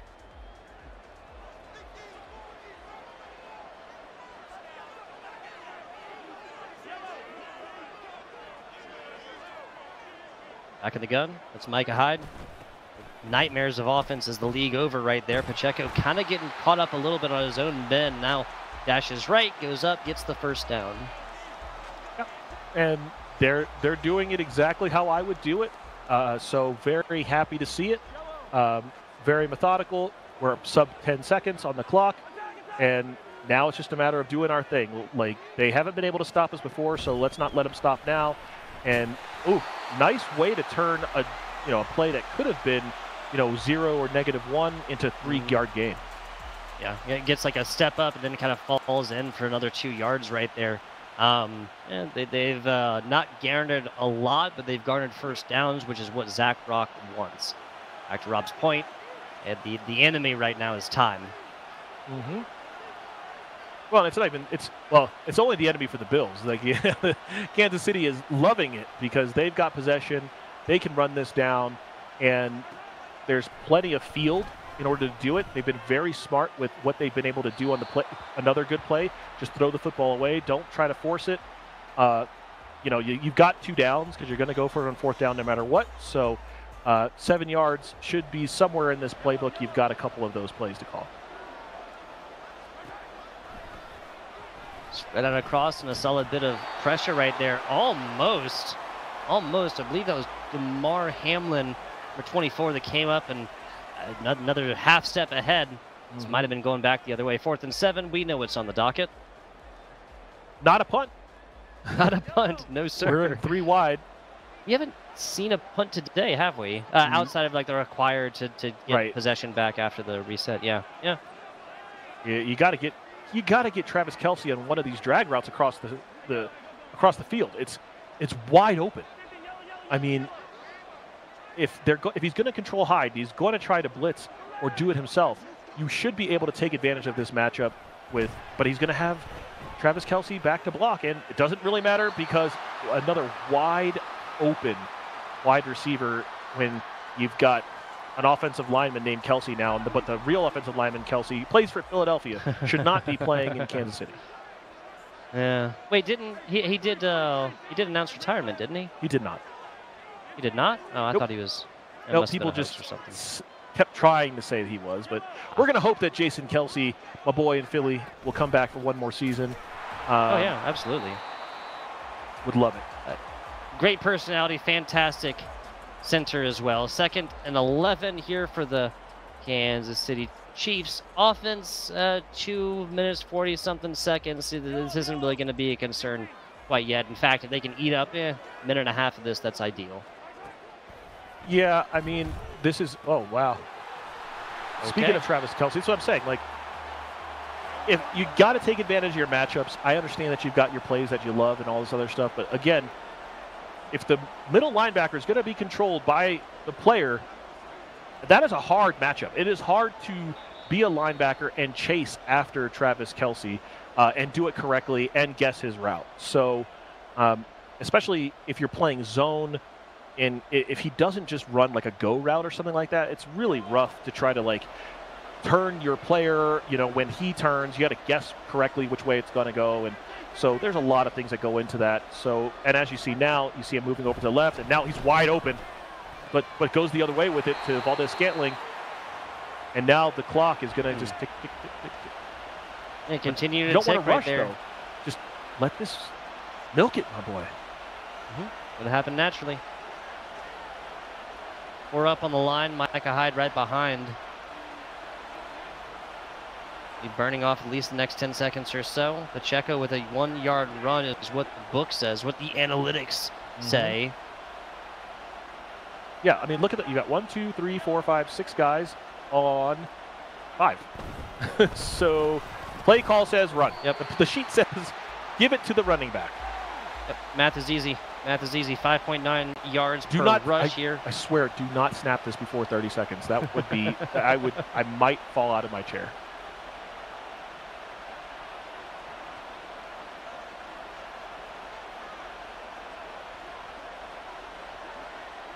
Yeah, and I would love to see, you know, okay, he's going to do it anyway. I was going to say, I would love to see some motion. So, and immediately changes the play around 10 seconds. And now we would see a run play, I would assume, going back towards, yep, and there it is. Does get stopped, but that's okay. Stopping the timeout there, 34 seconds to go. Clock no running here, 6 yards out.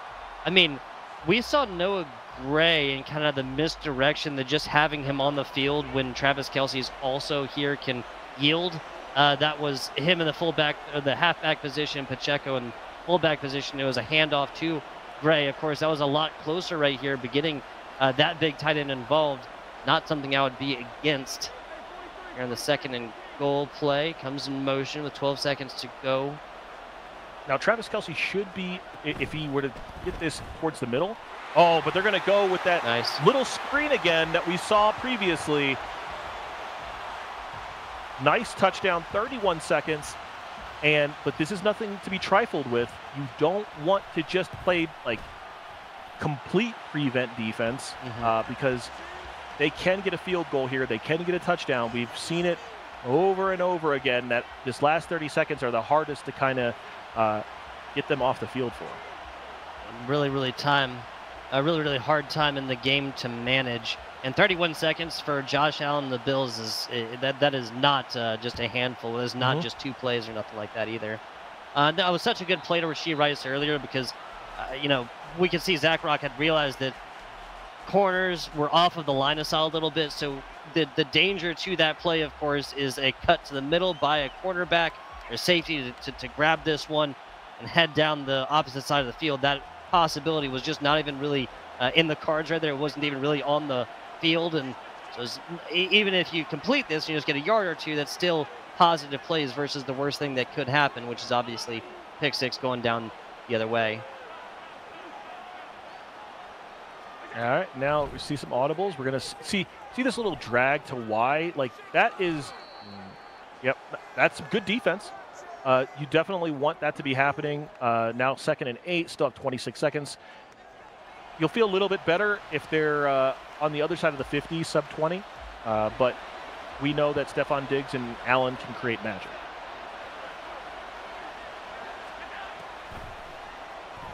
And you see Reed, like, as soon as the snap comes, just immediately just running backwards. That is what you want. Like, you could have, if Jared Allen just does these kind of runs over and over again, great. You're not scoring a touchdown that way. So, and also just bringing this pressure off of the line as well. Like, as soon as you see Hyde turn tail up that way, now, well, there's a lot less pressure on me as the quarterback, on my offensive line. They are running a zone here, which is really, like, kind of odd because it's going to, well, there's another run. Sure, 15 seconds, you're on the other side of the 50. So we are feeling okay, but with 1 timeout, I would still maybe try to look towards the middle of the field, try to get some kind of ability to maybe throw to the end zone and then have a field goal as a backup. Yeah, like a pitch to the middle, use your last timeout, and then really utilize that last 12 seconds or 11 seconds or so that'd be left on the clock to push it to the outside, at least incomplete pass to stop clock and whatnot. Everybody kind of working their way to the outside, and that barely gets beautiful. 10 seconds left, 1 timeout, and I will give some praise to the defense there. Was able to pick up Shakir going across and then came off of his guy to guard the other side of the field, so which gave enough time for the defensive line to get into Josh Allen's face. So great defense on Kansas City's part. See if they're able to remain that brick wall imitation here for the defense they have shown so far. Only one touchdown allowed in the first half of this game thus far. Triple loaded left side right here as Cook is even sent out to receiver duties. Allen's got 5 in the front and none in the back, and they're going to be doing a great job of doing that. Shakir, good accuracy, and that is a catch. There you go. Maybe 2 plays left right here with a quick shot to the outside. Yeah, definitely only 1 play. Just every single play they've run, none of them has been a quick slant at all. So whatever they call here, it's got to go to the end zone. They just haven't shown yet the capability to throw like something short. So, I mean, Cook is there. So, I mean, that Cook just got option to a go. But, yeah, this is definitely going to be the last play. Ooh, but he's got some pressure. So, 1 second. Nicely done. Nicely done. Well managed on the time right here. One more. Do you go for the 59-yarder? Do you go for guaranteed points or try and go for the big 42-yard bomb? I'm liking this as well. Just go for the guaranteed 3. 49-yard single pass. 42 yards. All right, so we're going to be, what, from 59?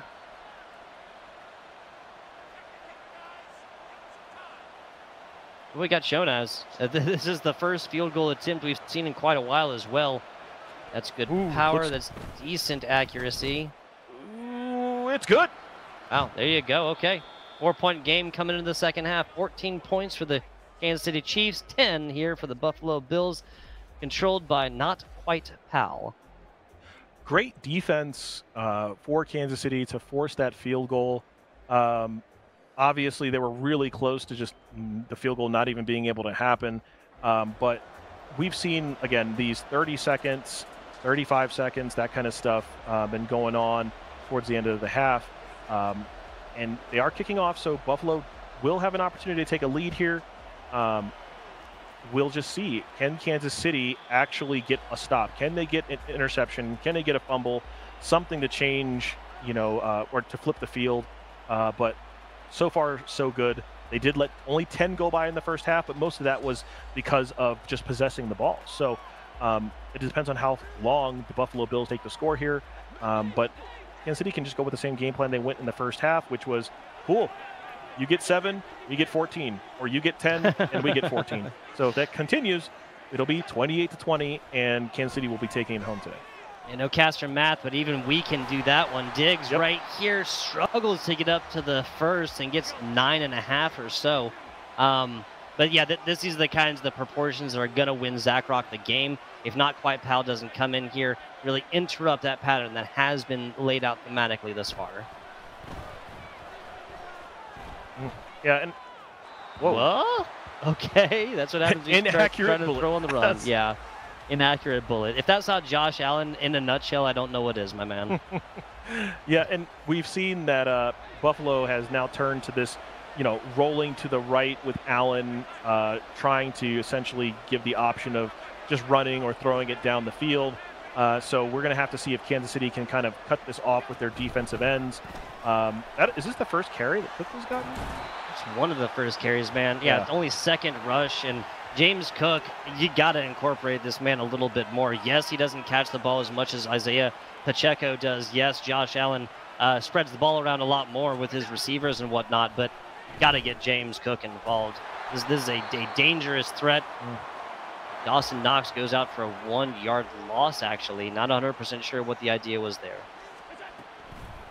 Well, Reed is doing a halfway decent job.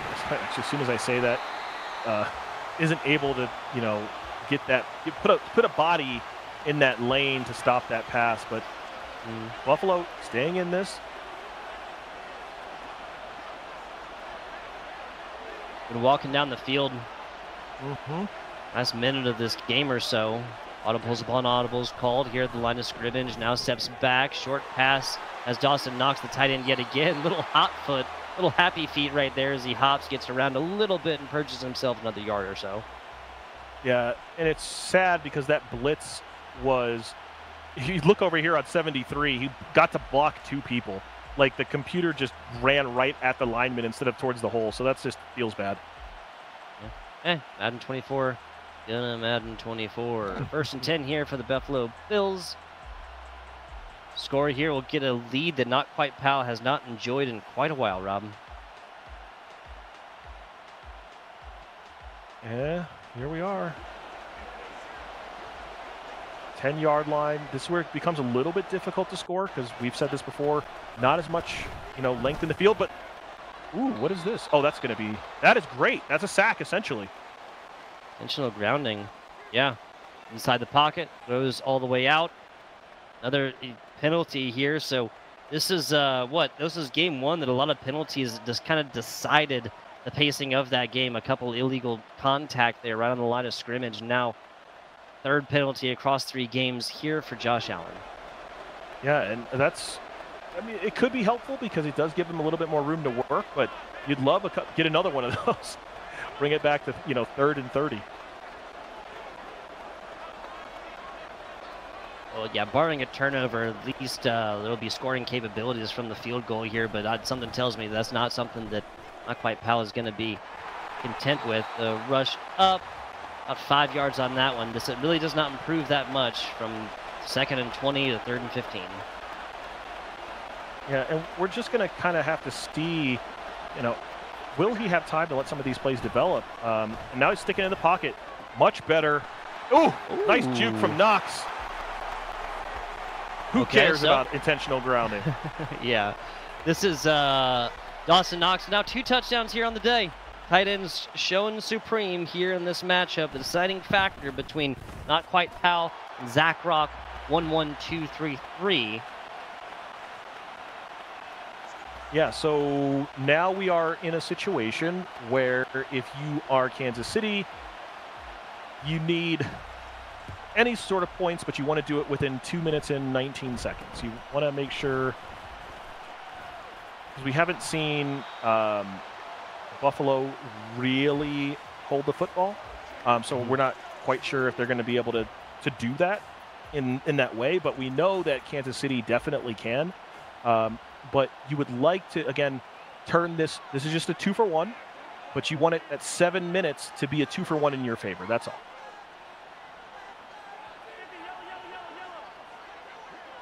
A field goal would do it on that ratio as well, the 2-for-1, Rob. This one goes out. Valdez-Scantling gets a bomb put right into his hands. A little bit of contact at the end. Going to yield a no catch there.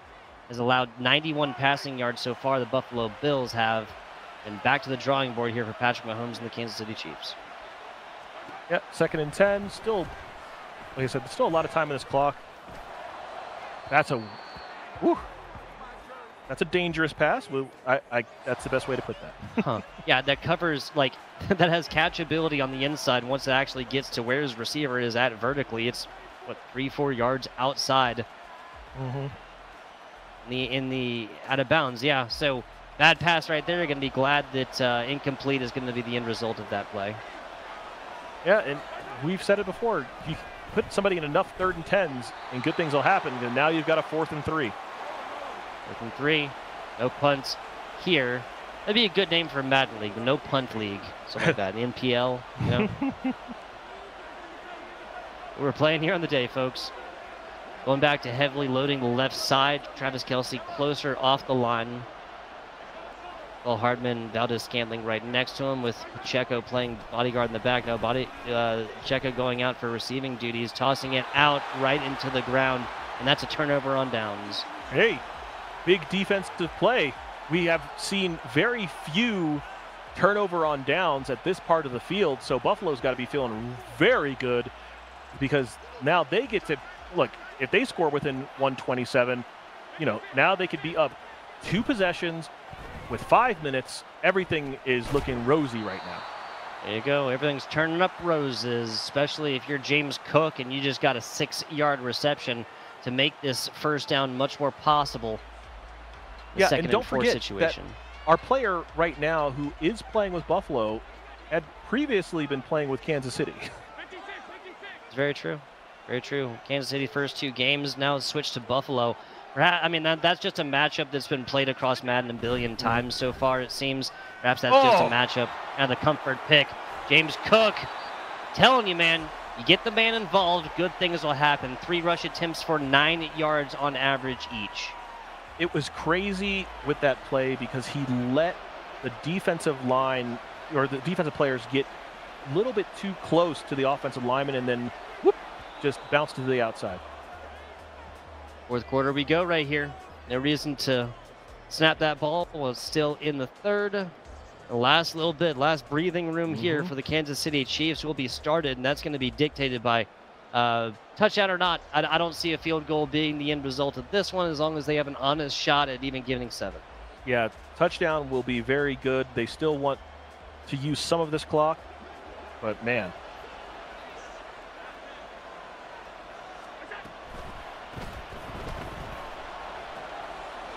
Okay, kind of a backwards pass to Stephon Diggs, but he's going to be the one that actually gets out. Counts as a rush right there, right? Because it's technically the backward pass. Love it. Wonky stat, whatever. It works.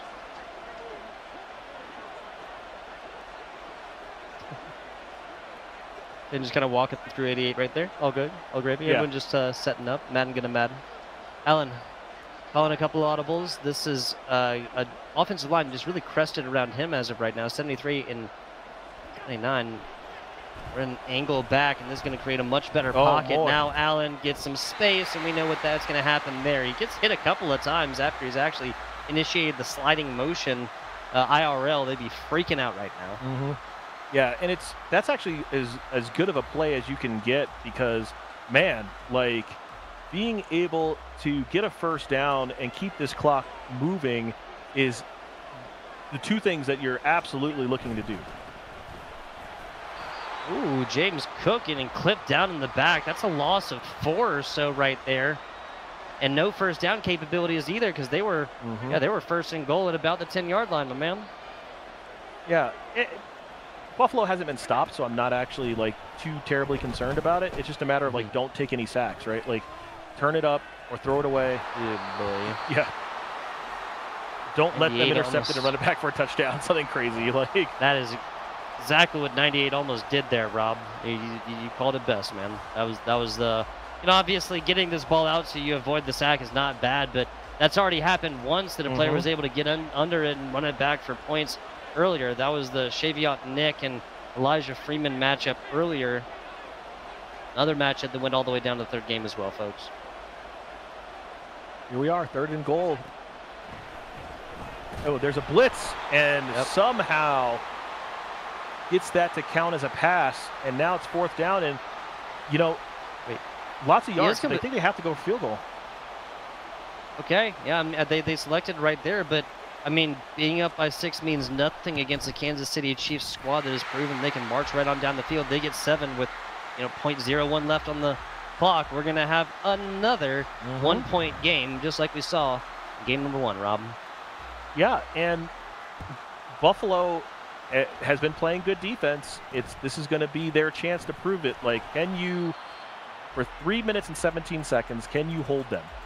Or B, can you convince them to score in 1 minute? Like, hey guys, just take 60 seconds. You got it. It's okay. Honestly, that wouldn't be a terrible thing. I mean, like you said, it wouldn't be bad for Buffalo. I think just running the rock is going to be the name of the game here for Kansas City. Isaiah Pacheco brings it up to about 12 yards up, first down and more.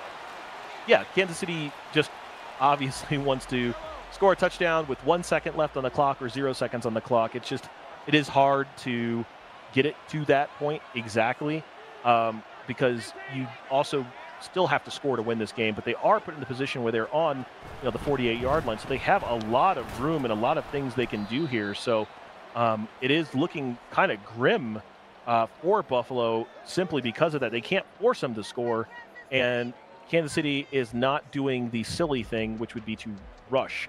They can just take their sweet time and just make sure, though, that they're the only team that gets to win this game, and that it's going to be on this drive.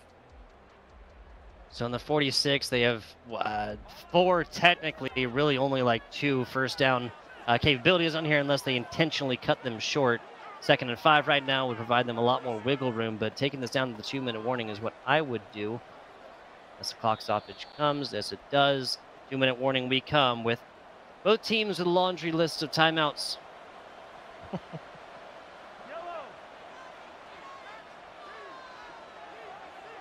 Yeah, and we haven't had any interceptions this game, if I'm not mistaken. I don't think so. No, we've had a single turnover on downs, Rob, which Yeah. is definitely going to be impactful within the game. But no interceptions, no fumbles. What a beautiful move back to the inside. Just falls over, lets this clock continue to run.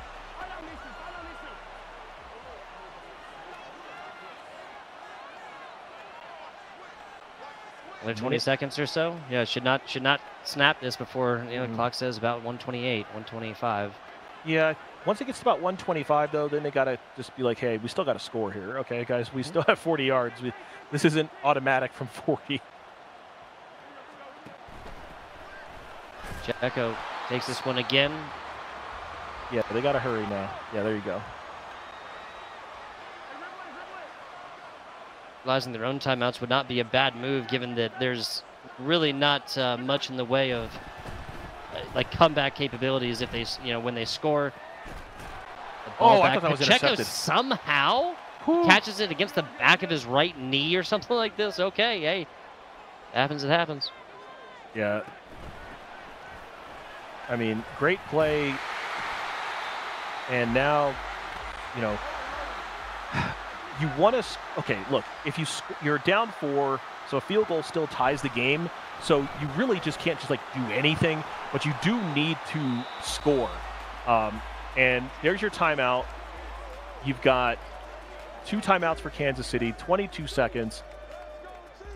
Essentially, you want to run one more time to get it sub 20 seconds, and then just 4 shots at the end zone. And do it with the timeouts as well. If of those 4, at least 1 incomplete, that is 3 clock stoppages. Yeah, math is adding up there, Rob. See if they can get the equation that they so choose. This math homework ends in a W here for Zach Rock. That's going to be the first down. That's going to be the second timeout for Kansas City. Right. And 22 devolves into 17, but a first and down is really the operating equation here. Yeah, and you've got lots of plays that can gain you 13, and you still have 1 timeout, so you can go to the middle. You're not just DOA if you get tackled or sacked. So obviously, getting sacked is not great, but you have everything is at your disposal. You can score right now and still feel good about it because it's only going to be 15 seconds left, and that's interior. Oh, hit him. Oh. Travis Kelce almost coming up with the game-winning play again. Not going to happen here. 2nd and 10 with only a second or 2 burned off of our game clock. Great defense by Buffalo. This is their last stand.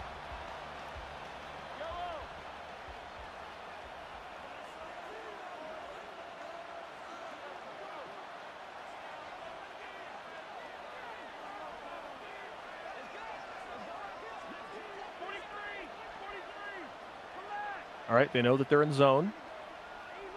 So I would assume they're going to audible Kelce, but every time I think that, oh, no, they did audible. He's got to go. He's to the left, but they're going to go back to the right, but there's an interception. Oh, no.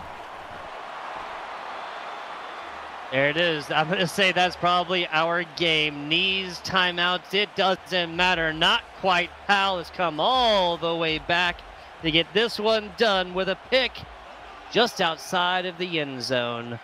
Not quite. Powell has purchased this all the way through. Love it. There's the knee. Call a timeout if you want. It does not matter. A back and forth match that goes all the way down to the wire. It was a 1-point game earlier. Game 2 was a little bit of a different story. Game 3 comes down to a single possession yet again. A single score there. 20-14 will be our final here for Not Quite Powell.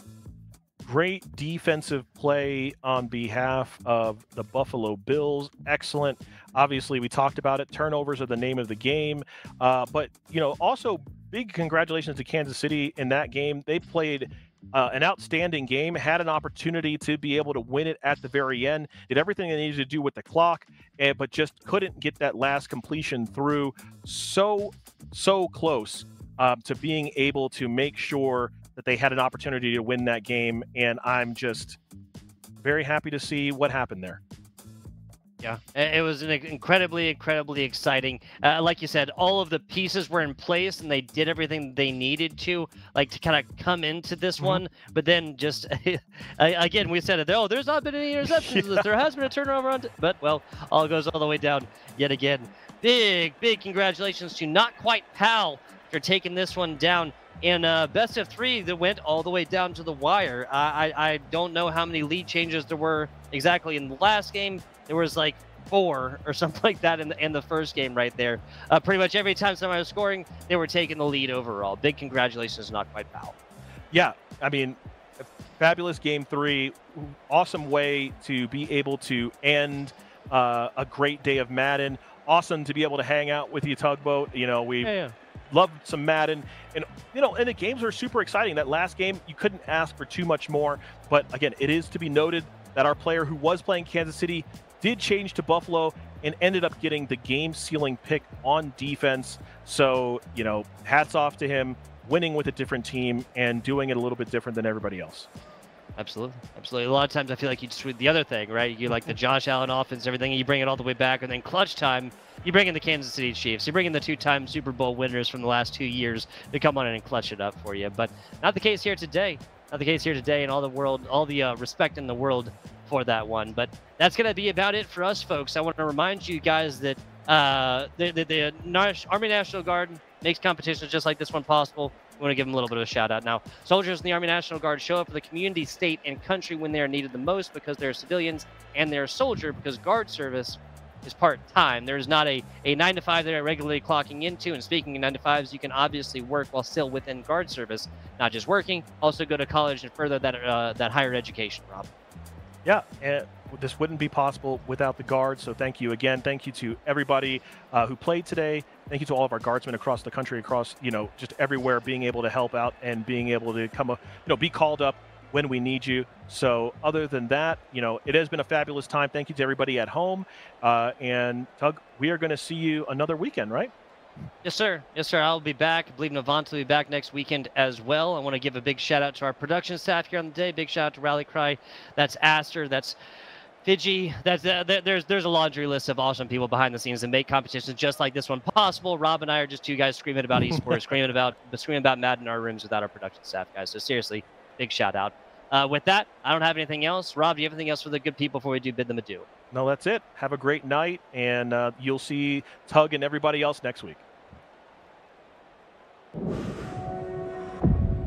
We get how uncertain the future is. We've come of age in a complex world, face to face with problems we didn't create. So what's going to happen next?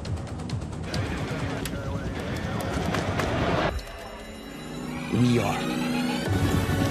Because our future is the future. The life we have chosen has prepared us for this. So we're going to build bridges and hospitals in a day. We're going to save families from disasters and feed those left in the cold. We're going to do all this and more because we have an appointment with destiny. We invite you to join us. The next greatest generation is now.